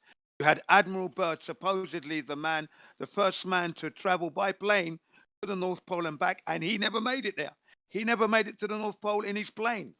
Okay? Well, yeah. What year was so this? So if you're saying that it's not something 1945. Yeah, 94. If you're saying it's not something that the military would be interested in, that would be a mistake, because they tried it and they lied. Well, Admiral Byrd lied. The bigger part of Shuttle, surely do you understand now, I though, that when you understand said circumnavigation is impossible on a flat Earth, that actually it's not? Do you Well, I understand? didn't say it was impossible. I think you're just trying to make yourself more like right and me more No, wrong. it's I just didn't think it was wrong. all the Globers in here will tell you that it doesn't prove one way or the other. I'm just hoping that you understand, so you can put that back in your pocket. Yeah. It's in my pocket. Good. What I would say to you is this: look, the fact that that hasn't been done should alert you to something's amiss there. Because if they've done east to west, why don't we do north to south? What's the problem? Well, because I don't think north to south is their main concern. You know, I think that they could probably use those military aircrafts. You know, maybe in the military. Right. So do you think that's our shuttle, Jen? Do you think that's Yeah, our go ahead. responsibility, shuttle, or do you think maybe the military might want to get back to you? Well, I don't know why the military would prioritize disproving an idea. Right. That's what I'm. So why would you ask? Is it my priority? They have the Wait, Jen, hold on. Wait, do you think is it Jen's priority? Is it Witt's? Is it mine?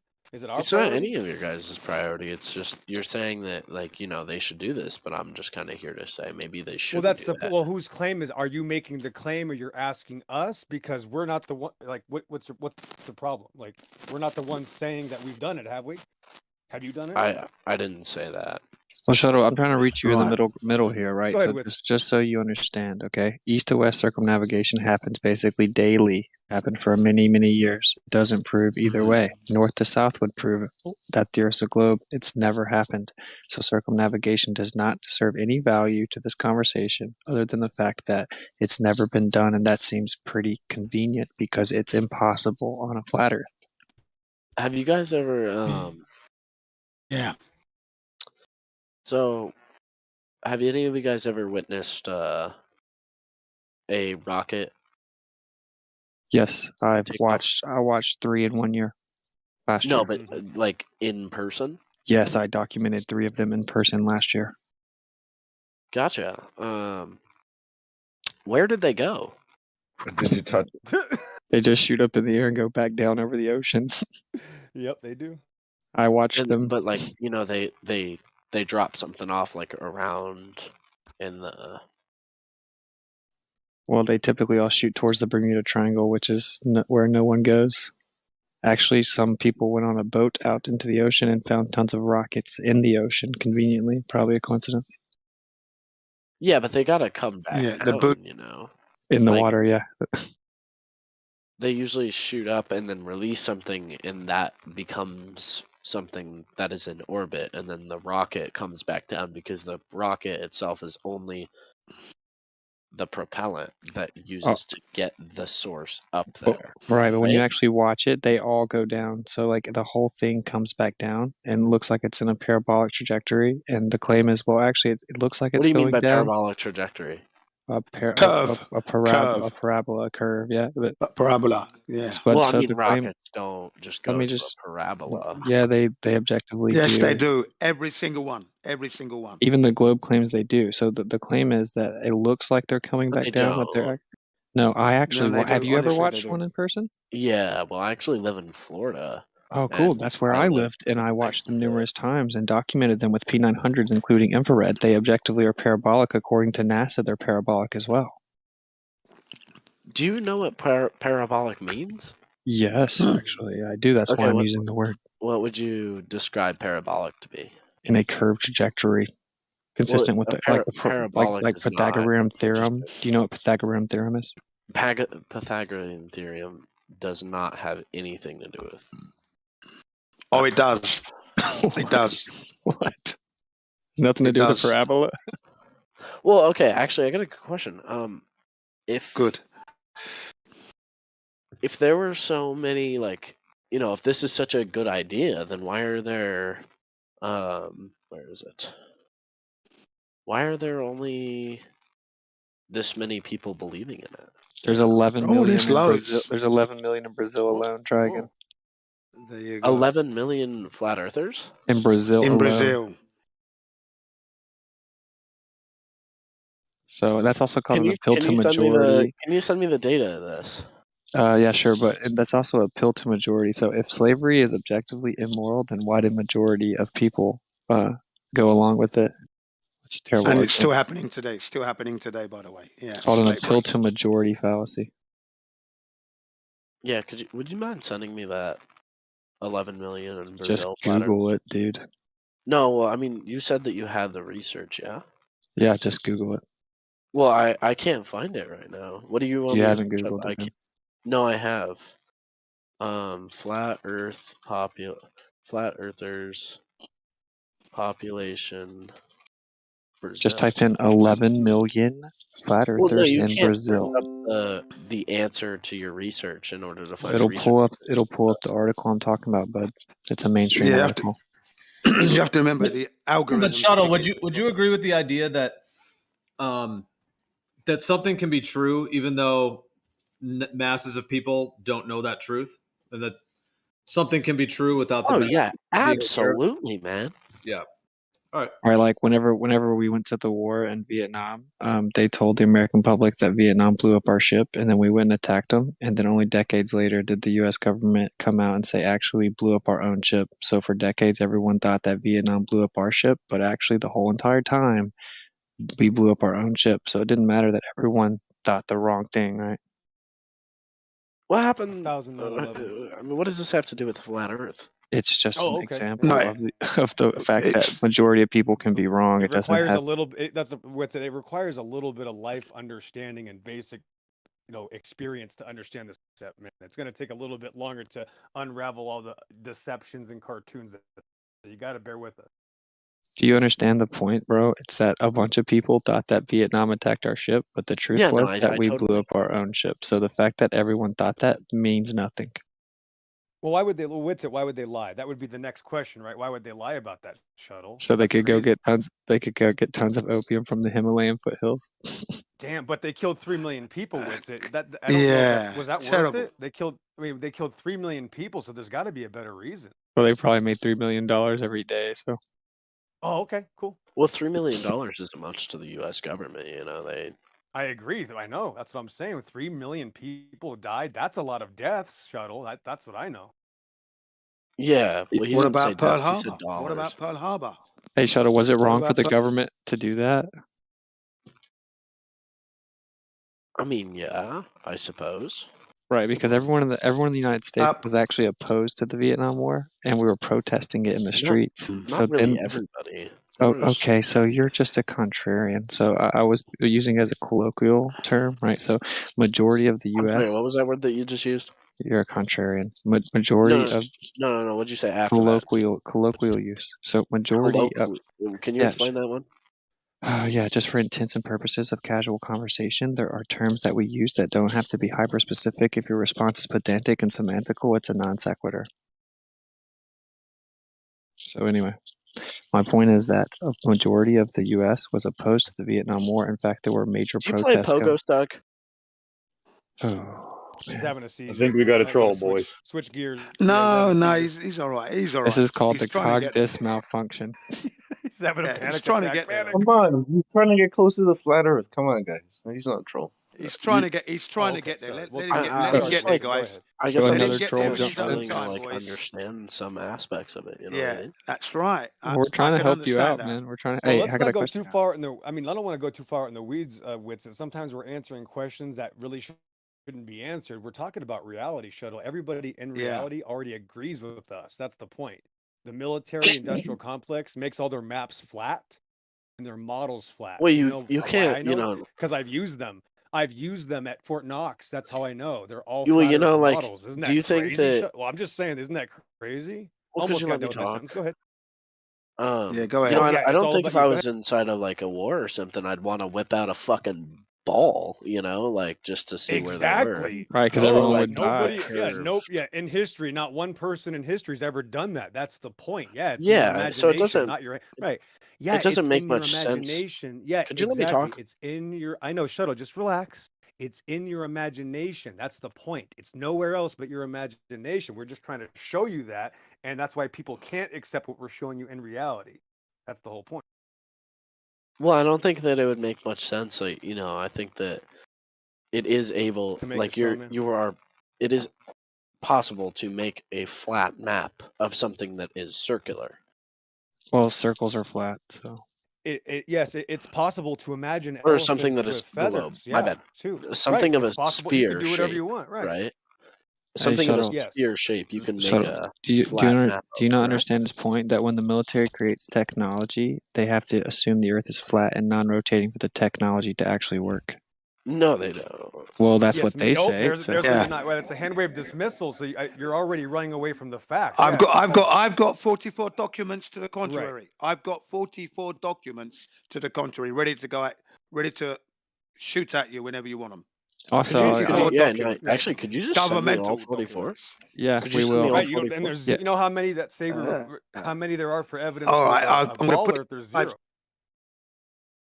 Hey, Shuttle, I'll even tell you one off the top of my head. I shall post it in the live stream in the next 2 minutes. Shuttle, I'll tell you one off the top of my head. There's one called Okay, keep- electromagnetic propagation over a flat Earth. The military designed electromagnetic tower weapon systems, and they say the Earth is a stationary dielectric plane, and that's the only way that the ground weapon system works, and they use it to this day. Yeah, well, I mean, it is possible to take something, especially with the use of technology, that is in sphere form and turn it into something of a singular plane. No, you know why that doesn't work? Because if I have a tower and I shoot out horizontal propagation of electromagnetism, it You're will just be saying different. fancy words, you know. I'm These just gonna aren't tell you this fancy. right. These are like I'm gonna 3 tell you this- syllable words. I'm gonna Bud. tell you this right now. I am actually like going into engineering, you know what I mean? And I know that it is possible to take something of like a curve. Well, then why'd you have to interrupt me if you're so smart? So the reason that it doesn't work is because if you shoot a horizontal propagation of electromagnetism on a flat Earth and a globe Earth, they're different because the curved Earth will block the propagation. It is very possible, however, to take a map of something as the size of a globe-shaped Earth and turn it into a flat. We're not talking about maps. We're talking about Right, towers that shoot Right, electromagnetism. shuttle, But you're those imagining that. towers, Right, shuttle, those shuttle. You're towers. imagining Can you shut this. the fuck up? You're yeah, see, that's how it's that easy. Yep. Go ahead. Obviously those towers and like technology cannot use everything in the 3-dimensional, and sometimes it is easier to use in this like 2D form. Right. So You know you're what I just mean? going to So continue to sometimes tell us why we don't those- experience a ball. Continue. Good job. Shuttle, you're not understanding. If I draw a straight line from the tower, I don't think you're understanding. We'll try and not interrupt so much if you're going to complain about interruptions the whole time. So when you draw a straight line from the tower to a globe, the Earth's curve will block the line. If it's flat, the line will keep going. In real life, the line keeps going. That's why the weapon works. Could you send me like what weapon you're talking about here? Sure. Yeah, but the thing is that military's weapons, most of them that you're talking about, don't fire far enough to take into consideration. That's a lie. You're just literally making stuff up. Every single weapon, including railgun systems and ICBM detection systems, 5,000 miles across the Atlantic Ocean, are based on LOS, Lima Oscar Sierra. It's called line of sight. Sorry, noobs. Talking about the Sorry. propagate. You don't have a claim. You're just talking. Yeah, you're talking. You're right. It's just talk. There's not reality. It's just a religion. Don't interrupt him. Yeah, let him speak. Go ahead, Infidel. He was talking about some tower that fires an electromagnetic field, right?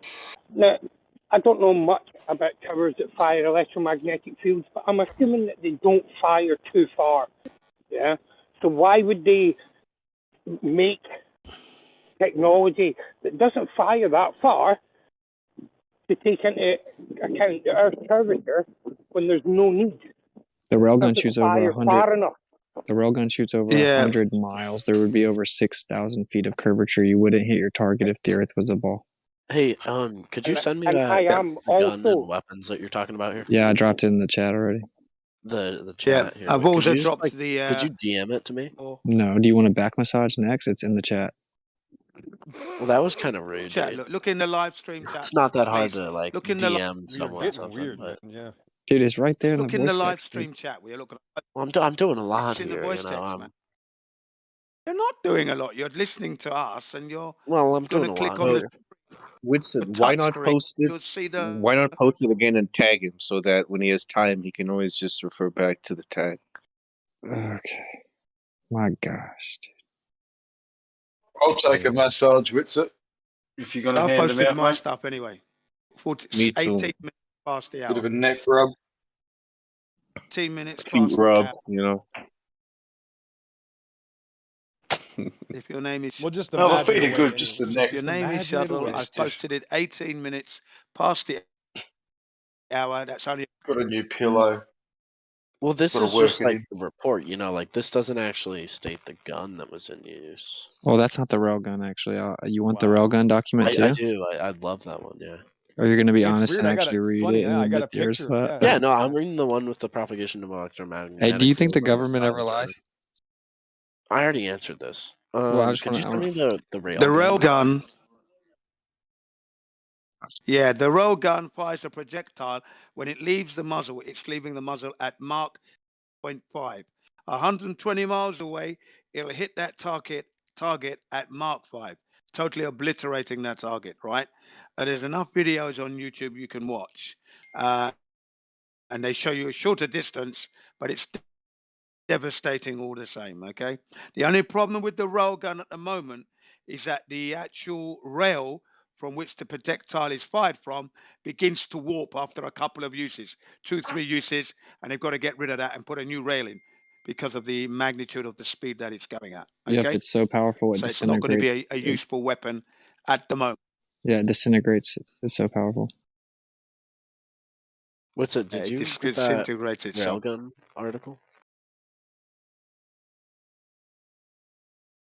Yeah, that's what he said. He did Yeah, that. I no, think. the railgun's also now in the text with view tagged in it. So I've dropped electromagnetic propagation over a flat Earth document from the military, and I've dropped the article about the railgun, both with you tagged in it. Well, this doesn't say anything about a flat Earth. 100. Oh Okay, so that's my what we need. Okay, so we got to get a new document, which you already missed. So if it says flat, so if NASA says flat Earth, then we're good. We're done. No, that was easy. Thanks. Flat and Yeah, stationary. Here all Thanks. night. Well, let's talk about this logically. Let's see if you can think through it. So if Flat and there's- stationary. Well said, that man. So if the Earth is curved and it's a ball and you shoot something 100 miles, there would be 6,000 feet of curvature. So if I shoot on a flat Earth and a globe Earth, would they Do you be know the how same? gravity works? Yeah, I know it way better than you do, I would guess. So he's gonna run. He's just running away now. Okay, he's just away. Gravity Okay, has nothing. depends on Gravity has flat Earth, nothing yeah. to do with this at all. Gravity totally does. Gravity has an effect on every Yes, single gravity depends on particle flat Earth. on It means weight. Yeah, gravity depends on not. Who is this fucking clown? Would you shut up? I'm trying to talk to Witsit. Witsit. Princess. Yeah. Yeah, you're but he's running, right. it's fine. He's right. Run. Gravity comes from the word gravitas. The etymology is weight or heavy. So the amount of weight something has. In your model, gravity is the effect of bending and warping of space-time, which You has been can't just debunked. take the base meaning of a word and just change the meaning of it because of what like it roots Just in. like he did. Yeah. Okay, I'm explaining it has nothing to do with it. So if you shoot a projectile 100 miles, the Earth dropping down below, you'd have to account for that to hit your target accurately. If you want to talk about gravity, I can happily destroy that as well. Gravity would like cause it to curve with it because like I don't know if you understand like how the electromagnetic field works, but like Yeah, I that's do. why I that literally gun do, works. Yeah, Okay, so, actually, like, did you if know the we- globe Earth can't explain the electromagnetic field yet? Well, that's what it- Harvard says. So maybe you know more than them. totally- Maybe you should get your Nobel Prize. I mean, it totally does work. Though. No, there's actually a 20% discrepancy with the current theory of the dynamo threshold. Okay, but there's no research that shows that you guys are right about a flat Earth. So Literally Only all everything research in the history? world. Yeah. The Yeah, documents. Everything ever. Yeah, that was easy. I've just posted you 44 documents. Oh, let's I've see just him, big posted man. you He's running 44 away. documents in the. Jen, in you're the, ruining his outer 44 space fantasy. documents? Yeah. Where? Jen, you're Come ruining on. his outer space fantasy. Don't do it, please. Yeah, this is not good. I mean, I mean, I don't know. I'm friends with a guy who's going into space studies, and I don't know. I felt like this would be kind of a fun waste of my. Really, evening. ask him And if he it knows what really dark has. matter is. You have a friend? I do. That It's part's crazy. shocking. No Just one not would go the- this bad. just I'm the going to fact blow that your your mind friend in a is minute as shocked. well about Wait, hold on. How old are It's you, shocking. Jay? I know an Ivy League professor that knows the Earth's flat, so your appeal to authority isn't holding much weight here, bud. I think that Yeah, I know the if guy with the an best Ivy record League at Fort Knox. professor The believed guy that who the shot the other- best record at Fort Knox also knows the Earth Would is you flat. shut up, God! You just never It hurts stop them. talking. It's just too much. It just the pain with it. The pain is too easy. To be fair, my man Shuttle, every time we make a point, you bring up a point and then we rebut it, you just change the subject. So it's called Not diversion. really. I mean, I just like it's kind of funny hearing it. That But you you're guys, getting like, destroyed, have though. this- You're we getting can't destroyed. just though. Don't. There's a over me million while others. I'm Listen, talking and no then one's gonna saying that you're notice you, Shuttle. destroying There's a me. million more little boys that are gonna come in here and get crushed just like you. And look, everyone just keeps asking me to Okay, post all the sources. Austin, Let's post your have a, sources. let's Post your have a sources. recap. Hang on, gentlemen. Let's have a North recap. Pole Let's slow Circuit down the navigation. onslaught What just is for a this? second. Dog, what down is the this? onslaught. Can we slow down the onslaught and ask Shuttle where he is at the moment? Now, you've heard us giving you real truth and real information. How do you feel so far about what you've heard? Okay, Shuttle, we're slowing it down to your Well, it doesn't. pace. All of what you guys are saying it doesn't really make much sense, you know. Like, Because your imagination believes something else, right? Okay, well, it's I not can my accept that at the imagination, moment. I can right? let's accept that for. Who's this I can fucking accept clown? Hold that, on, but hold on. I gotta pick a fight with who's it? Jay? okay, J-I-N. this is a. Oh, the guy that lives in a cartoon. That's me. I'm Jin. Yeah, that's Jin. Oh no, You're not Jin. No, not Jin. No, I love You want Jin. to pick a Jin's a fight nice with me, guy. do you? Shuttle, are you Who's gonna the XO? Shuttle? You keep running away, but now you want to keep. Dude, you the wanna pick a XO. fight, No, but no, you're no. running Wait, I want to away, talk yeah. to you. How old are you? Okay, okay, no, Shuttle, no. No. I Doesn't gotta work ask that you. way. How old are you? Princess. Yeah, Princess. I know that's personal information. You're already doc dropping like typical evolutionists. Listen, I know you're an atheist.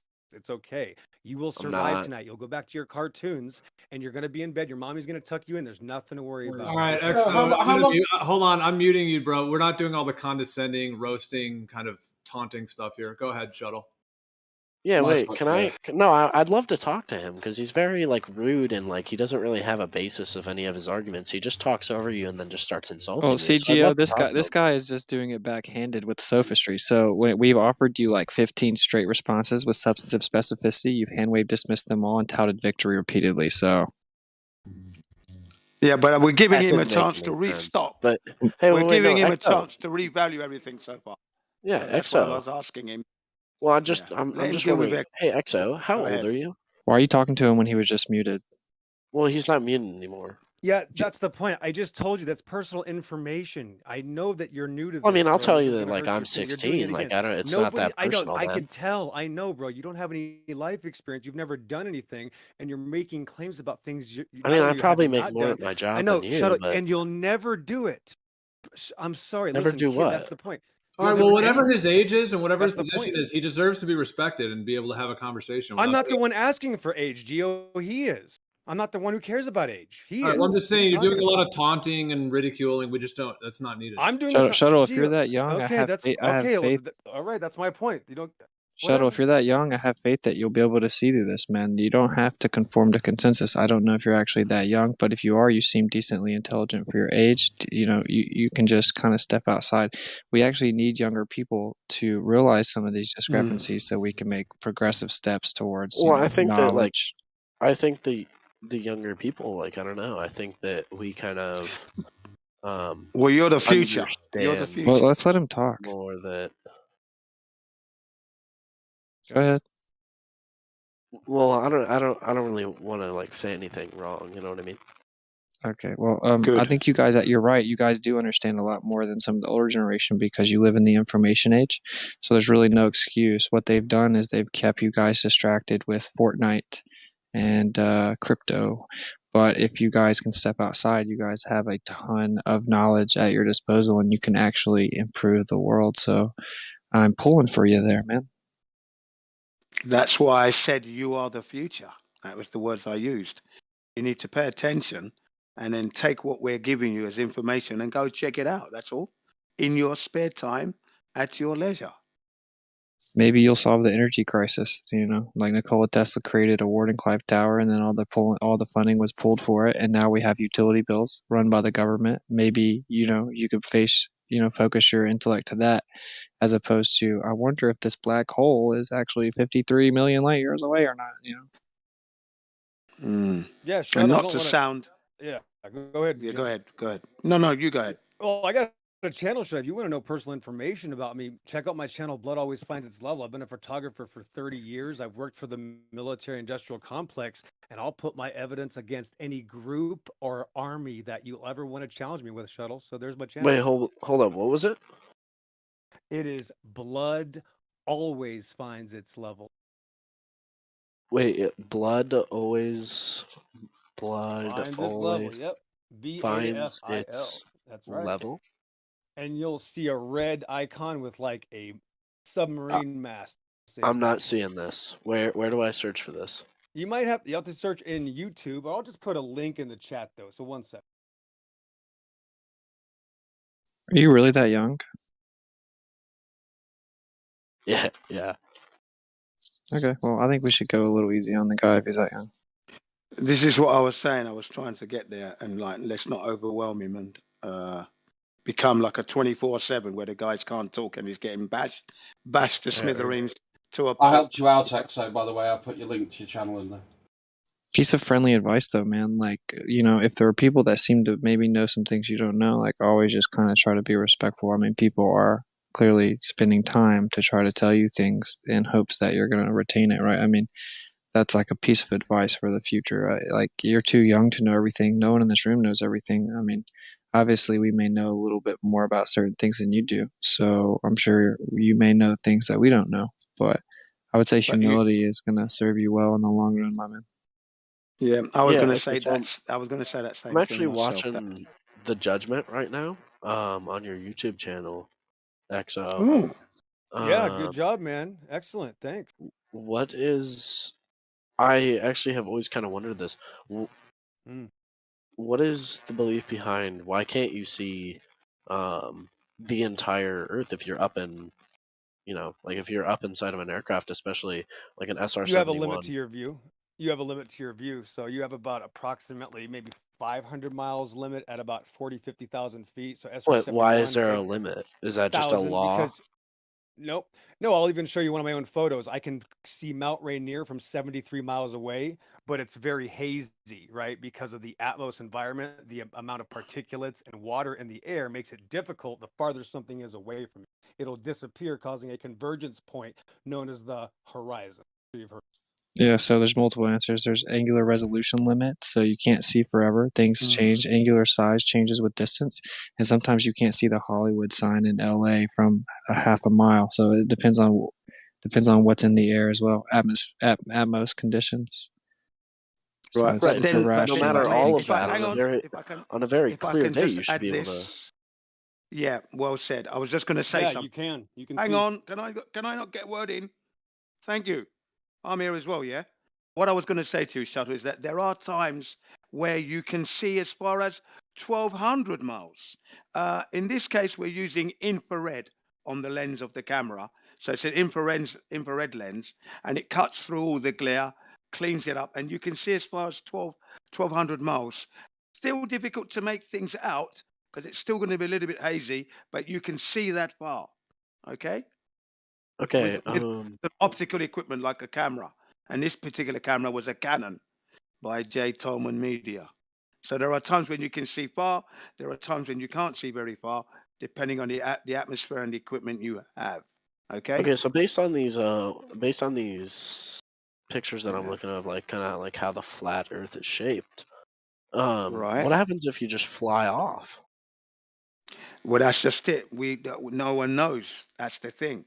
We don't just fly off. No one knows that yet. It's illegal to go past the 60th south latitude privately. Right. Probably not a coincidence. That's the 60th degree parallel on the Earth. If you fly an aeroplane and you haven't notified the authorities that you're going to be in that location, you will be, what's the word? Intercepted and escorted by 2 jet fighters coming into your locale, asking you, what are you doing here? Follow us. And if you don't, they'll take you out. They'll shoot you down, yep. Yeah. And you will get 3 warnings. And if not, they'll get permission from their HQ, and their HQ, take him out and you're gone. Secretary of Defense will give the order to take your you out. history. Yeah. Actually, the same thing goes for ships. People have tried to go on ships and been intercepted and turned around. Yeah. But yeah, it is kind of how national waters work, but yeah. Oh yeah, so we have China as this mortal enemy, but we're in agreement that we're going to make sure none of the public can go south because, you know, that's how it works. Well, I don't think that's an agreement. Okay. China's in agreement, yeah. I am going to, however, have to depart as I have to go to bed, as I have to wake up for some rather... Well, it was indeed a pleasure having you here, Shuttle. Indeed. It was. It was a you good asked some good conversation questions. with all of you. It's a little bit prickly here and there, during this chat that we had, but hopefully you will return with some questions. Yeah, So no, I if you want definitely to know will. the truth, you will. Hey, yeah. Shuttle. Yeah, So good up to job, you. Shuttle. No hard feelings, man. And I apologize for maybe being aggressive with you, but obviously you were a little bit antagonistic, and that's fine. Actually, we deserve that. It actually keeps us sharp. So good on you. But I Shadow, put let me a say, little link there. Yeah, go. one thing before you leave, bro. So if you really want to know the truth of this conversation, all you have to do is try to figure out if the radius value is true. So they say the radius value is 3,959 miles. So just if you can figure out if that's true or not, that'll answer the whole entire question. Because if that radius value is wrong, the entire model is wrong because everything uses it. So there you go. Yeah. And Shuttle, we and I should, put a short distance shot in there for you, Jen. I just want to show them that. I put that in there just so you can see before you leave. That's my shot of Mount Rainier from 73 miles away. So that's just one of mine, and I have many more that are much longer. That's just another shot of my. Gotcha. So we- Okay, well, it has been a lovely discussion with everybody here, and I appreciate the conversation that I've had with all of you guys. yeah, we appreciate you coming in as well. It's Yeah, been stay refreshing, to stay be open quite minded, honest. bro. Yeah, I will. All right, you guys all have a great night, all right? Yeah. Night. Dude, cheers, bro. Please come back. I didn't realize that guy was that young. I'm like, oh damn, bro, we Tissues, quick. need to hold his hand. I'm Bro. going to be in tears. I'm getting a bit tearful. Can someone pass me some tissues, please? Tissues, somebody. Just got to push the right button, Jen, and they'll learn. So there. Okay, thank you very much. Is he gone now, is he?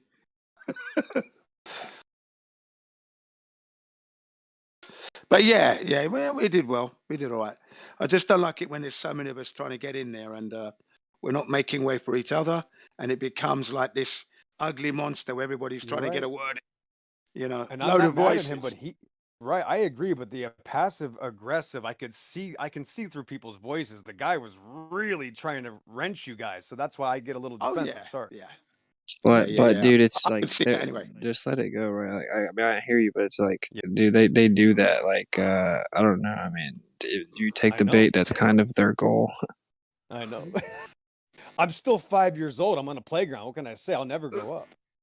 Yeah, and that's good. I like that about Pillbox. I like that. That's cool, man. I'm the same. I'm actually the same, you know, honestly. And let me Yeah, clarify, I'm not into trying that. to act like I do it perfect. Like I definitely take the bait too. I'm just saying, like, Yeah. it's easier said than done for sure. Yeah, absolutely. I get antsy. Sorry. Yeah. I think we don't want to be like we don't want to be like 24/7 because it does get a bit bludgeon and bloody there sometimes. We definitely know. don't want to be like that. Yeah, we don't want to be scaring Yeah. everybody away from the flat Earth. Yeah. Yeah, that's right. I just man of consciousness. I found your answer interesting because I don't know. I've never met anyone that wasn't kind of taken back and surprised that we didn't have real pictures of the Earth. I mean my honest experience was I thought flat Earth was stupid when I first heard it, and I'm like, we're just gonna go Google pictures of the Earth. And then I found out turns out there aren't even real pictures except for the fake moon landing missions. So. You know, that was weird to me. I was like, what? I mean, if we did it in 72, you would think we'd have thousands of real pictures of the entirety of the Earth, and turns out they're all CGI. It's kind of weird. Yeah, and even that 1972 image turned out to be a painting. Jen, man, chill, bro. Listen, Sorry, man. We actually agree on this. When I saw Flat Earth first, I thought it was stupid too. Very profound. Yeah. For some so did reason, I. I didn't, Branch. For some reason, I said, you know what, Branch? Why did this lady just say flat Earth? I kind of want to know why. I never thought it was stupid, and I guess that's why I'm here. And by the way, I just say that to kind of reach a middle ground. I didn't think it was stupid because I came from Bob who had like exposed like 20 different conspiracies I had already verified. So I'm like, I was just confused. I didn't know exactly what it meant. And then I'm like, well, let me just go Google this picture. And then I found out I already knew the moon missions were fake. So when I found out that was the only claimed real picture, I'm like, they're definitely lying about something. Yeah, well, I discovered the moon landings were a hoax back in 2001, and much to my disappointment, but I still didn't connect that the Earth could have been flat there, that they couldn't have been able to take a shot from space, even though they took one in 1972. I thought that was a real shot. So obviously I'm thinking the Earth's the globe. So when in 2014 it was being recommended in the recommendation bar, you know, suggestions, I just laughed. I said, you know, you look at it and I looked at it and laughed. And then like the next day, a few more popped up. And I looked at the Earth's not flat. That's stupid, you know, and then carried on. And this was going on for months. I thought I'd been hacked because I was using my wife's computer. So I thought I got paranoid. I thought, what's this fucking flat Earth shit? What's going on? Come on, man, this is stupid. You Well, know? that's why the lie worked so well, right? Because like flat Earth doesn't really even cross your mind. Like when I found out the moon mission was fake, I didn't think flat Earth. Like that wasn't even a option in my mind. You know, I was like, That's oh well, right. we were just beating the communists. We had to lie about how we beat the That's Soviet it. Union. Yeah. That's it. Yeah, that's exactly the road I was on. So I hadn't even connected flat Earth. And then when I clicked on it for a joke, I said, let me click on this. It's Boxing Day now, 2015. I thought, let me click on this and see what they got for me. And I'm laughing, you know, I am laughing as I'm clicking, smiling, thinking I know it all. And then within 3 minutes, I felt like a dumbass cunt, unable to discern anything. That's how I felt. I felt like Yeah. a right idiot. I wish we could Fuck. have honest conversations with some of the Globers because it's like, for example, when I found out about the time lapse, I had never heard of that, and I know for a fact that most people had never heard of that. They had never known that there weren't many real pictures claimed. Like, just be honest, you know. Like we should be honest here. Like even if you think there's a globe, you did not know as much as you know about the Earth as you do now.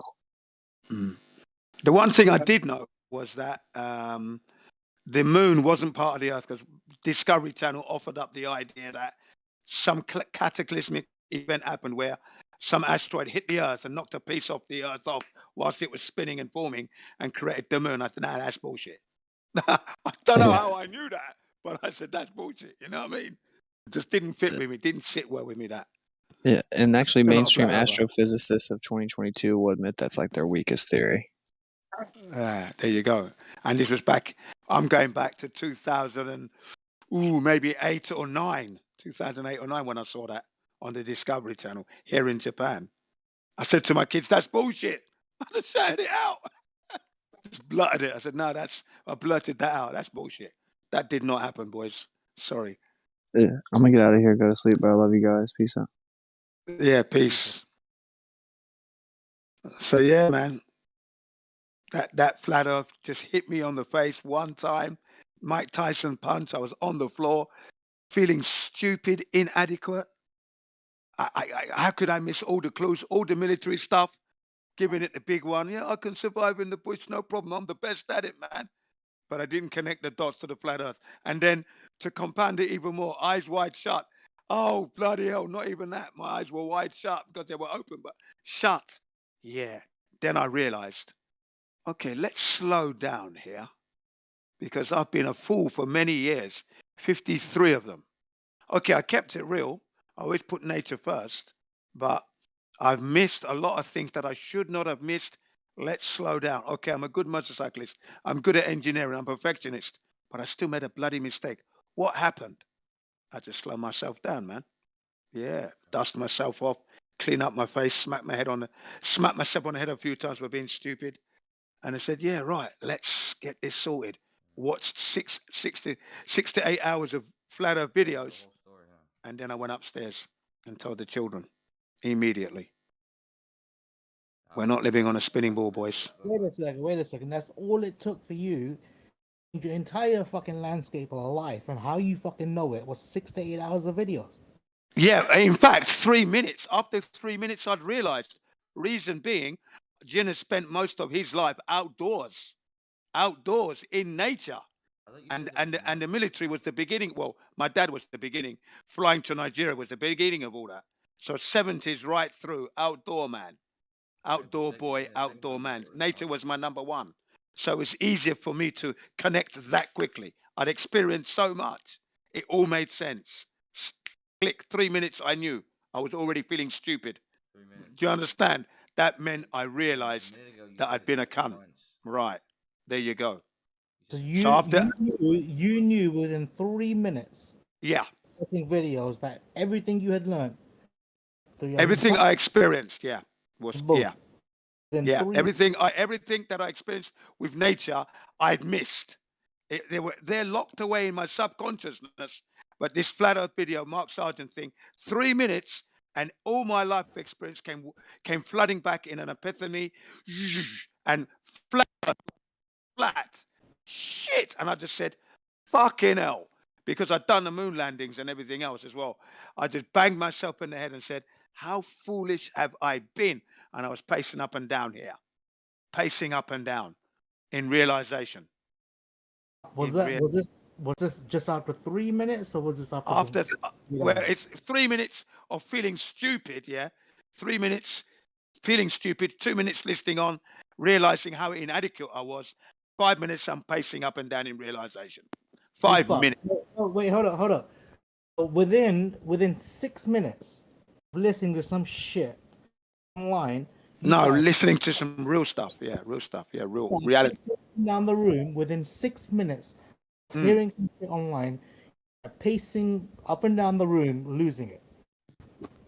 Absolutely, in realization how foolish I've been, how inadequate I was as a researcher. I hadn't connected all the dots at all. Hadn't connected anything. That's how I felt like a right donkey. Feels to me like again a little bit more than 8 minutes. No, it was literally 3 minutes. I began to feel stupid already.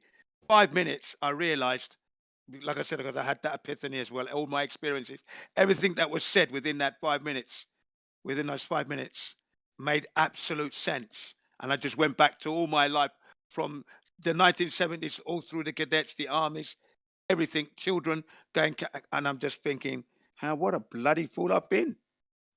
What was it?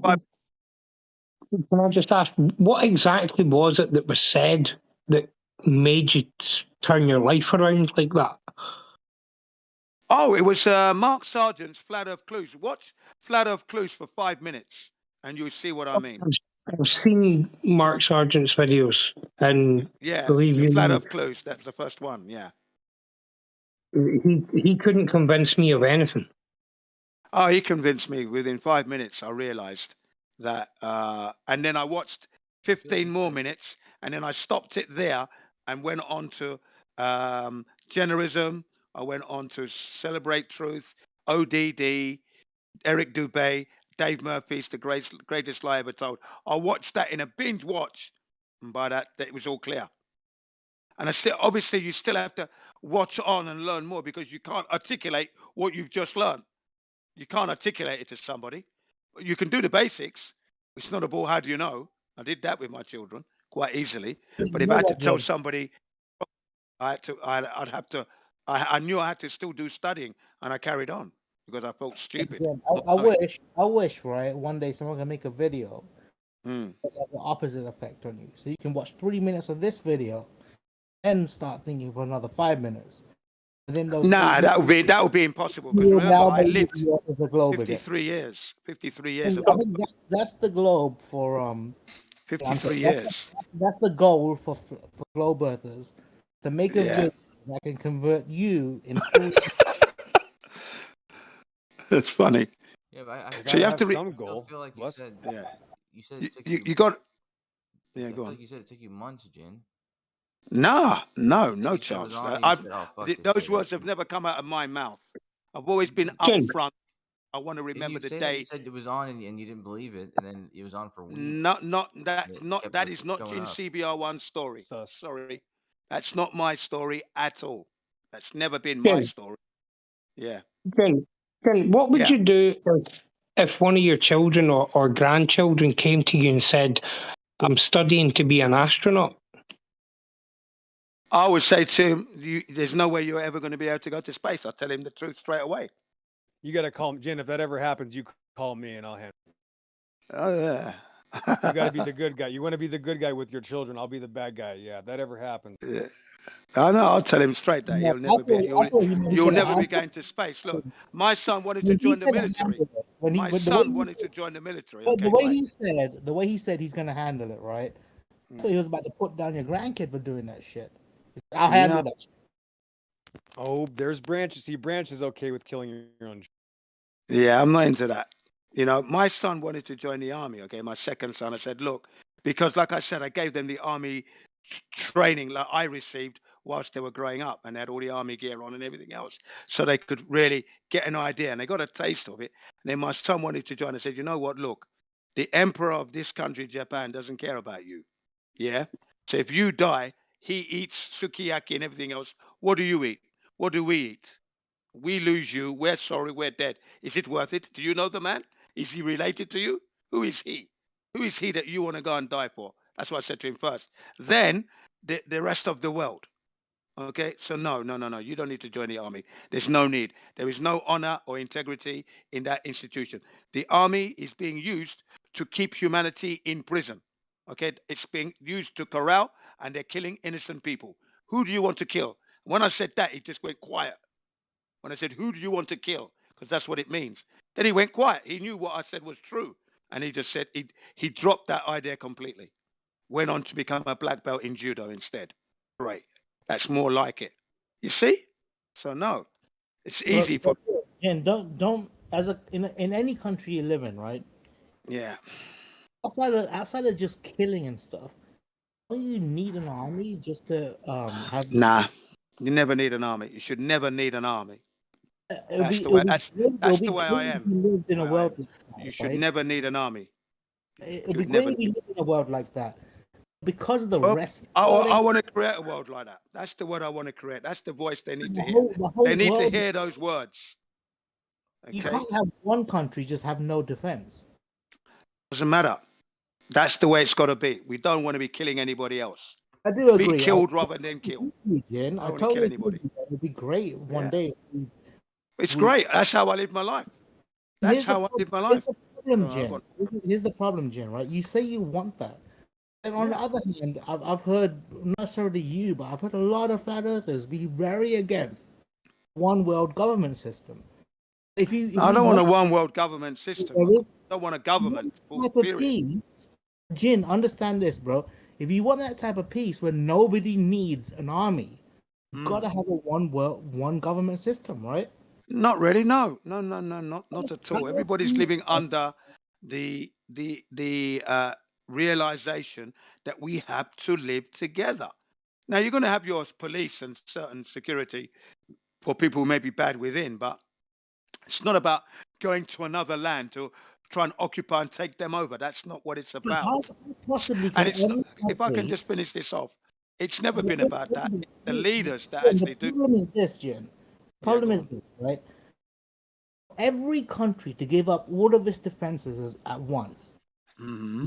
To have no country to have any defense system at all. Yeah. That everybody gets along so fucking well that no one will step out of place. Yeah. If that's the case, the best way to do that then is to have a community of people that make decisions for the whole world together, right? Well, it doesn't necessarily has to be like that. Every country can run itself. And there's going to be diversity, and that's what this up's all about, diversity. But the main ethos is we're living cohesively with nature. People get along. If people get along so well, there's no need for war, right? That's correct.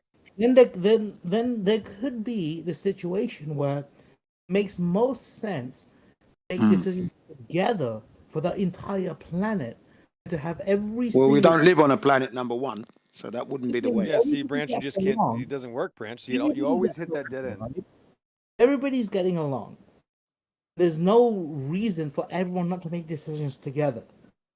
Right? Well, that might be a point you're making. Yeah, go on. Wouldn't there be a Can I ask you a question, Branch? People are peacefully making decisions together. Who's the other guy? Jen, what's the other guy's name? There's Branch. Yeah. Infidel 2020. Yeah, go ahead. Infidel or Branch, either one of you can answer or not. Did you guys just call me an infidel? Branch is not going to let it happen, is he? Come on, Branch. There's a question coming your way. I'm going to ask you a question real quick, Branch. I'm going to make it nice and concise, and this is for both of you. What would happen, Branch or Infidel? First of all, if you had kids, we know you don't, but if you had kids and they came to you and said, "Oh, I can trust my eyes and I believe in biology," so they don't believe in the globe, Earth, or evolution, what would happen? Well, to start with, I have two beautiful daughters and I have one beautiful granddaughter. Yeah. Excellent. You can answer the question, Infidel. Then you can answer. If they came to you and said, I can trust my eyes and I can see farther than the globe allows, what's going to happen? Well, I would say that she's misunderstood her education. And that I rest my case. There's your Achilles heel then. There's your Achilles heel. I'm done. She needs to go back to school. She can trust there's her your eyes. Achilles She heel. didn't There's your listen. Achilles heel, yeah. Jen, how Right, dare so, that child trust hold her on, eyes? My right, goodness. hold Send her on, back to school. right? Hold on, right. So I have a friend, right, who makes a very good living, right, fooling people's eyesight, right? I mean, he makes a really good living out of fooling people's eyesights, right? Now you're Just like sitting there NASA. saying, Wow. "Oh, I Is he work for trust NASA? my Hang on. eyesight," right? Yeah. So are Yeah. you telling me that he is really doing real magic, or is he just fooling you? That's called Well, fooling. basically, it's That's just the point. yes, fooling. Yeah, that's all he's doing. He's just fooling. When you go into nature, Yeah, right. nature But can no. sometimes. Okay. But you're just saying that you could trust your eyesight. Now, if I you trust my eyesight, therefore he's not fooling That's me. how I know he's fooling you, Infidel. I trust my He's senses. That's how I actually- know he's a fooling person, right? So we can He's trust our eyes. actually So you're saying we doing can't magic. trust our eyes. We can't trust anything, though, because everything depends on flat Earth already. The military admits this, and we can't trust anything. No technology. All technology is wrong because you saw a cartoon on TV, Infidel. And with that, it's midnight here, guys. So I love you. Thanks for playing, Jen. See you tomorrow. Peace out. Yeah, see you tomorrow. Thanks a lot. God bless. Nice one, Amen. Pillbox. Yep. God bless Too you. easy, bro. Yeah. Too easy. Wait a second. Yeah. You can't Okay, Infidel. Please answer, Infidel. Please. that right there is a victory quit when you haven't even won yet. No, it's not. He had to go. No victory here. Bitch move. That's a bitch move. I'm still here. Come on. It's not that he asked a question to two people, right? Yeah. Got a half an answer from one of them. Yeah. Declared victory and then quit. He didn't claim any victory. He said he had to go. Too easy. See you tomorrow. That's it. Take it. What does too easy mean? Well, whatever. Let's move on. Okay, so Infidel, Branch, the man says to you, you can't rely on your senses. What do you say about that? Because you can be fooled. Well, would you try and level something with your eyesight, or would you use tools to level something? If I don't have tools to hand, I'm going to use my eyes, of course, to level something, and I'm very good at leveling with my eyes, very good indeed. But if I have the tools to hand, I'm going to use it, of course. Right. See, so your first go to is to use the not tool. use your eye, but to use the tool. Yeah. Absolutely correct. It's the tools to hand. That's correct. Because I want it to be level, don't I? But if you trust your senses more than the tools, then shouldn't your first go-to be your eyes rather than your tool? I mean, okay. I mean, I'm surprised you're going down that road because it would depend on what situation that confronts me as to whether I'm going to use my senses or tools. Okay. Let me tell you one thing for sure. As I live my life, I'm going to be relying on my senses every second I live. So even the tool, I'm using my senses to use the tool to get the leveled line, to use the pencil. My senses are kicking in to stand properly, to get my balance, my head. I'm using all my senses. So let's get real here. Jin, when you guys tell us that we don't trust our senses, what do you guys mean by that then? Hold on. Can I answer this? I will. Yeah, go ahead. Again, you asked two people a question. You can't just get an answer from one, my man. So Yeah, I'm waiting for you, Branch. I'm waiting for you. Go ahead. Our senses are fucking good as fuck, but it took our brains to realize that the Earth isn't fucking flat. Okay. Is that how you feel? Could you answer my question? I'm gonna ask you a question in just a second because Branch is urgent at the moment. So let's deal with Branch first. Okay. Yeah, come on, Branch, get it out. No, go ahead, man. Go ahead. All right, thank you very much. Right, when we say you're not using your senses, what we mean is you're not really connecting with Earth in the way that we do. Okay, you're not using your balance. You're not using your physical body and your condition. That's what I mean anyway. You're not allowing your senses to kick in. You're relying on consensus and the whatever the authority is in a given matter. I use my. Here's the thing. That Let's would say mean my eyes, my smell, my right? balance, my strength, Let's my touch.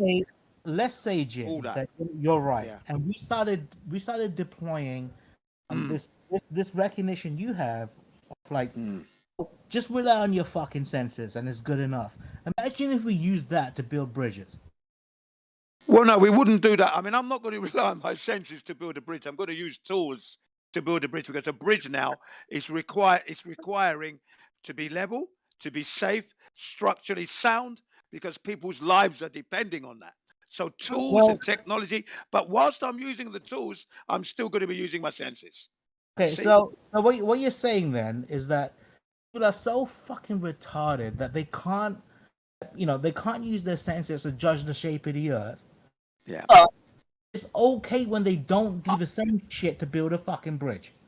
What I'm saying to you is that no heliocentrist is that retarded where they can't use their senses to discern. I just think it's willful. Or if I see the heliocentrist and he's a fat drunken bum, then I'd say, well, he's unfit. No wonder he can't even begin. But he was an articulate. He was an intelligent, articulate, fit man. Then there's no way he can tell me he's not understanding what I'm saying, and that's when I use the word he's willfully not wanting to accept. Okay, so I guess it matters how many greens this motherfucker eats. There's got to be a. I'm telling you, yeah. Your diet, your health, your condition, your mental state of mind. Branch. I think Infidel was still trying to talk to Jin, man. Yeah, sorry, Infidel. No, I was finished. I don't think you were, but thanks for letting me know. Did you? Oh no, Infidel said you can carry on, Branch. Want to say something? So let loose, Branch. Let loose. Let loose. Branch of the Divinian. Let loose, mate. It seems to me like non-consciousness. For some reason I wanted to, end the chain of fucking conversation, and ask me because you got something to say. No, it's just because Infidel was talking to Jin, and you and I kind of bum rushed. Just took over. I just thought he might still have more to say, but he doesn't have more to say, so you can carry on, Branch. Go ahead. Yeah, I don't particularly like getting bum rushed, so I get sidewinded off. Yeah, no bum rushing. No bum rushing on you, mate. Listen, man. Look, the conversation that was occurring is done. Infidel, you may as well just continue from where we left off. Yeah, so carry on, Branch. Go ahead with your line of questioning. What I'm saying is the conversation is done because you fucking interrupted it. Okay, well, the main thing to take away from this is that we use our senses. And of course, if it comes to precision engineering, obviously you're going to be using precision tools. But whilst you're using those tools, you're using all your senses. Okay? And you feel that when Globers are using these tools, they're not using all of their senses? Like, I need to be healthy in order to use a telescope, right? Well, hang on a second. We're talking about being on Earth here. So whilst you're on Earth, I don't know what tool you're using that's showing you curvature. Something's wrong there, yeah? Show me the tool that's showing the curvature of the Earth, please, on Earth, not to the stars. Thank you. Because I can look to the stars as well with telescopes, with my eyeball. Still can't discern that much because it can't be accurate. You still need to confirm. But whilst you're on Earth, building your roads and your bridges and stuff, are we taking curvature into consideration? Are we noticing any curved trajectory when we fly in an aircraft? No, we're not. So basically, let's keep it down on Earth here where we are. What senses are you using to discern that the Earth is a globe spinning? Curvature, please, let's go. What's the longest bridge in existence right now, Jim? It's 102 miles. It's in China, and they did not take curvature into consideration. It's there stated clearly. China. How did they build that? How did they build that bridge? I'm sure it's like pieces put together, or sections. Long thing, sections. And how long is each section? I'm not sure that I didn't look into the actual construction of it. What I read was it's the longest bridge in the world, and they never took Earth's curvature during its construction. That's all I need to know. But why did they not take Earth's curvature? If these Because people it's not necessary. but It's no, a but look, hang on now. Okay, If go the ahead. people that built the bridge believe the Earth is a sphere, but they still felt it's not necessary to take Earth's curvature into consideration. Have you Right. asked yourself why? Why they felt it wasn't necessary? Well, it's quite obvious, really, because one, the Earth is not a globe. That's the first thing. And when they were But they think constructing it that, is. hang on, I'll let you speak. The thing is, they did not need to take Earth's curvature into consideration because it wasn't something that they thought about. They were building this bridge in China, 106, 102 miles, and it was in sections, and they used their tools, which work on a flat Earth. Otherwise, they would have had to take into consideration Earth's curvature because there would have been at least a mile at least of curvature there. 1 mile at least. Yeah, but Jin, you got to take off your flat Earth cap and put yourself in their shoes. Pretend you're a globe again, okay? That's what I did. Yeah, I just did now. that. Hang on now. Let me just set the premise. You're a glober. You believe or you know Correct. 100% that Earth is a sphere and Earth is curvature. And I'm building Right, something I'm real with you. long that should be impacted by Earth's curvature. So how am I going to Correct. build this thing where I don't need to take Earth's curvature into consideration? Well, what would you do? Well, if like you were I a just glober? said, you're not taking Earth's because when they say to us that they're not taking Earth's curvature into consideration, that means they didn't even think about the Earth being a ball. They just built the bridge. You see what I mean? With the tools they had. Yeah, I think. Yes. I mean, one of the ways not I what it is. would think about that, Nate, is that I mean there is a certain amount of compartmentalization within surveying in terms of geodetic versus planar surveying. I mean, those actual people who built it, you know, that's compartmentalized as well. You've got the design, the people doing the blueprints design. You've got the material, people getting the materials, the people actually, you know, building the different parts of it. And they would have used planar surveying, you know, in various sections. And correct. There's also the question of like how much margin of error. I mean, with 8 inches per mile squared, that's not very much. Like when you think about a massive bridge. So could they have just been doing planar sections? And even though they were taught Earth is a globe, and they might believe that, it may not actually come into the actual process at all. That's right. Gio, Not into the thinking process. You answered it. You answered it. That's exactly what I said. They That's knew what it I'm was saying. a globe. No, Yeah, Jin, you they were knew it was just a kind globe. of saying, yeah, you I'm just saying said they they knew it just was a didn't globe. consider it. And you No, never that's explained right, why yeah, they they didn't consider it. consider it. And Gio went into great detail as to Well, why. I was telling you that. I was telling you that because they Well, used you- their tools to build the bridge. It wasn't something they thought about. It wasn't on their radar. Simple as Brought that. up They construction. The Globes never spoke of. So when I looked into it, I found out that anything under 250 miles is used. They use planar, fucking planar surveys. Basically, they use And I'm thinking, well, what is past 250 miles? That just sounds like an excuse to me. But you think when we're doing like miles of road or curb or ditch for drainage and shit, you think we have a globe with us or something, or globe calculations? No, we fucking lay out a horizontal line and we give it a certain amount of slope from the horizontal. It's that simple. And I don't think I think all them people you're talking about, if you asked them, if I laid a 10 or say a 20-mile line on top of a lake, level with the water, and pulled from each end, if I pulled the middle down 10 foot in the center and had it level with the water on either end, and we pulled from either end, and you ask them what would happen, I think every one of them, if they're not privy to this debate, they're going to say that the middle's going to come up. It's going to tense up in the middle. The middle's going to rise up. Nobody thinks about even pilot. I don't know about that. But what Well, I've been asking I would everybody. say, Everybody what I've I would talked to say, so far. if you ask one of those people what the shape of the Earth was, I think 99% of them would say Earth is a sphere. Number one. Number two, Gio answered my question by saying, you know, 8 inches per mile. It's a very small error that you don't really need to factor in.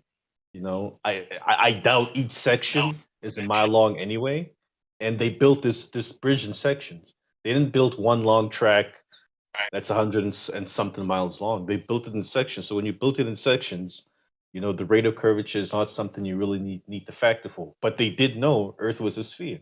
If you asked anyone of those Chinese people that built that bridge, they would tell you Earth is a sphere. So Well, they might believe anything being that. built, They might it's believe never that. talked about.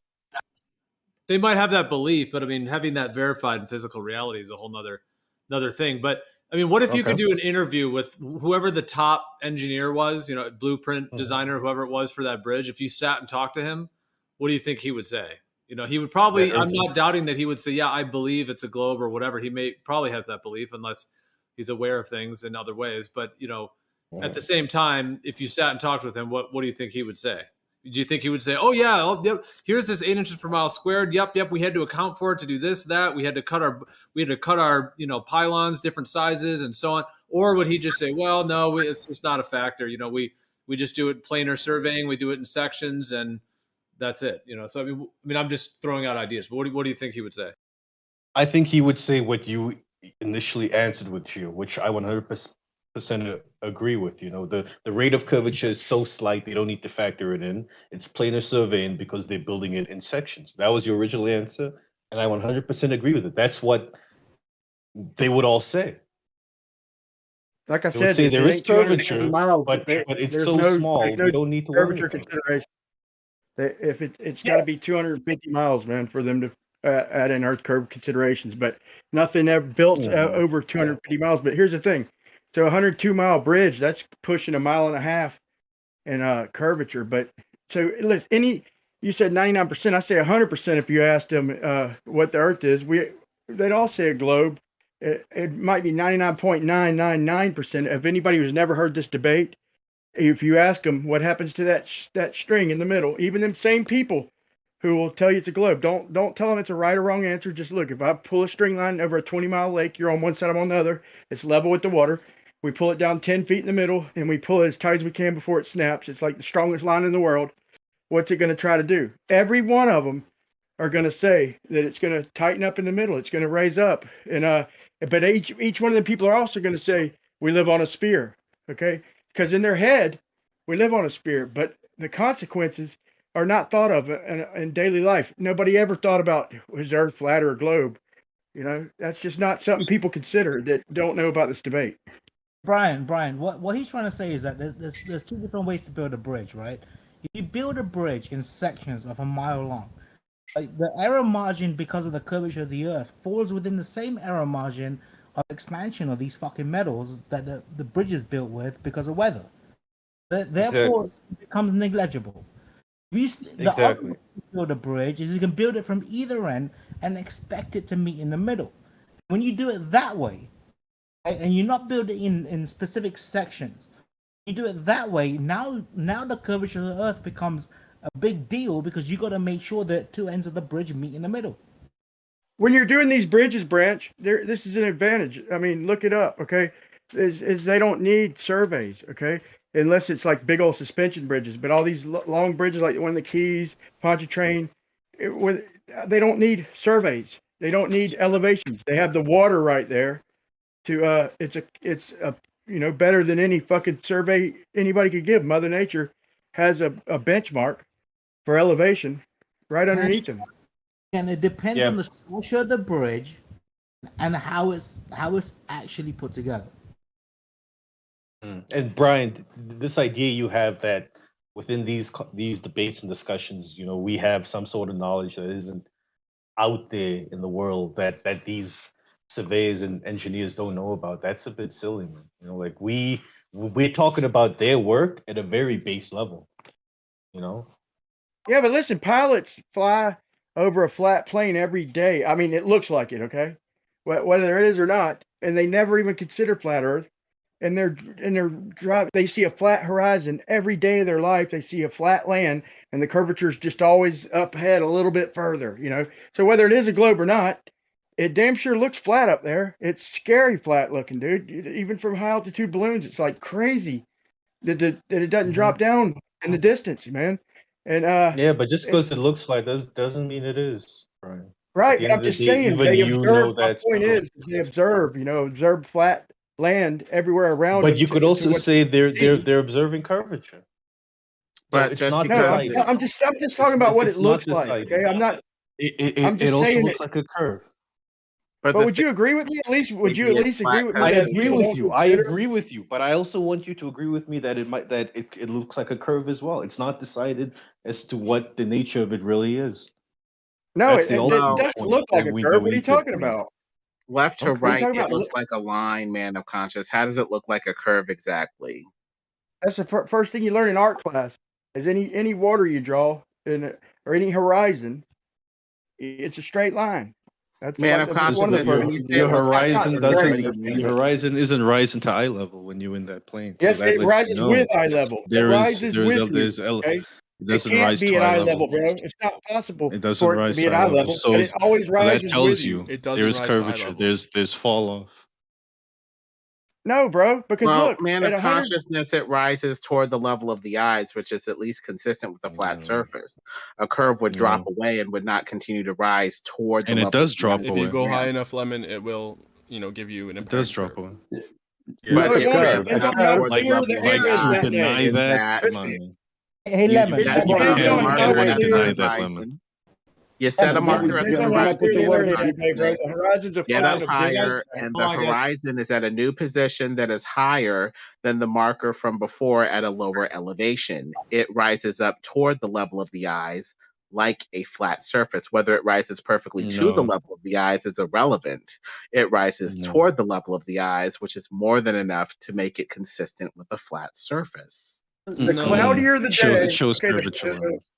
the Morning, guys. murkier Can the I put day, your water the there? more round it's going to look like, period. It's going to look more curved. If you're talking about our circle of sight, it's going to look like the murkier, the more blockage there is in the atmosphere that day, the more round it's going to look, because the horizon's a function of distance. So, but as far as down anywhere, underneath a half mile or whatever, the horizon's always going to be straight unless it's a super duper fucking. I mean, I'm just saying. My whole entire point was oh shit, hold on, guys. Okay, well, when you're, until it comes back to you, let me just say this to Lemon. The horizon, it rises. Just like, as you rise, your horizon rises. But the issue is the horizon has a ceiling. It can't get higher than the matter that's reflecting the light to your eye. If there's not enough density to reflect that matter, you're not going to have a horizon that's rising still. It's going to stay at that maximum, that ceiling. I had a And raccoon that's why scare, man. if you go Let me high make my enough, point real the quick, horizon percentage. won't rise to your eye level. Let me say this real quick, percentage. This is my whole point. Okay, so at 127,000 feet, Felix Baumgartner, okay, at that height, the horizon is supposed to be down, out in the distance. I'm not talking about from side to side. I'm not talking about our circle of sight. It's supposed to be down between 7 and 8 degrees. That's globe Earth math, and based on the radius 3958.7. And the fact of the matter is I'll post a video, but I might even just take a picture of him in the capsule sitting down and showing the horizon. I drew a line at the horizon to the best of my ability. I drew a line. I just took a L, lowercase L, and fucking turned it sideways in my editor, and I extended it, and I made a L so it looks like a line where the horizon is on the ground. Then they show him open the door at 127,000 feet, and that I left the L up on the screen for the whole video of his launch. I sped it up some, but I never changed the L. And sure enough, when he opens that hatch, the L is directly where the horizon was at the ground. It never comes up exactly at eye level. It can't, because if you're looking through an auto level, you're above the ground. But the farther you see, the closer it will appear to be at eye level. The clearer the day, the closer that line will be to the horizon. But without refraction, it'll never quite be on the horizon. So that when we say the horizon rises with you towards eye level, it can never be exactly at eye level because you're above it. It's not possible. But at some point, you're going to go high enough, and there isn't going to be enough matter to reflect the light. We have a minimum amount that we need to reflect the light to be able to see something, and that's why in these high altitude balloon footage and stuff like that, the sky is black where there isn't enough matter. So at some point, you're going to go high enough where there isn't light being reflected to you, and your horizon is going to stay down where there is enough matter to reflect the light. Do you I haven't seen that. I can see that's possible, but you know, the it's not horizon. just possible. It's absolutely necessary. There's no other option. Well, can you show that? Yes, given how optics works and the fact that a horizon has two necessary antecedents. It has to have an observer, and it has to have the matter to reflect light to the observer. That's the only possible way it could be. Because what's above you or what's level with you has nothing to do with the horizon. Nothing at all. Not even on a globe. My point is, the horizon is subject to the matter that reflects the light to you. But would you agree with this percentage? Hold up, the matter is staying to the surface, like closer to the ground. As you go up, this matter is going to stay down there, so it's going to give the appearance of curvature because we see in 360 degrees. There's okay, no so how high would you have to be? Let's say the black starts at 100,000 feet. So tell me, how high would I have to be for that to be my horizon? The horizon's going to slowly shift from being the intersection between the sky and the ground to being the intersection between the black sky, where there is no light being reflected, to the haze, you know, which is the horizon, and then to the sky and earth that's making up the blue. Right. You've thought a lot about it. How high would I have to be? It'll probably depend on to interfere with the horizon. It's probably at around 100, to 150,000. I don't know exactly. No. We're basing it on 100,000 feet where the black starts. Depends on how much light there is, like whether the sun's out, because of the attenuation of light, how much light is being reflected off the matter. It probably has to do with the heat and stuff, how high the gas is kind of like reaching. So there's a lot of variables. But the point is, it's dude, at about 250,000 feet, you're talking about 14 degrees down on a globe, or you're talking about, let's say, 18 degrees down on a globe. So even at 250,000 on a globe, you're still nowhere near that black fucking. It doesn't matter as long as we agree that qualitatively.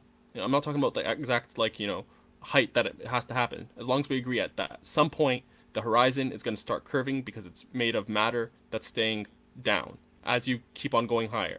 I don't know if it's possible to even go high enough to really appreciate a curve like that. I mean, I imagine you're going to see a slight one, but the fact is that it will happen if you go high enough. The horizon does not rise with you indefinitely. It has a ceiling.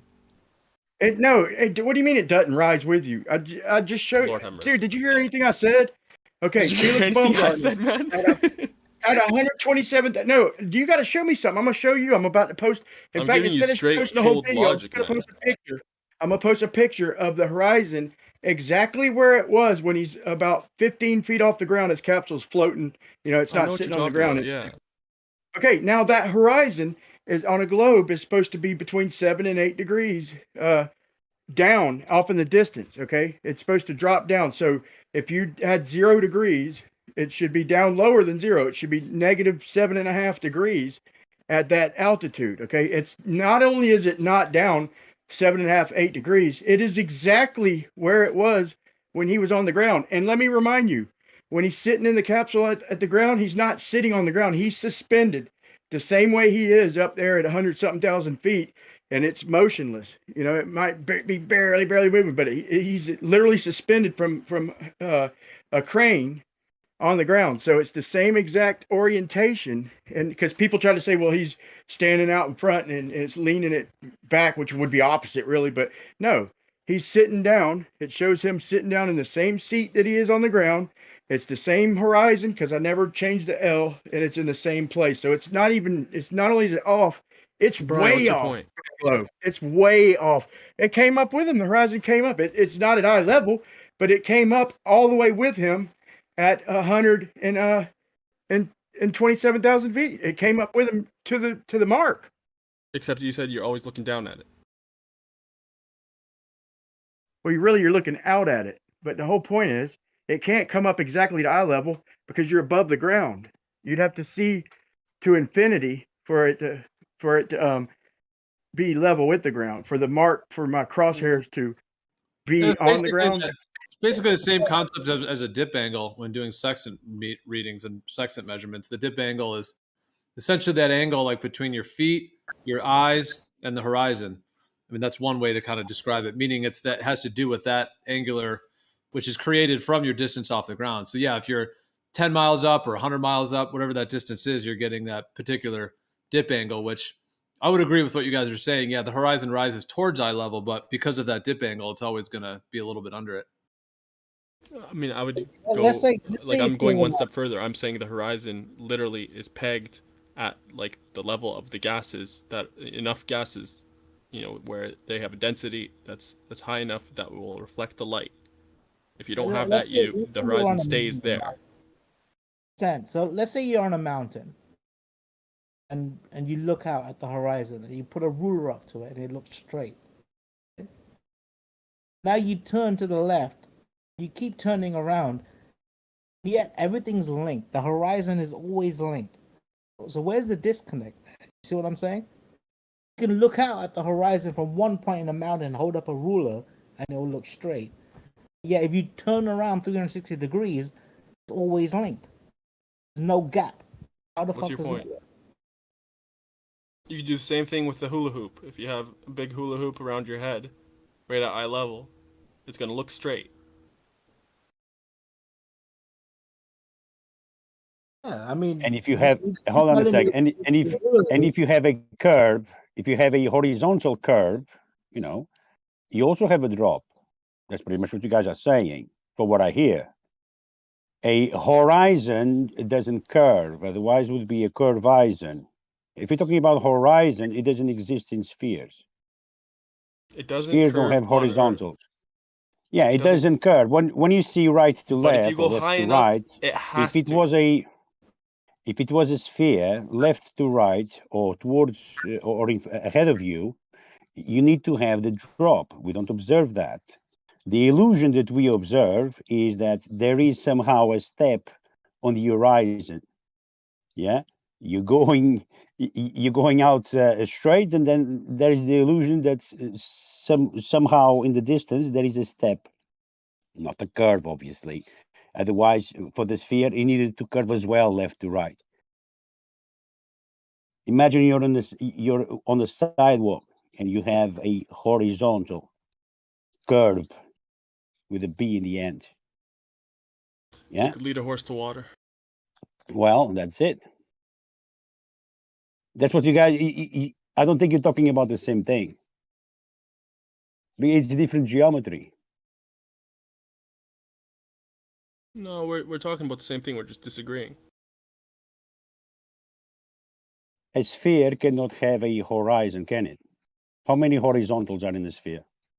Who said anything about a sphere, man? We're talking about if you are going up on the flat Earth, the higher you go, the farther you're going to get away from the ceiling that a horizon has to stay at, because it's pegged, it's locked to the matter that reflects the light. You can't have a horizon with just black sky. Why not? What is the horizon? So how about you close your eyes and tell me where the horizon is? What is the horizon? It's an optical effect, optical phenomenon based off of an observer and the light. The light requires matter to reflect off of. If there's no matter, there's no horizon. If it's complete darkness, there's no horizon. Oh, really? But doesn't it have to I'll do tell with you why the horizon will start to flake grid. Definition of horizon, then. I mean, I think But of it this as is your like definition of horizon. the apparent location where the sky meets the ground, apparent to your. Yeah, it's always midway in every photo. Yeah, or in Gio, our you're vision, right in the middle. We're still You're not right there. on terra firma, We're but as still you go not up quite high there. enough, it morphs from the sky and the ground to the black sky where there is no matter versus the sky and the ground It together. doesn't matter. It's black That's the versus thing. blue, It and you'll see the doesn't horizon is the matter. haze that's between the two. Yeah, or at that really high altitude, got it'll the be point. like basically the top of the clouds and the blackness above will be your horizon at that point. Wait, what about? Well, then what'll happen to the ground? Here's what It happens in merges reality. with Okay. the sky that's reflecting light. It's all blue. Okay, good. So look, the horizon's always in the middle of every picture, or it wouldn't be a horizon, in my opinion, unless it's artificial. But here's the thing: the horizon's a function of distance. So as you get up high enough on cloudier days, the horizon will drop a little bit, like a percent or two.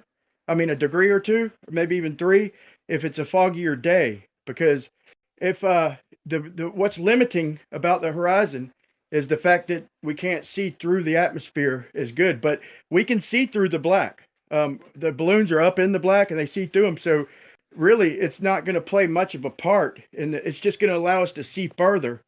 that might be God's way of equalizing the shit out to where we can, see the We're still- ground. No matter how unfocused or small the shit is, we can still see there's a ground way, way, way the fuck off in the distance. But No, hold still, up. it's Just because limited. you're rising higher, both Brian, doesn't both mean you sides can are now still see further through reifying the the matter horizon that's as there. being a physical place that we can all go, man. We are reifying, Look at the rocket. that. The horizon is not a physical place that we can go, man. It moves every day Look with the at weather. exactly. We know Look that. at the NASA footage, man. 600 miles. They got the old black and white fucking rocket. It's I think the Atlas or whatever the fuck it is, and it's 600 miles up and it's fucking flat. And they broke it and tried piecing it together, like drawing it at an angle to make it look curved. But even at 600 miles, the ground is still halfway in that picture. The ground will come up with you Yeah, regardless. indeed. All right, let me give you guys an example because it was already mentioned here. Gio already mentioned that, but it sometimes with a different explanation, it might make better sense. Level means no part's higher than the other. Okay, that's what level means. So you need to have a reference point always in order to have a level to it. Anyway, if you were on the beach with your feet just touching the water, and you are looking at the horizon is not at your eye level. The horizon is at the same level as your feet. Now, if you wanted to do that horizontal line to be a 90-degree line, or a level line, you would need to deduct the height, your height, from your eyes to your feet. The feet is the part that is leveled with the horizon, not your eyes. So when we say the horizon rises to eye level, it's impossible. It rises with you. No, but it does rise It with gives the you the observer, illusion of though. rising with you, which it's an illusion that it rises with you, but it can never reach your eye level, can it? Because the Not without horizon refraction. He's is right. at the He's level right. But of the ground. I'll What if say the this though: ground it's a isn't function level? of distance. So when I went out and I went out to the beach. I do this all the time, but I went out to the beach and observed a half a mile horizon because it was foggy. Not foggy where you can't see in front of your face, but it was at like 9:30 in the morning. It was still foggy, and the horizon was way low. It was low, like it literally looked like it's at your feet. But when you're standing at the beach and it's a clear day, it literally looks like the boats out in the distance are above your feet, like up above your head. They even look like it is optical. It's optical, but it is a function of how far we can see that day. And when I went out there with my auto level and set up my crosshairs, I wish I'd have recorded some of this shit, but it doesn't matter. But a couple rare occasions I've seen the water up above the crosshairs, but that was on fucked up miragey looking days. But look, here's the point. Point is the clearer the day and the further I could see out there, the closer that line was to the ground. So the 5 foot between my instrument and the ground, off in the distance, it compresses. It's not literally compressing, but 5 foot looks puny 5 miles away, right? So what it does is it makes it look like the crosshairs are right on the water. On a clear day, the crosshairs are barely above the water because that little space represents 5 feet. But it does look like you're looking up with the naked eye. It's an optical illusion. It looks like boats off in the distance. You're looking up at them, but yeah, it never comes up to eye level. But that's why I say the horizon rises with the observer, but it doesn't go exactly to eye level, except for on a super clear day. It's damn Can I ask you a close. question? Let me ask you a But it question. still Then. doesn't. Yeah, good. What about on the vertical? I mean, imagine you're looking through your device as something in the distance, and you are actually positioning it in place. Yeah, let's say you're putting a pole, a mast, and you want it to be vertical, and it's quite far away from you. So I think you can determine if it's vertical or not, as the guys are doing the job. Can you? I had a question for you guys. So let's say you're catching a Can you plane. can you answer town. my question? Hold on a second. Can you answer my question? Oh, sorry, I You're was muted. asking Yeah, I me? have to tell them to straighten out the story pole constantly when they're holding a tape measure or a story pole. They rarely hold it straight up and down. Yeah, but let's say Okay. you're gonna actually put something fixed on the ground, and it needs to be plumbed. you can use that instrument to do that, no? I mean, that's not what it's designed for, but you know, but you can tell But it could roughly. on You can your tell roughly off the distance if something's angled or not, but not, you know, within a certain percentage. I have to tell them to straighten it out all the time. They hardly ever hold it straight up and down when they're holding it. it's crosshairs, no? So you'll have a vertical and a horizontal. Yeah, maybe I don't understand what you're asking. I thought I answered it. Right, because my point is, once that you establish your vertical, and then you move position, you move, I don't know, you move to a different area. And obviously you need to adjust your device again, calibrate it, before you refer back at the same mast. And No, it you just cannot do be the math, upright man. anymore. It cannot be If you upright start, anymore. You know what I mean? yeah, it is. Yeah, well, If it's I mean, if that's it's a not if really it's what a that's ball, it cannot for. be upright anymore. Right, if especially at a certain distance, but by that logic, you know, 69 miles, they underestimate. They say it's only 1 degree. You're only seeing a 1 degree change, but that 1 degree represents 3,600 feet of elevation. So I think it's not comparable to say looking at a protractor 1 degree. That's a drastic 1 degree. I mean, it'd still be hard to notice, but it wouldn't be impossible in my opinion, but it'd be tough. But no, it's when you start getting up higher, like Felix Baumgartner, like they always talk about the left to right curvature, you know, but they'll say the horizon is equidistant away, and that's why we don't see curvature with a boat going You from missed island to my island, point.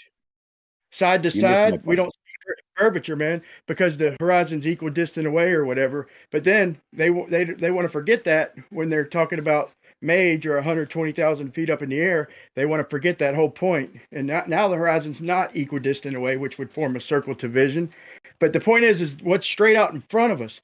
That's the part I focus on. I don't care about left to right bullshit with optics, and I want us to land straight out ahead of us. It should be drop. So if it's 500 miles, let's say we're up 20 miles in the air, not only should the ground out in front of us at the horizon be 20 miles down, it should be an extra 40 miles down because of Earth curve. So out in the distance should be like 60 miles down, but they do it in degrees. So it should be between 7 and 8 degrees down compared to zero, or compared to the horizon, like out in front of the eye, but it's nowhere near that. It's exactly what it is at the ground on a good clear day. That's a globe killer in my opinion. You missed my point. You missed my point, because this one goes for people who understand a little bit of surveying. You don't need to understand much. Yeah, you don't need to be a surveyor. Yeah, to I understand definitely must not. what I'm going to. I must not understand, because I don't know, man. I never really fuck with verticals with the auto level, man. To be perfectly honest, it does have a line that is But vertical. even horizontal is the same thing. My point still remains the same. It doesn't matter which position the line is going to be, because you're going to calibrate whatever instrument you are using. Yeah, the other light or not, you're gonna calibrate it. Yeah, because that is going to be the benchmark. What we do, we don't recalibrate where everything. you are. We do the math. If it's the first shot is 5 feet, and we're trying to maintain 5 feet, when we jump to the next point and we look back and it's 5'6", then we know that if we shoot back and then that same mark that said 5 feet is now 5'6", then we know that we're gonna have to see something else 5'6" to be at the same level. So we just adjust the math, like plus 6 inches and minus 6 inches. We don't try and set up the instrument to be the exact height as it was previously. That would be a nightmare pain in the ass to try and get it exact. We just do the math plus and minus whatever it is when we back shoot it. 5'6". I didn't know they stacked shit that high. You missed my point again. Anyway, you use a benchmark. I'm not trying to miss the point, man. You have a place. You have a place where you're going to place your instrument on, and you're going to level it out. Yeah, you're going to adjust the legs, heights, so on, your tripod, whatever type of instrument it is. So you're going to level it out. And now that you have your instrument leveled, you're ready to do whatever measurements you're trying to achieve. Yeah. Regardless which orientation you're looking at or trying to do, what you're doing is to have parallels to you in both directions, horizontally and vertically. Yeah, because that is the reference point. Yeah, so everything around you will be measured as being parallel to you in terms of elevations from the levels that you are on, up or down. So you're just Can you give me an doing parallel example lines. of something I can measure vertical, just so I'll know what you're even talking about?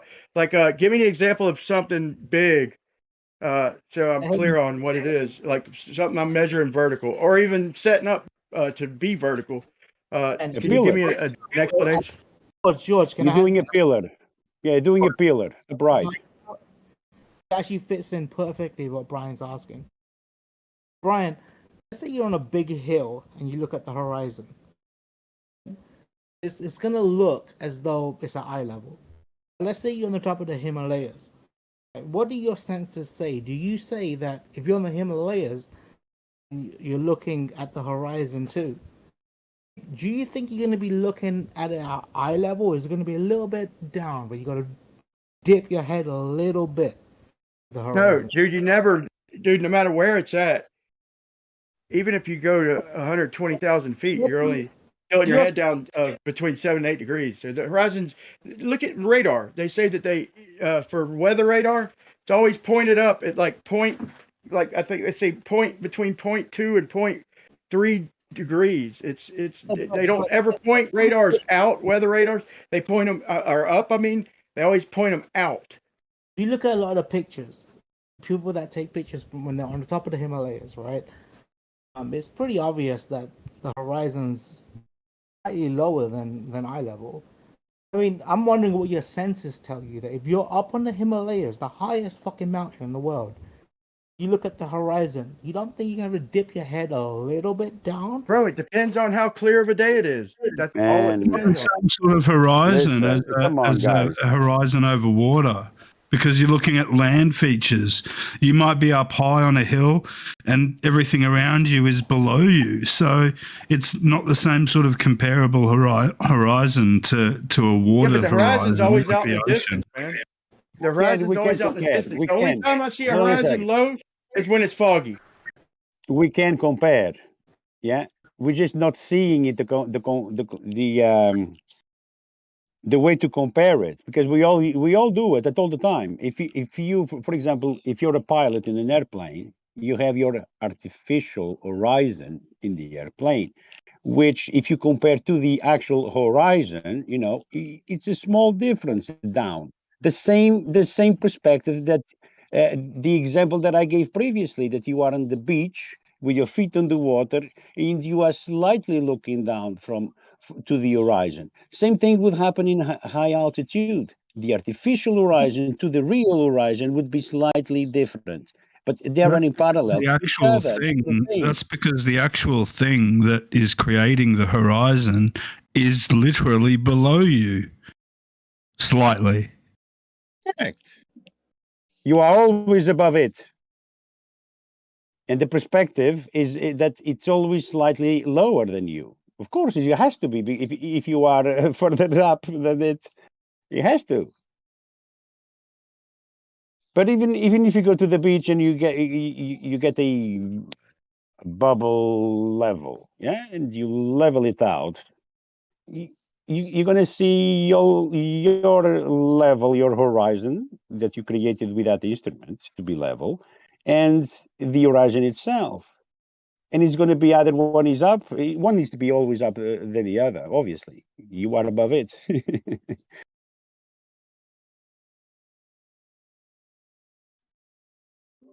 Except if you were like in a valley, if you were in a valley with mountains all around you, then that's different.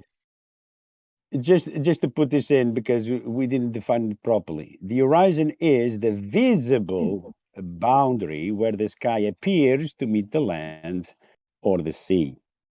It doesn't say which color the sky needs to be.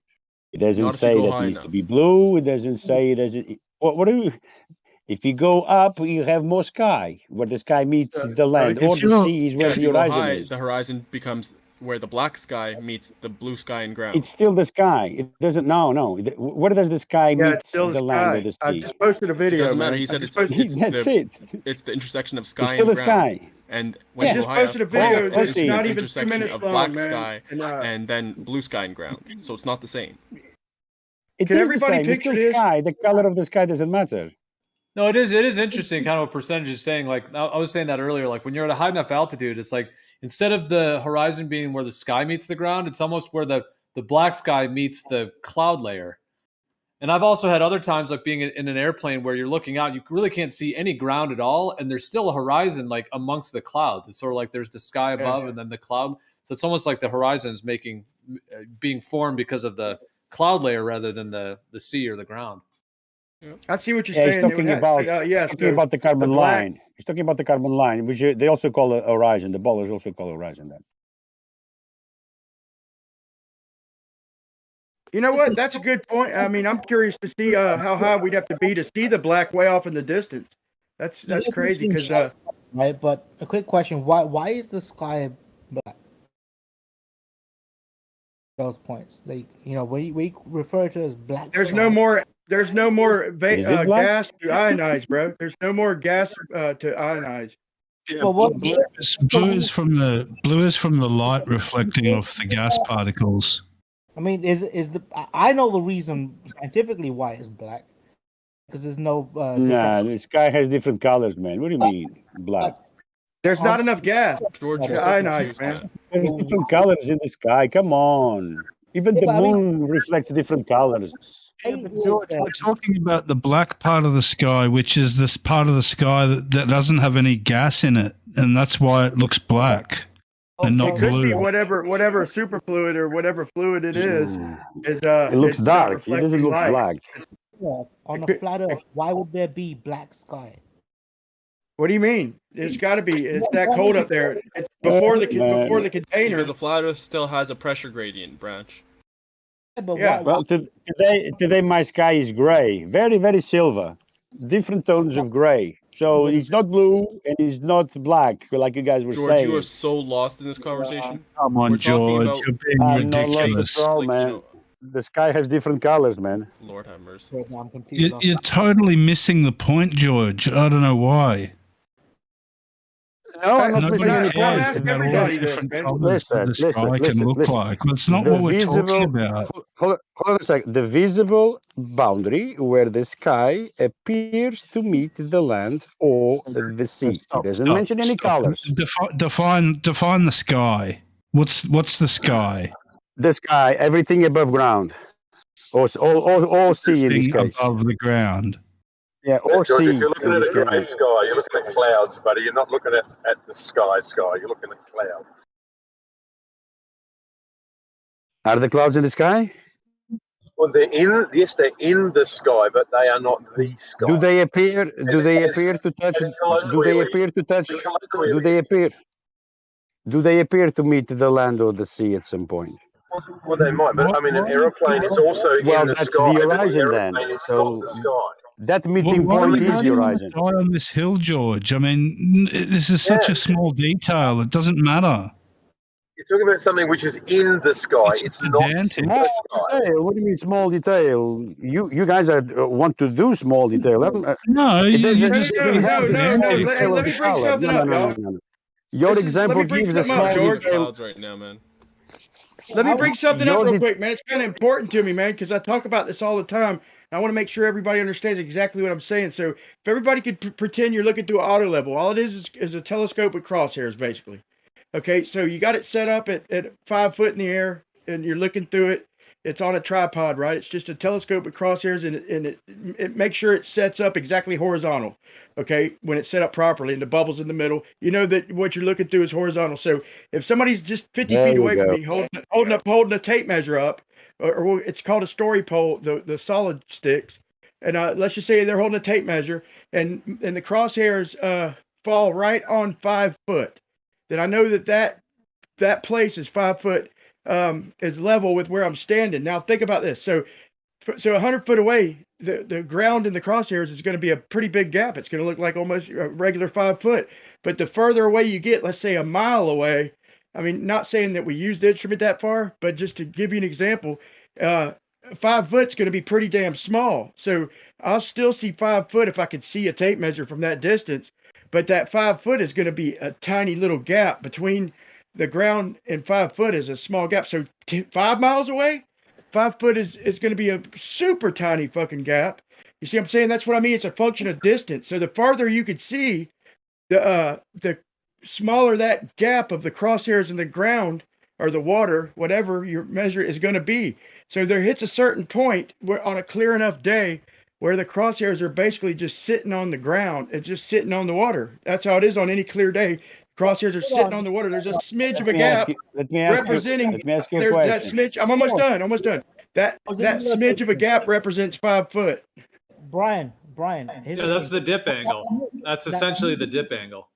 Yeah. But wait a second. I need to ask him a question. Hold up, George. When you Branch give was the trying to get example, in. Let Branch go and then George after. I was going to say that the distances you're talking about, right? If you're using the apparatus, curvature of Earth is going to fall within the thickness of your crosshairs. Basically, when you're looking through that scope, curvature of Earth that's going to impact what you're looking at falls within the error margin of your fucking scope itself. Yeah, you could call it curvature or you could call it light refraction. But in the heat of the day, it's the worst. What you're describing, whatever it may be, it's the worst during the heat of the day. Yeah.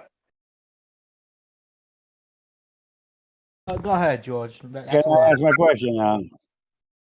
Right, you give a description there that once that you leveled out your telescope and you looked into the crosshairs and you observing something 5 feet. You say is the same height as you, correct? That's what I heard. He's leveled with you. Yeah. What do you mean with that? What do you mean? What do you mean when you say that? Would you say this is what I mean. Parallel to you? Let me explain. Okay, so the auto level is not a magic tool that tells you the elevation. All it does is references one spot to another. So if you put a peg on the ground, yes, level with the ground, and you put a tape measure on it, sitting on it, and you had the tape measure standing up so I could read it, and I read 5 foot, then the only thing you'd know is this. You'd know that any other spot, so if he moved to another point on the ground, anywhere around it, you could swivel 360 degrees. And I read 5 foot in them crosshairs, that means the bottom of that tape measure is exactly level with the top of that peg that's on the ground. And if it's 5'6", that means it's a foot or 6 inches lower. And it means if I read 4'6", you missed my point, man. You missed my point again. Okay, let's step. You said cross hairs, correct? Yeah. So you have 2 positions where they meet, where they cross. Sure. When you are establishing something elevation towards you, like the 5 foot that you were talking about, you refer to the horizontal line, correct? Right. Yeah, I never used the vertical line. To be honest. But it's there. You are calling it the crosshairs that you are looking at. Why are you ignoring the vertical? If it's a crossing, it's crossing the horizontal. I mean, there's the what you call it, hairs that are. You can figure the distance. Serve a purpose. Listen, it's not really necessary. Listen, what we are saying, what we are not saying is that you are establishing whatever that other reference that you're trying to establish to be parallel to you in both vectors. Not only you're going to establish that horizontal to be horizontal to you, yeah, because you are the reference to it, but also the vertical, because it's like you said, it's a cross hair. Yeah, but the up and down, the vertical crosshairs in an auto level are for distance. They're for measuring like proportions. You got the hairs. Not only, also for the position vertical. That's the plumb. versus the level. Yeah, I'll be honest, I've never really used it for that. Can you give me an example of where you're that not would be using helpful? it properly, isn't it? If it's cross, what means the cross? What is it for? It's the vertical and horizontal, man. The level Yeah, and but the plumb. I only use it for level, man. To be honest, I only use it to level or to shoot grades, to shoot slopes, to shoot rises. I don't really use it for distance. I don't really use it for distance. I know how. I'm not talking about but, distance. I'm just talking about the vector, up and down. It's not for the plumb. vertical, man. The auto level's not for vertical. That crosshair that goes up and down is for gauging distance. Yeah, but it can be used for the up and down. That is the reference of the up and down. If it's not on that position, is not plumbed. That's what I'm saying, regardless of the distance. Yeah, you know what I mean. I'm not if you're arguing looking with through you, that man. crosshair, if you're looking through that crosshair, What's that got to do with the horizon, though, George? We're talking about the horizon. If the vertical is perpendicular to the horizontal, if you're looking at the street poles, you're going to see every single one of them to be in the same position. So the first one will hide the second one. You only see the first one, you won't see the others. Sure. We're talking about the horizon, weren't we? Distance to the horizon. Whether the horizon Yeah, I'm is below you. confused. I don't know what you're getting at, George. I don't know where you're taking us here.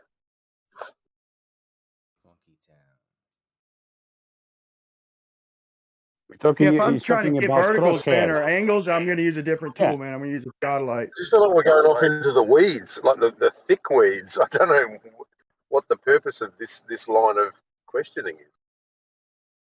I'm just talking with someone who says that he's using the instrument. That's why I'm asking him, because what he's doing is establishing parallel lines to him in both vectors, horizontal and vertical. That's what he's doing. He's just not realizing about that. the horizon. That's why this instrument came up. George, I just once again we have to connect it back to the context. The context, George. The context was Brian was explaining to get a 5-foot pole and then take it out 5 miles, and you're going to get it's going to look a lot smaller. We were talking in reference to distance to the horizon and those sort of things. Now, that's the context of Brian's auto level conversation. I don't know how you're now tying that in. This is a vertical reference. Let me do it so, because I just remembered how to tie this in. Okay. His position and the pole away with 5 foot high, they are parallel to each other on both vectors. There is no vertical drop. There is no drop whatsoever. You know, in a globe model, what you are saying, these two parts, they couldn't be parallel to each other. The plumb lines would be diverging, and you would have problems with the horizontals as well. So you are ignoring what he's establishing by looking through the instruments, and once it establishes the instrument to be leveled and plumb. There you go. Well, once yes you establish your instrument to be leveled and plumb, you are the benchmark. You would it will still look from where you are. Still look perfectly vertical. It will look vertical. You won't be you shouldn't though. You won't be able to tell the back angle on it. I don't know what you're talking about. You won't be able to see that it's not vertical.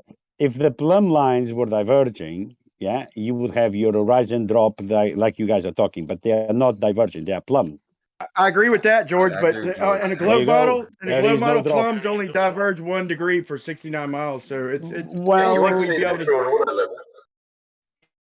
Chad, gently, George is right. I agree. You would move another 5 miles to the side, and you would move another 5 miles to the side, and you would refer back to the same pole. You would refer back to the same pole, and guess what? Once that you establish your horizontal and vertical, and you look back at that that's a pole good point, again, but they tell me that I'm changing angles every time I move. You're going to be again parallel to it in both vectors. So this I tried to means make that argument, George. I hear exactly what you're saying, but they told me that I was changing angles every time I set up. I was changing angles, and I didn't realize it. So that's why you are they said that the perpendicular. They said that the verticals were diverging, but I just couldn't measure it because I was changing angles with it and didn't know it. Yeah, but that was their explanation. Listen, if you were in a sphere and you have your first benchmark completely vertical, yeah, plumbed, anywhere you measure around it, you can create a radius and you go around it and you measure back to it. If you were on the sphere, you would never be plumbed to it. No, I completely agree with George. George is right, 100%. We can hear you. Yeah, I see what he's saying. First you're gonna adjust your instrument, whatever you are. You get to the field. You're gonna make sure that the device is leveled, yeah, and then you're gonna refer to whatever point, and the point of reference cannot be level to yours, cannot be plumbed as you, because if it is, you are parallel to it. So there But is is no it George? divergence. George, is it? They are not in real diverging life? at all. In real life, is it? Yeah, it is in real life. Yeah. Okay, Kosho, do you agree with that, Kosho? Oh yeah, I completely agree with George. Can you hear me okay, Brian? Okay, so you agree it's parallel no matter where we go. So you say the plumb bobs don't diverge then. Very good. Yep. Welcome to Flat Earth. Correct. Completely That's agree. it. That's it. So now, when you ignore that, yeah, and you go and see that on the other angle, it looks like there is a drop and this and that. I mean, it's nonsensical. I'm just kidding, man. I'm not listening to Even anything if anybody was saying. you don't see, even if you don't see the horizontal plane, even if you don't see the horizontal plane or the other side because it's obstructed, the vertical is still there. And you Too compare late, both Kosho. You already verticals. agreed. You're a flat earther now. Too late. That's Too fine. late. Kosho's a flat earther. I'm just letting you know that I was paying attention. So what I'm saying is, imagine you are a surveyor and you're gonna see a building far away, even though you don't see the horizontal line at the base of the building, you still see the vertical line where the building is. So you know that where you are looking at that building, even though you don't see the bottom of it, your vertical is parallel to it. Sometimes I do see the bottom, or I was usually But even shooting a if you barge about don't, 6 miles, man. even if And you don't, sometimes I could see even the if you don't, barge from like a foot. do you understand what I'm saying? You Yeah, don't dude. see, I understand what you're you saying, don't but they're gonna see, tell. I you don't told you see what they're gonna tell me. horizontal. Yeah, you don't need to see the horizontal. You just need to see the vertical. I agree, George, but they're Yeah. gonna tell me that every time I set up, I'm changing angles, and I don't realize it. Yeah, I know, but And they. Yeah, it's a Jedi mind trick. It's not a Jedi mind trick. It's very simple if you think about it, but you'd have to actually think about it for a second. So if No, you have a basketball, I could if dispute you have a that. Kosher, go ahead. basketball and you put two nails on it anywhere, the two nails are obviously going to be angled differently. Okay, but if you place one nail randomly in that basketball, and then you place another point somewhere else, and then you attach a string from the nail and the point where you call it the observer point, even though the angle the nail is at a different angle than that point.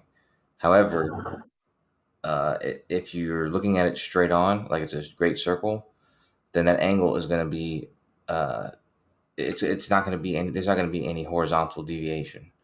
It's going to be a straight vertical. It's going to be it's going to be a forward and backward. Leaning backwards is what you're saying. Yeah. No matter Here's the what thing, angle Kosher. between these two nails.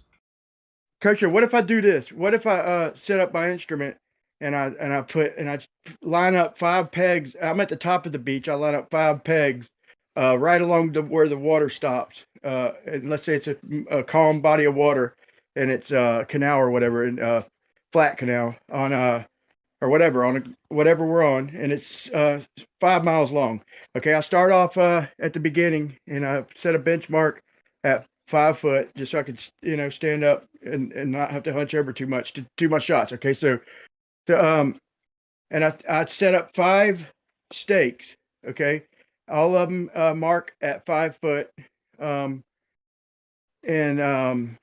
they're like 200 foot apart. So the first one is at the beginning of the canal, and the last one is 200 foot apart. And there's 3 more in between them, spaced out along the canal. Now, when I go to get my next set of shots, I only move to the. I move lined up. I move down the coast, lined up with the last peg. So, in other words, I only move 200 foot down So now I shoot, instead of just shooting the first peg, I shoot, let's say, 3 pegs to the left, and then I set 3 more pegs up to the right. So instead of just getting one shot, here's my whole point. Instead of just getting one shot, I transpose 3 pegs, which is a portion of that line. So in other words, I'm moving a portion of that line with me 200 feet at a time. Every time I set up, instead of just leapfrogging and you say I'm changing angles, I'm transposing a 100-foot line basically. Every out of the 200 feet, I'm taking 100 foot of that line and transposing it down the coast with me. And then you couldn't say that I'm changing angles and don't know it because I'm taking a whole entire line and moving it with me, not just point for point. What do you say to that?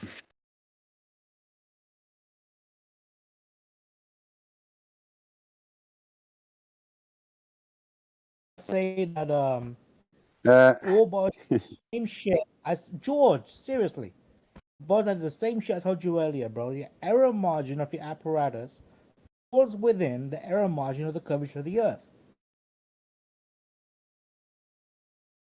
Again, there is no curvature of the Earth. Yeah.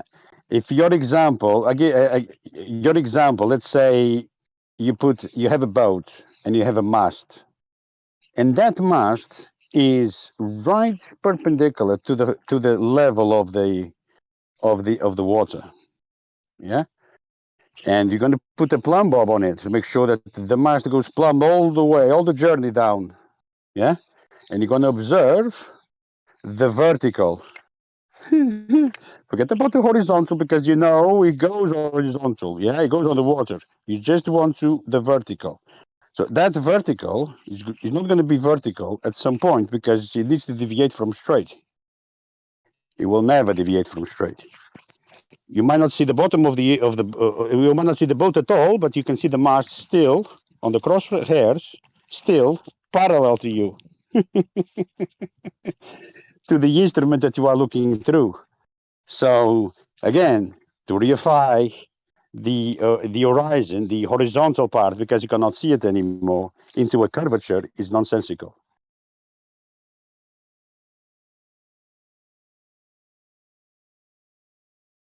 Wait. What exactly is nonsensical? Because you can't see the horizontal. Oh. Yeah, but you can see the vertical. So if you see the vertical, if you see the vertical is enough for you. You know the horizontal is perpendicular to it. Or if you could see either, then you can see both. I don't understand what you mean. You can only see one, not the other. Yeah, you can see one and not the other. Of course, you can. Yeah, but what do you mean you can only see one and not the other? Which one can you see and which one can't you? All depends. In this case, you cannot see the horizontal anymore, but you can still see the vertical. So you still have the vertical as a reference point. Yeah, the verticals didn't change. Over distance, the vertical is still vertical. Yeah, it's gonna drop in size. Yeah, but it's still parallel to you. Yeah. So when we reify that the boat is going over distance and you don't see the boat and it's going over the curvature, but hold on a second. What about the vertical? Is the mast still parallel to you? Yes, it is. So no curvature then. So those plumb lines, they cannot be parallel if there is a curvature. If there is a globe, the way it's portrayed to us with plumb lines being divergent from each other and so on, due to whatever bullshit it is, gravity. We are just proving it's not. Because you are the reference point and you see over distance that, you know, if you cannot guide yourself on the horizontal, you guide yourself on the vertical. It's the same thing. It's parallel to each other. I don't see the difficulty of this. You know, it's like kids playing over the candy. Hang on, George. So if the boat goes away from you and you're looking at it through your auto level with the crosshair, if the boat travels away, let's say it is a globe, and therefore the mast starts to tilt away from you as it goes over the curve. When you look at it through the auto level, it will still look vertical. it will look shorter because it started to tilt away. So it won't have the same height. But through the auto level, you won't be able to tell whether it's perfectly vertical or tilting away from you vertical. It will just look vertical. I want you to be right, but I just don't quite see it. It's always going to look vertical. No, it's not. Because you're referring from different reference points. You're going to move around it. And any position that you're always going to be parallel to it. Always. And that's how you know if it's parallel or not to you, or if it's level or not to you, and the height that it is from you. So you are the reference to it. So anything that you are observing through the other light or whatever tool you are using, yeah, you are referring the measurements to be parallel to you. In every single one of it. It's called planar surveying for a reason. You are just establishing parallel lines. This is one level line, and now this is another level line. Are they parallel to each other? Yeah. This is a plumb line. There's another plumb line. Are they parallel? Yeah, of course they are. That's what they're doing. Nothing else. That's why they cross hairs on both vectors, horizontal and vertical, level and plumb.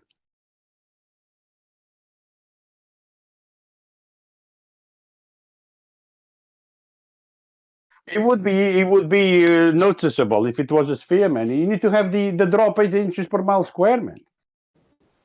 Well, now that you put it that way, I'm more obliged to agree with you. Good job, George. You would have to. Yeah, of course. You would have to get like a mountain and paint it like the colors of the rainbow from the base to the top, and paint like exactly the same height, altitude of each color. And when you go back in the distance, if it is curving, the colors at the top will be shorter than the colors at the bottom. Yeah, but so you how could do would the a same surveyor, thing like with some type how of would a it, pole, a very, very tall pole, like a tower. Like if you could have a skyscraper and paint it identical altitudes, different colors, and you go far, far away. If it is curving, the colors through your theodolite at the top will be shorter than the ones at the bottom. If it's not curving, they'll be the same. Just the whole thing will be short. The distance between each color will be the same. If it right, can't do that. It would not paint. You was really? it me? It was robotic a bit. I think I'm not sure.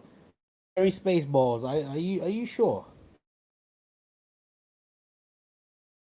Like you think about it, doesn't matter where you go on a circle with a point. It's always you're not never going to be able to see it diverting from plumb ever. You can't tell if it's bending, curving away from you, like unless you had some reference. You'd have to have multicolored pole. You gotta have multicolored poles. Imagine the surveyors trying to measure the height of a mountain.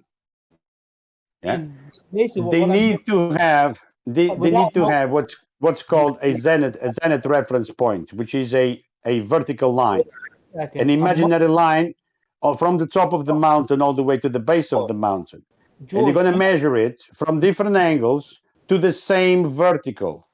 So they are establishing parallel lines to the line of the height of the mountain. Same story all over again. We're talking about these multicolored poles. Do you think they're vital?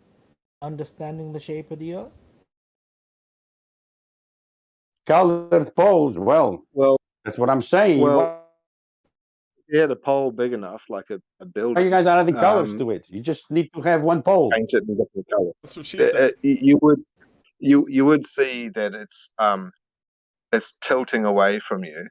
You would know that because the top of the pole, the colors would be shorter and gradually get bigger and bigger as they get to the base of the building.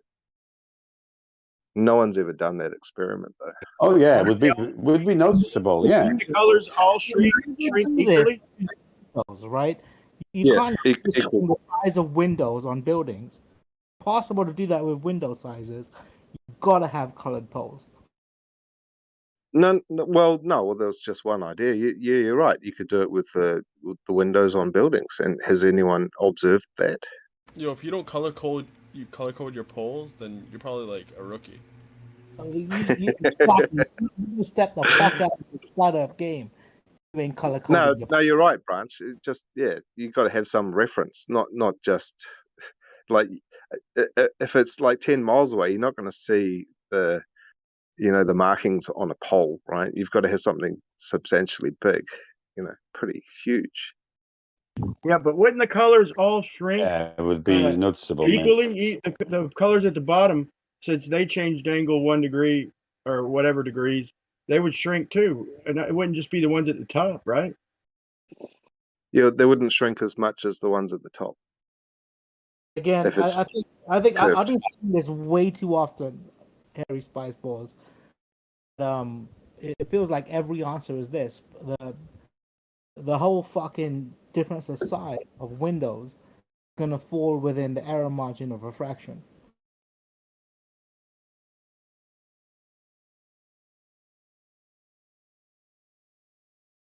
Wow. So you'd have to be observing a building which is on top of a mountain, a skyscraper on a mountain. You know what though, Harry Balls? I do negate what I just said because you can always make multiple observances on multiple different days. Counteract refraction. Look at that. When you're high level, you're so good at debunking, you even debunk yourself, just like Branch just did.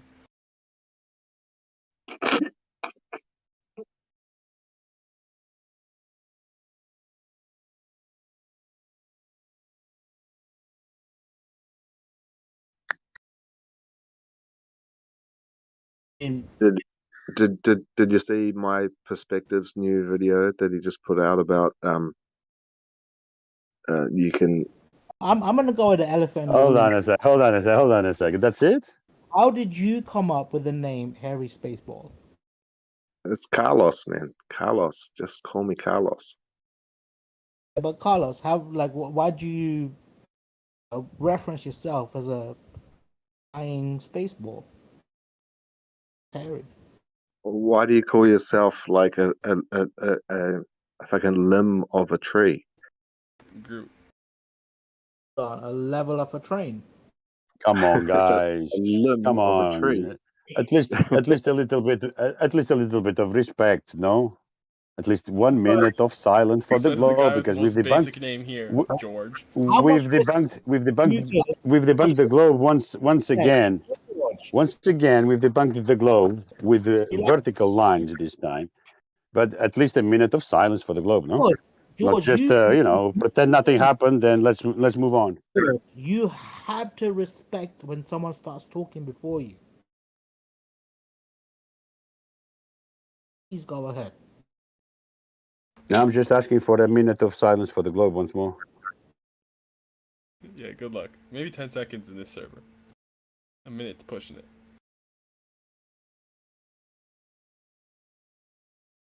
All right, that's enough. Yeah, go ahead. How'd you come Let's up with your pretend name? nothing happened. Like, did you see Geo and just like you were inspired? GeoRG?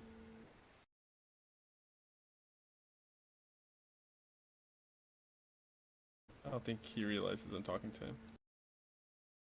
him. Is something wrong with my avatar name? You don't like my avatar name? It's the worst one here, man. Why? That's not even my name. It's my avatar name. Anything better than just a first name. Go down this list. My name is not George. No, my name is not George. People call me George because it's the name of my avatar, not my name.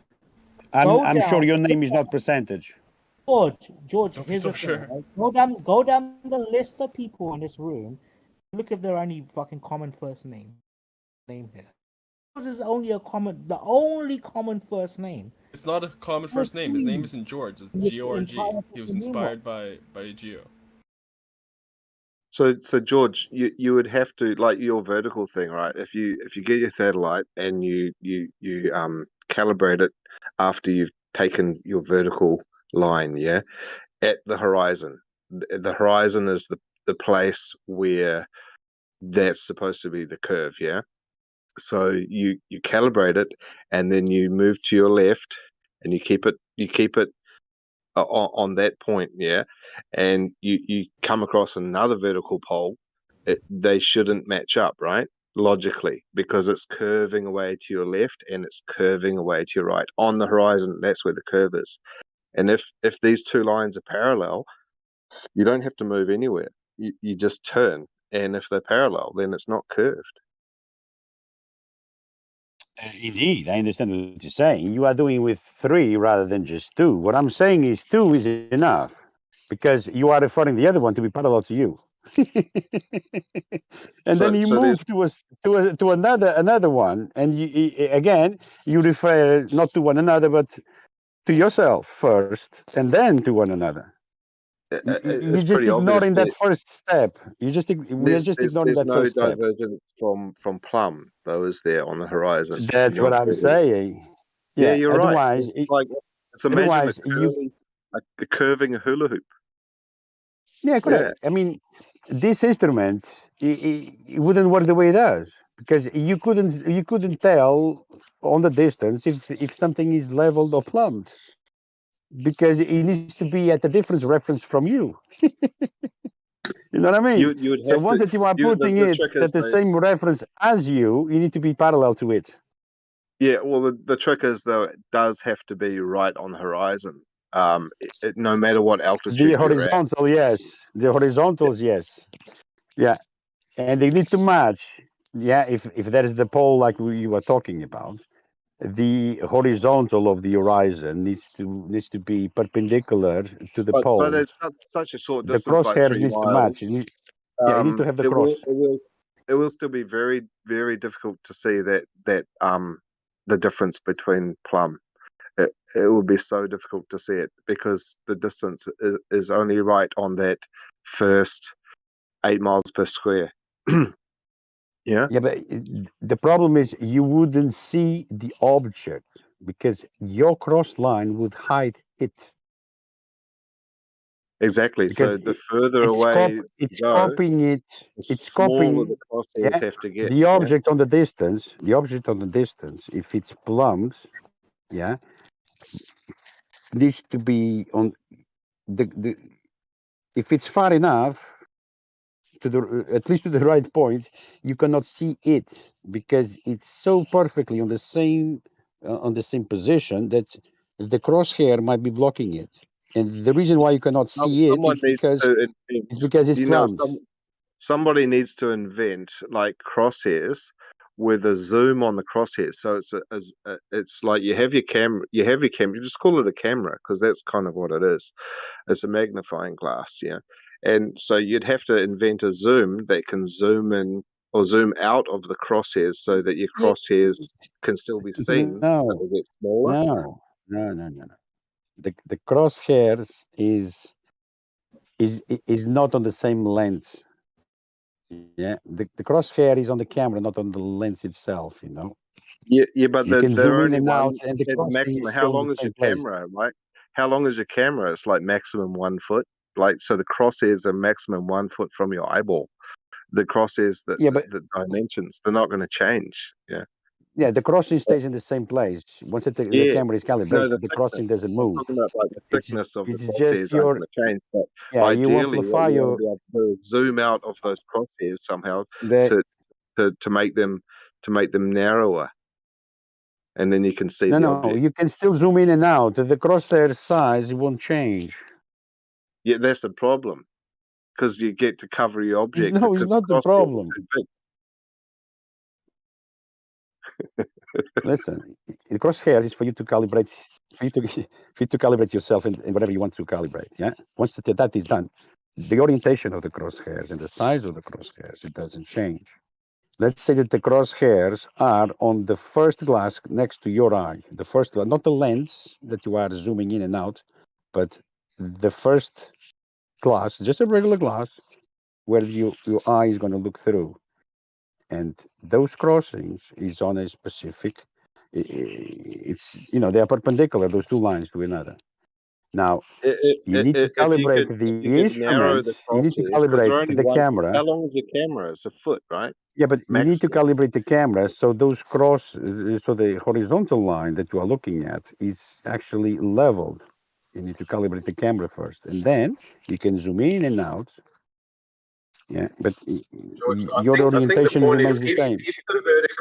If the vertical part of the crosshair was variable, you could make it fatter or thinner. I think that would be a useful function. I think that's what Harry is trying to explain. I think but that would be a. But if the crosshair will get wider, it's going to hide more of the object over the distance. You don't want the crosshair to get wider or smaller. You want to be visible on whatever side it is.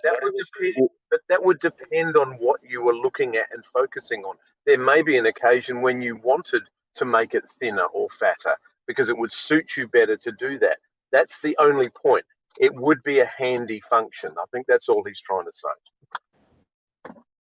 Yeah, if you're doing like cowboy style, building a shed at home, you don't need to be so precise, right? You can use a thick pencil, you can use rudimentary tools, but when you want to get really precise engineering, you need to be very accurate, and that's what I'm sort of referring to with these crosshairs, is that they're only a foot away from your eyeball, and they never change in thickness, no matter how much you zoom in and out. If you want that level of precision, I mean, just use a different tool. Like water level. They're only designed for short distance, Water levels? For, no, that's not true. Yeah. Water level doesn't have limited. Water level doesn't have limit on size. To detect curvature, man. They're not. To detect curvature? No, they're not designed to create. No, but you can detect curvature if you want to. With the water level, yeah, you can. The water level is not limited by size. What limits the size of water level is the size of the hose where the water is going to be contained. Oh, you're saying water level? Sorry, I thought you said water. No, water level. Yeah, there's. I mean, if you want to establish a level of 10 miles, it's easy, man. It's a really cool channel called. You just dig a trench 10 miles long and you flood it with water, and there you go. You establish your level. That's your benchmark now. We know how it works. Yeah, there's a channel called Mr. Chickadee, and he does building like Japanese style and stuff in America, and he uses no power tools at all, and he builds all these massive buildings and stuff all by himself. And yeah, he establishes his foundations all using just a hose and water.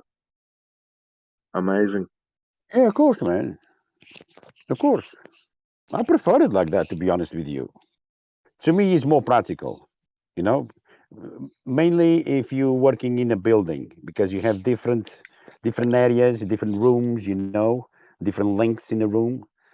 So you bring the hose full of water in. You need to make sure that there is no bubbles of air inside of it, you got to make sure the hose are hydrated.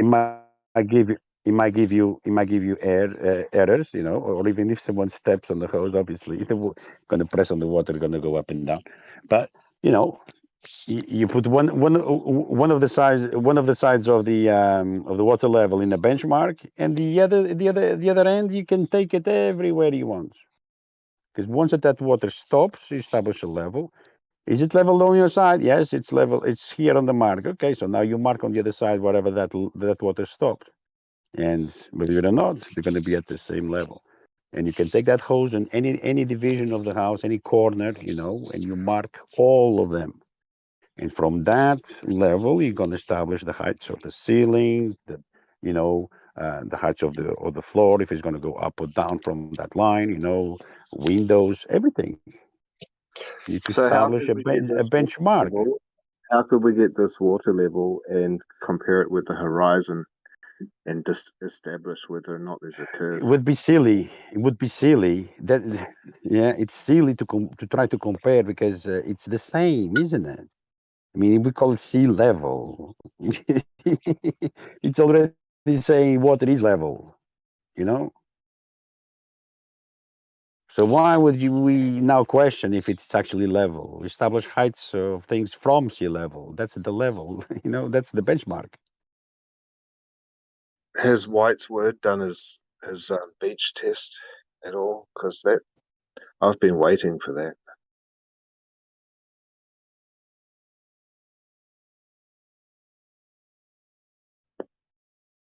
I was going to fly to Australia to help dig some holes in the beach. Yeah, don't know what happened to that. And then flood the hole and leave some continents out of the water. Can actually put some rocks in the middle. Just so you don't waste water. Right? No, just try to do a pond with seawater on the beach. The It's not going to last long, but what's his name? New Perspective. His latest video is quite good about the moon. Was it The Moon Doesn't Lie? Don't know if anyone's seen that. oh, that's for sure. The moon doesn't lie. It doesn't have a mouth. The Doesn't moon lie. proves a flat Earth.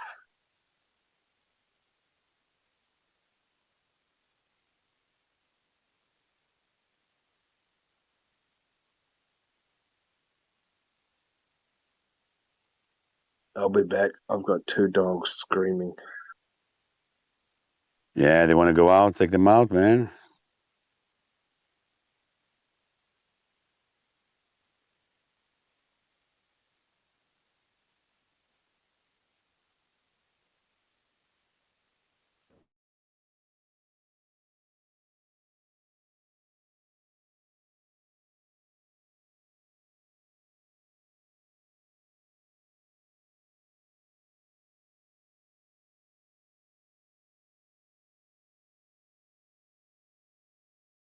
As you guys kind of fizzled out your own conversation.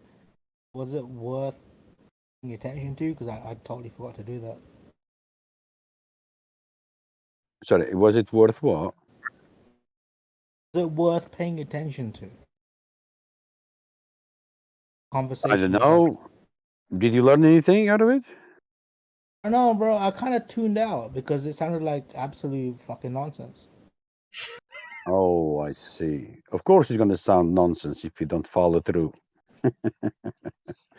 Yeah, it's like starting reading a book from the end. You know, you read the last chapter, so now you know how the story ends.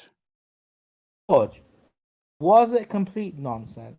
Should I have been paying attention? Well, if you pay attention, you might learn something. When you speak, you don't say nothing new. You say things that you already know. That's why you're saying them. Now, when you listen, when you pay attention and listen, you might hear something new. Yeah, Branch, there's going to be a quiz. Conversation is worth making fucking sense of. Branch, there's going to be a pop quiz. Is this guy fucking bothering the chat again? Fuck. Yeah, he's trolling. But there will be a pop quiz, Branch. So you're going to be quizzed on everything that was said. So hopefully you'll pass it. I've been making notes. Motherfucker. Because last time you popped a pop quiz on me, I fucked up. I didn't pass it. That's why you get muted all the time, Branch, because you don't pay attention. You fail the pop quizzes. If it's not a discussion that Branch is leading and changing and derailing, he's either trying to derail or doing the derailing. It's one or the other. Exactly. Although earlier, Branch, you were on point. You said a couple things about the bridge and the 102-mile bridge in China. That was on point. I was gonna say. Did I convince you at all that the Earth might be a globe? No, not even close. And the other one was the other one, which I thought was pretty good, was the whole fucking mountain or hill looking at fucking In the Himalayas. island with a ruler and then turning around and it all connects. Doing the same shit on the Himalayas, not expecting to look downwards towards the horizon from the Himalayas. Completely non-intuitive. I don't understand why you globers think that sorry, I don't understand why you flat earthers, because you guys are all about your senses and shit, don't sense the fact that if you're on the Himalayas looking at the horizon, you're going to be looking down a little bit. Okay, and that is indication of what branch? Why would you ever need to look down at a horizon if you're on a flat earth? Why wouldn't you? By the nature of it being flat. Why wouldn't you look down at it? Because by the nature of something being flat would mean the horizon would always be at level of your eye. No. Why? So now you are applying what the laws of perspective to reality, and you're going to say that they match exactly. I mean, Banso, you can ask me these weird types of questions the way you normally do to throw the conversation off point, but that definitely doesn't work with me. I've known you way too long to understand how you fucking counteract globe earthers, and it doesn't work, bro. I'm the one throwing the conversation off point when you brought up perspective and the horizon at eye level. I'm the one throwing it off course. But so, Banso, let's just go off of what you just said, yeah? Would you mind repeating it? Is your memory that short? It wasn't really. It went in one ear and came out the other. Would you mind repeating that bullshit? Why are you applying the laws of perspective for a drawing or a painting to reality? Now let's take a step back from that, right? Why the fuck is what we're discussing got anything to do with paintings? Well, why has the horizon been at exactly coming to eye level because of perspective? And you're not answering the Is what question. you mentioned. Well, that's what you mentioned, Branch. Not me. I didn't mention it. You mentioned it. No. Listen, the thing we're discussing right now is your comment, and part of your comment was about paintings. Is anybody saying that we're trying to judge the shape of the earth because of paintings? Your misunderstanding of perspective and how it should be applied in reality is that'd be a Branch issue, not a me issue. Yeah, what I was trying to do is break down the bullshit you say. Again, you don't want to go back and analyze what you actually just said, so I can show you that it was really crap. Really? Show me, demonstrate. How? That's what I was trying to do right now. You bring up paintings, and I was like, I'm waiting. You still haven't demonstrated anything, my friend. The only reason you bring in paintings inside the fucking conversation we had so that the statement you make sounds more plausible. Really? Has nothing to do with what we're actually discussing.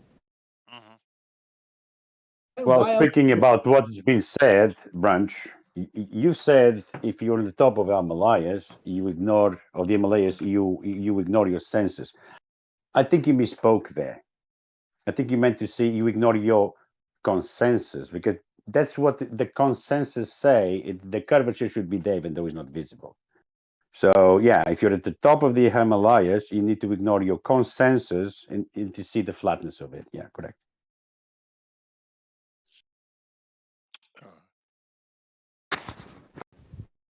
Okay. Banso, do you want to make some new statements? Some of the shit that I said that was wrong. Everything. Like why would the horizon rise to eye level? At least why would you expect that? Huh? Which one are you picking? You're the one that made the claim that the horizon should be at eye level. I never made that claim, Branch. What I said was, if you're on the Himalayas, you're looking at the horizon. Shouldn't you expect that you have to look down the horizon? You're the one that said that on a flat Earth it should be at eye level. I never said that. You said that. Hey, well, that's just mathematics, and if you want the way that shit works, right? Like, if you're on a flat plane, right, where would you expect the horizon to be? Where the horizon is. Why would I expect it to be anywhere else other than where it is? All right, but if you're on a flat plane, right, regardless of altitude, what would the horizon be? So I can apply mathematics to a horizon, can You can. You definitely can. I? You definitely can't. But why would you say that you cannot apply mathematics to horizon? That's like one of the most bullshit, retarded statements I've ever heard come out your mouth, my man. Well, you're the one that said that it can be. So demonstrate. Show me the mathematical equation. Show me the equation where horizon equals x, y, z. Show me that equation. I've never. Hold on, I might just Google the mathematical equation for horizon. Let's actually even see if there is one. Okay. So what you're trying to ask me now is, tell you about an equation about the horizon that nobody's ever heard of except you, apparently. You want me to tell you what this magical equation about the horizon is? You're the one that said you can apply mathematics to it, so there's got to be some sort of equation for it. Apparently, there's some equation you know about that you want me to fucking explain to you. Nobody else has ever fucking heard of. Wait. So let me get this straight. Branch is claiming he's using math for the perspective, but then he can't present the math, and he's getting angry at you for it. That doesn't make any sense. Pretty much, Numpty. Pretty much. Yeah. No. That's not what happened.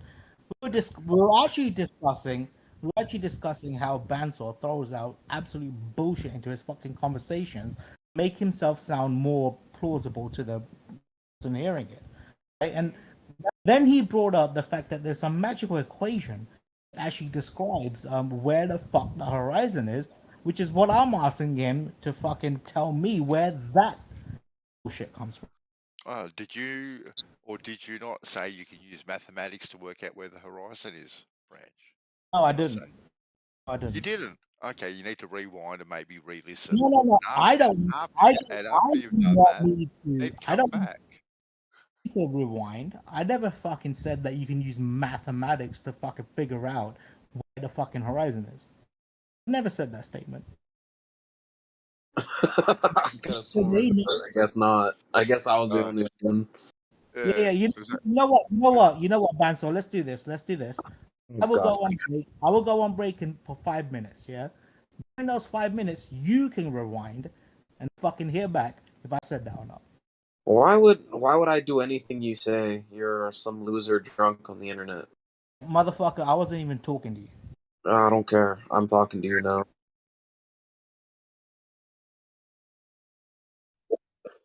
I wonder what the longest distance ever seen through a periscope is. I think it's further than the curve. I just find it funny that after the P90, it's zoom in every time and get it back. Morning.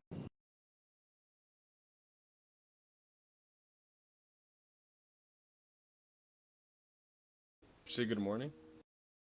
Yeah, maybe Don could bring us back on track here. Good morning. Good morning, yeah. Hopefully,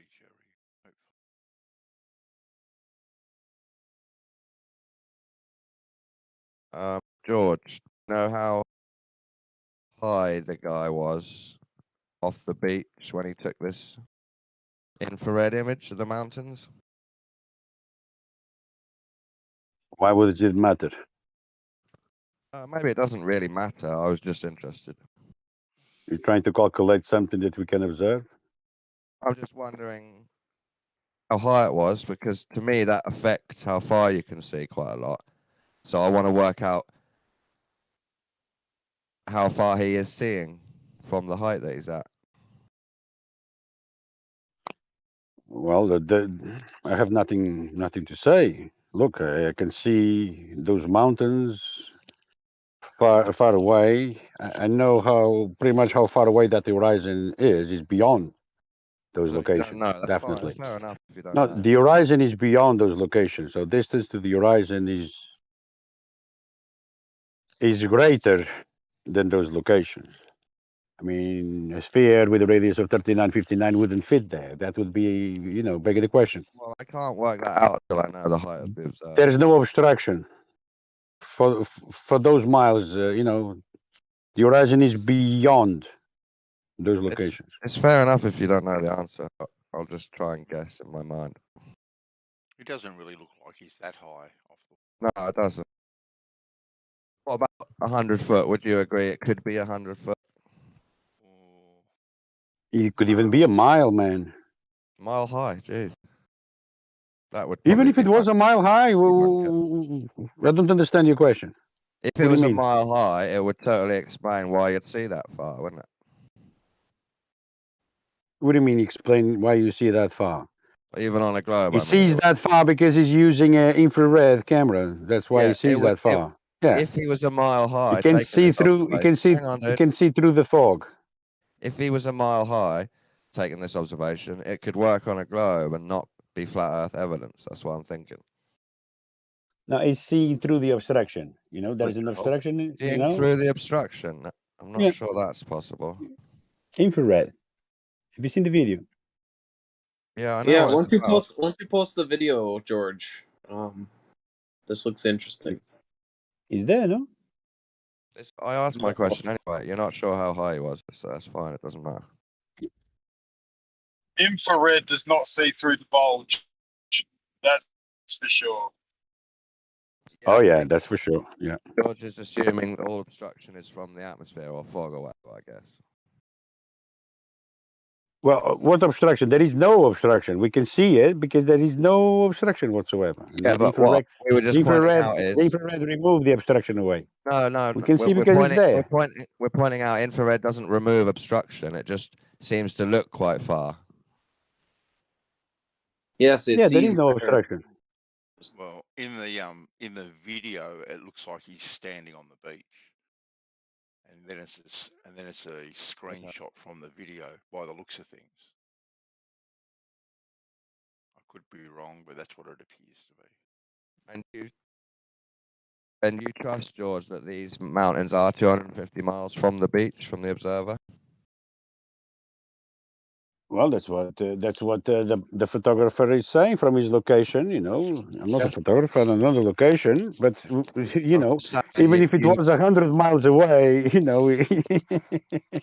I'm just saying you trust it. If you agree that he is on the beach, it cannot be greater than 6 miles. Did you check at all to see if those mountains are 250 miles away? You heard what I just said. It doesn't fit, man. It doesn't fit. Okay, that's fine. You didn't check. Anything greater than 6 miles from the beach, anything greater than 6 miles that you can observe. I mean, there Maybe is the no globe photographer's correct. with a radius of 3959 miles.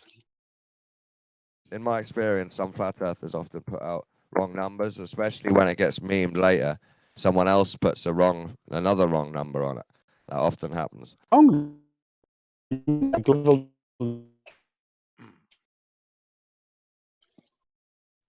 George, you're roboting. Let's take this moment, Don, to have a moment of silence for the globe. Yeah, okay, but I'm going to have a moment of silence for flat earth at the same time, and we'll do it together, yeah? So...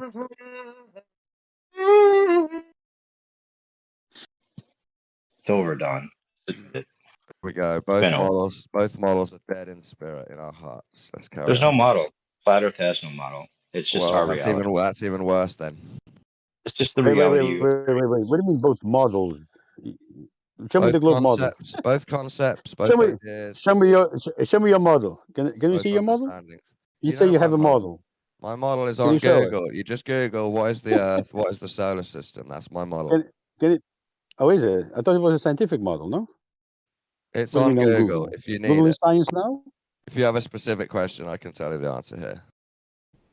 Can you show us on your model how gravity works, please?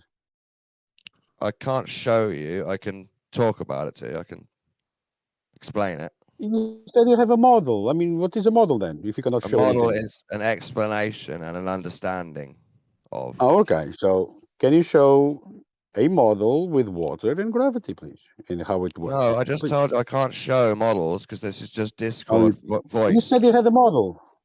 Yeah, and then I explained what a model is, an explanation and an understanding. Can we see it? No, you I can't mean, that's see what an show means, explanation. isn't You it? can only hear it or read. I can Yeah, show but you a picture of show means how the Earth is in my model, but okay. So that you don't won't have a model explain then. how the water's sticking to it. I'll have to explain that with Yeah, words. that's the one we want to see. Your model. Yeah, Yeah, please. and Can do you you show me that? understand that a model isn't a physical object or a video of a diagram? A model is just an No. Or explanation. our reality. Understanding? Oh, There is no gravity. Of course there is. There is no model, you mean? Yeah, I know. George, what does a Oh, model a model is conceptual. George, what do you think a model means? It's a model should be a representation of a representation of concept. something. It's a In representation this of a context. In this concept. context, yeah. Okay, Not what do you a mean? passerelle model. What do you mean by a representation? I mean, it should be a representation of whatever you're trying to represent. This is a model of Okay. that. So if I show you a diagram of Earth and the Sun and the solar system spinning through space, but it's just CGI diagram, is that a model? Well, no, you just said it's a diagram, not a model. Okay. So what If it you was a mean model, is you wouldn't what call you it a mean is a diagram. physical. You mean a It's not physical our thing? reality. Do you Not mean a a physical representation thing? of. It's not a representation of our reality, Don. That's the point. No, it's a representation of an idea that could be reality.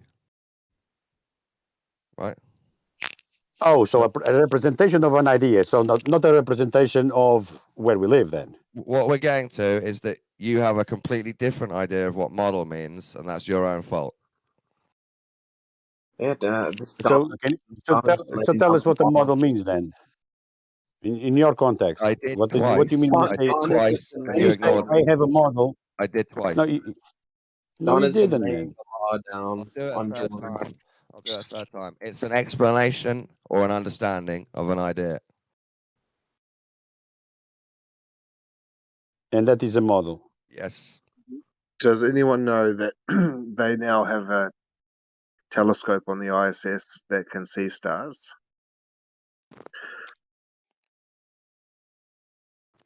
That's cool.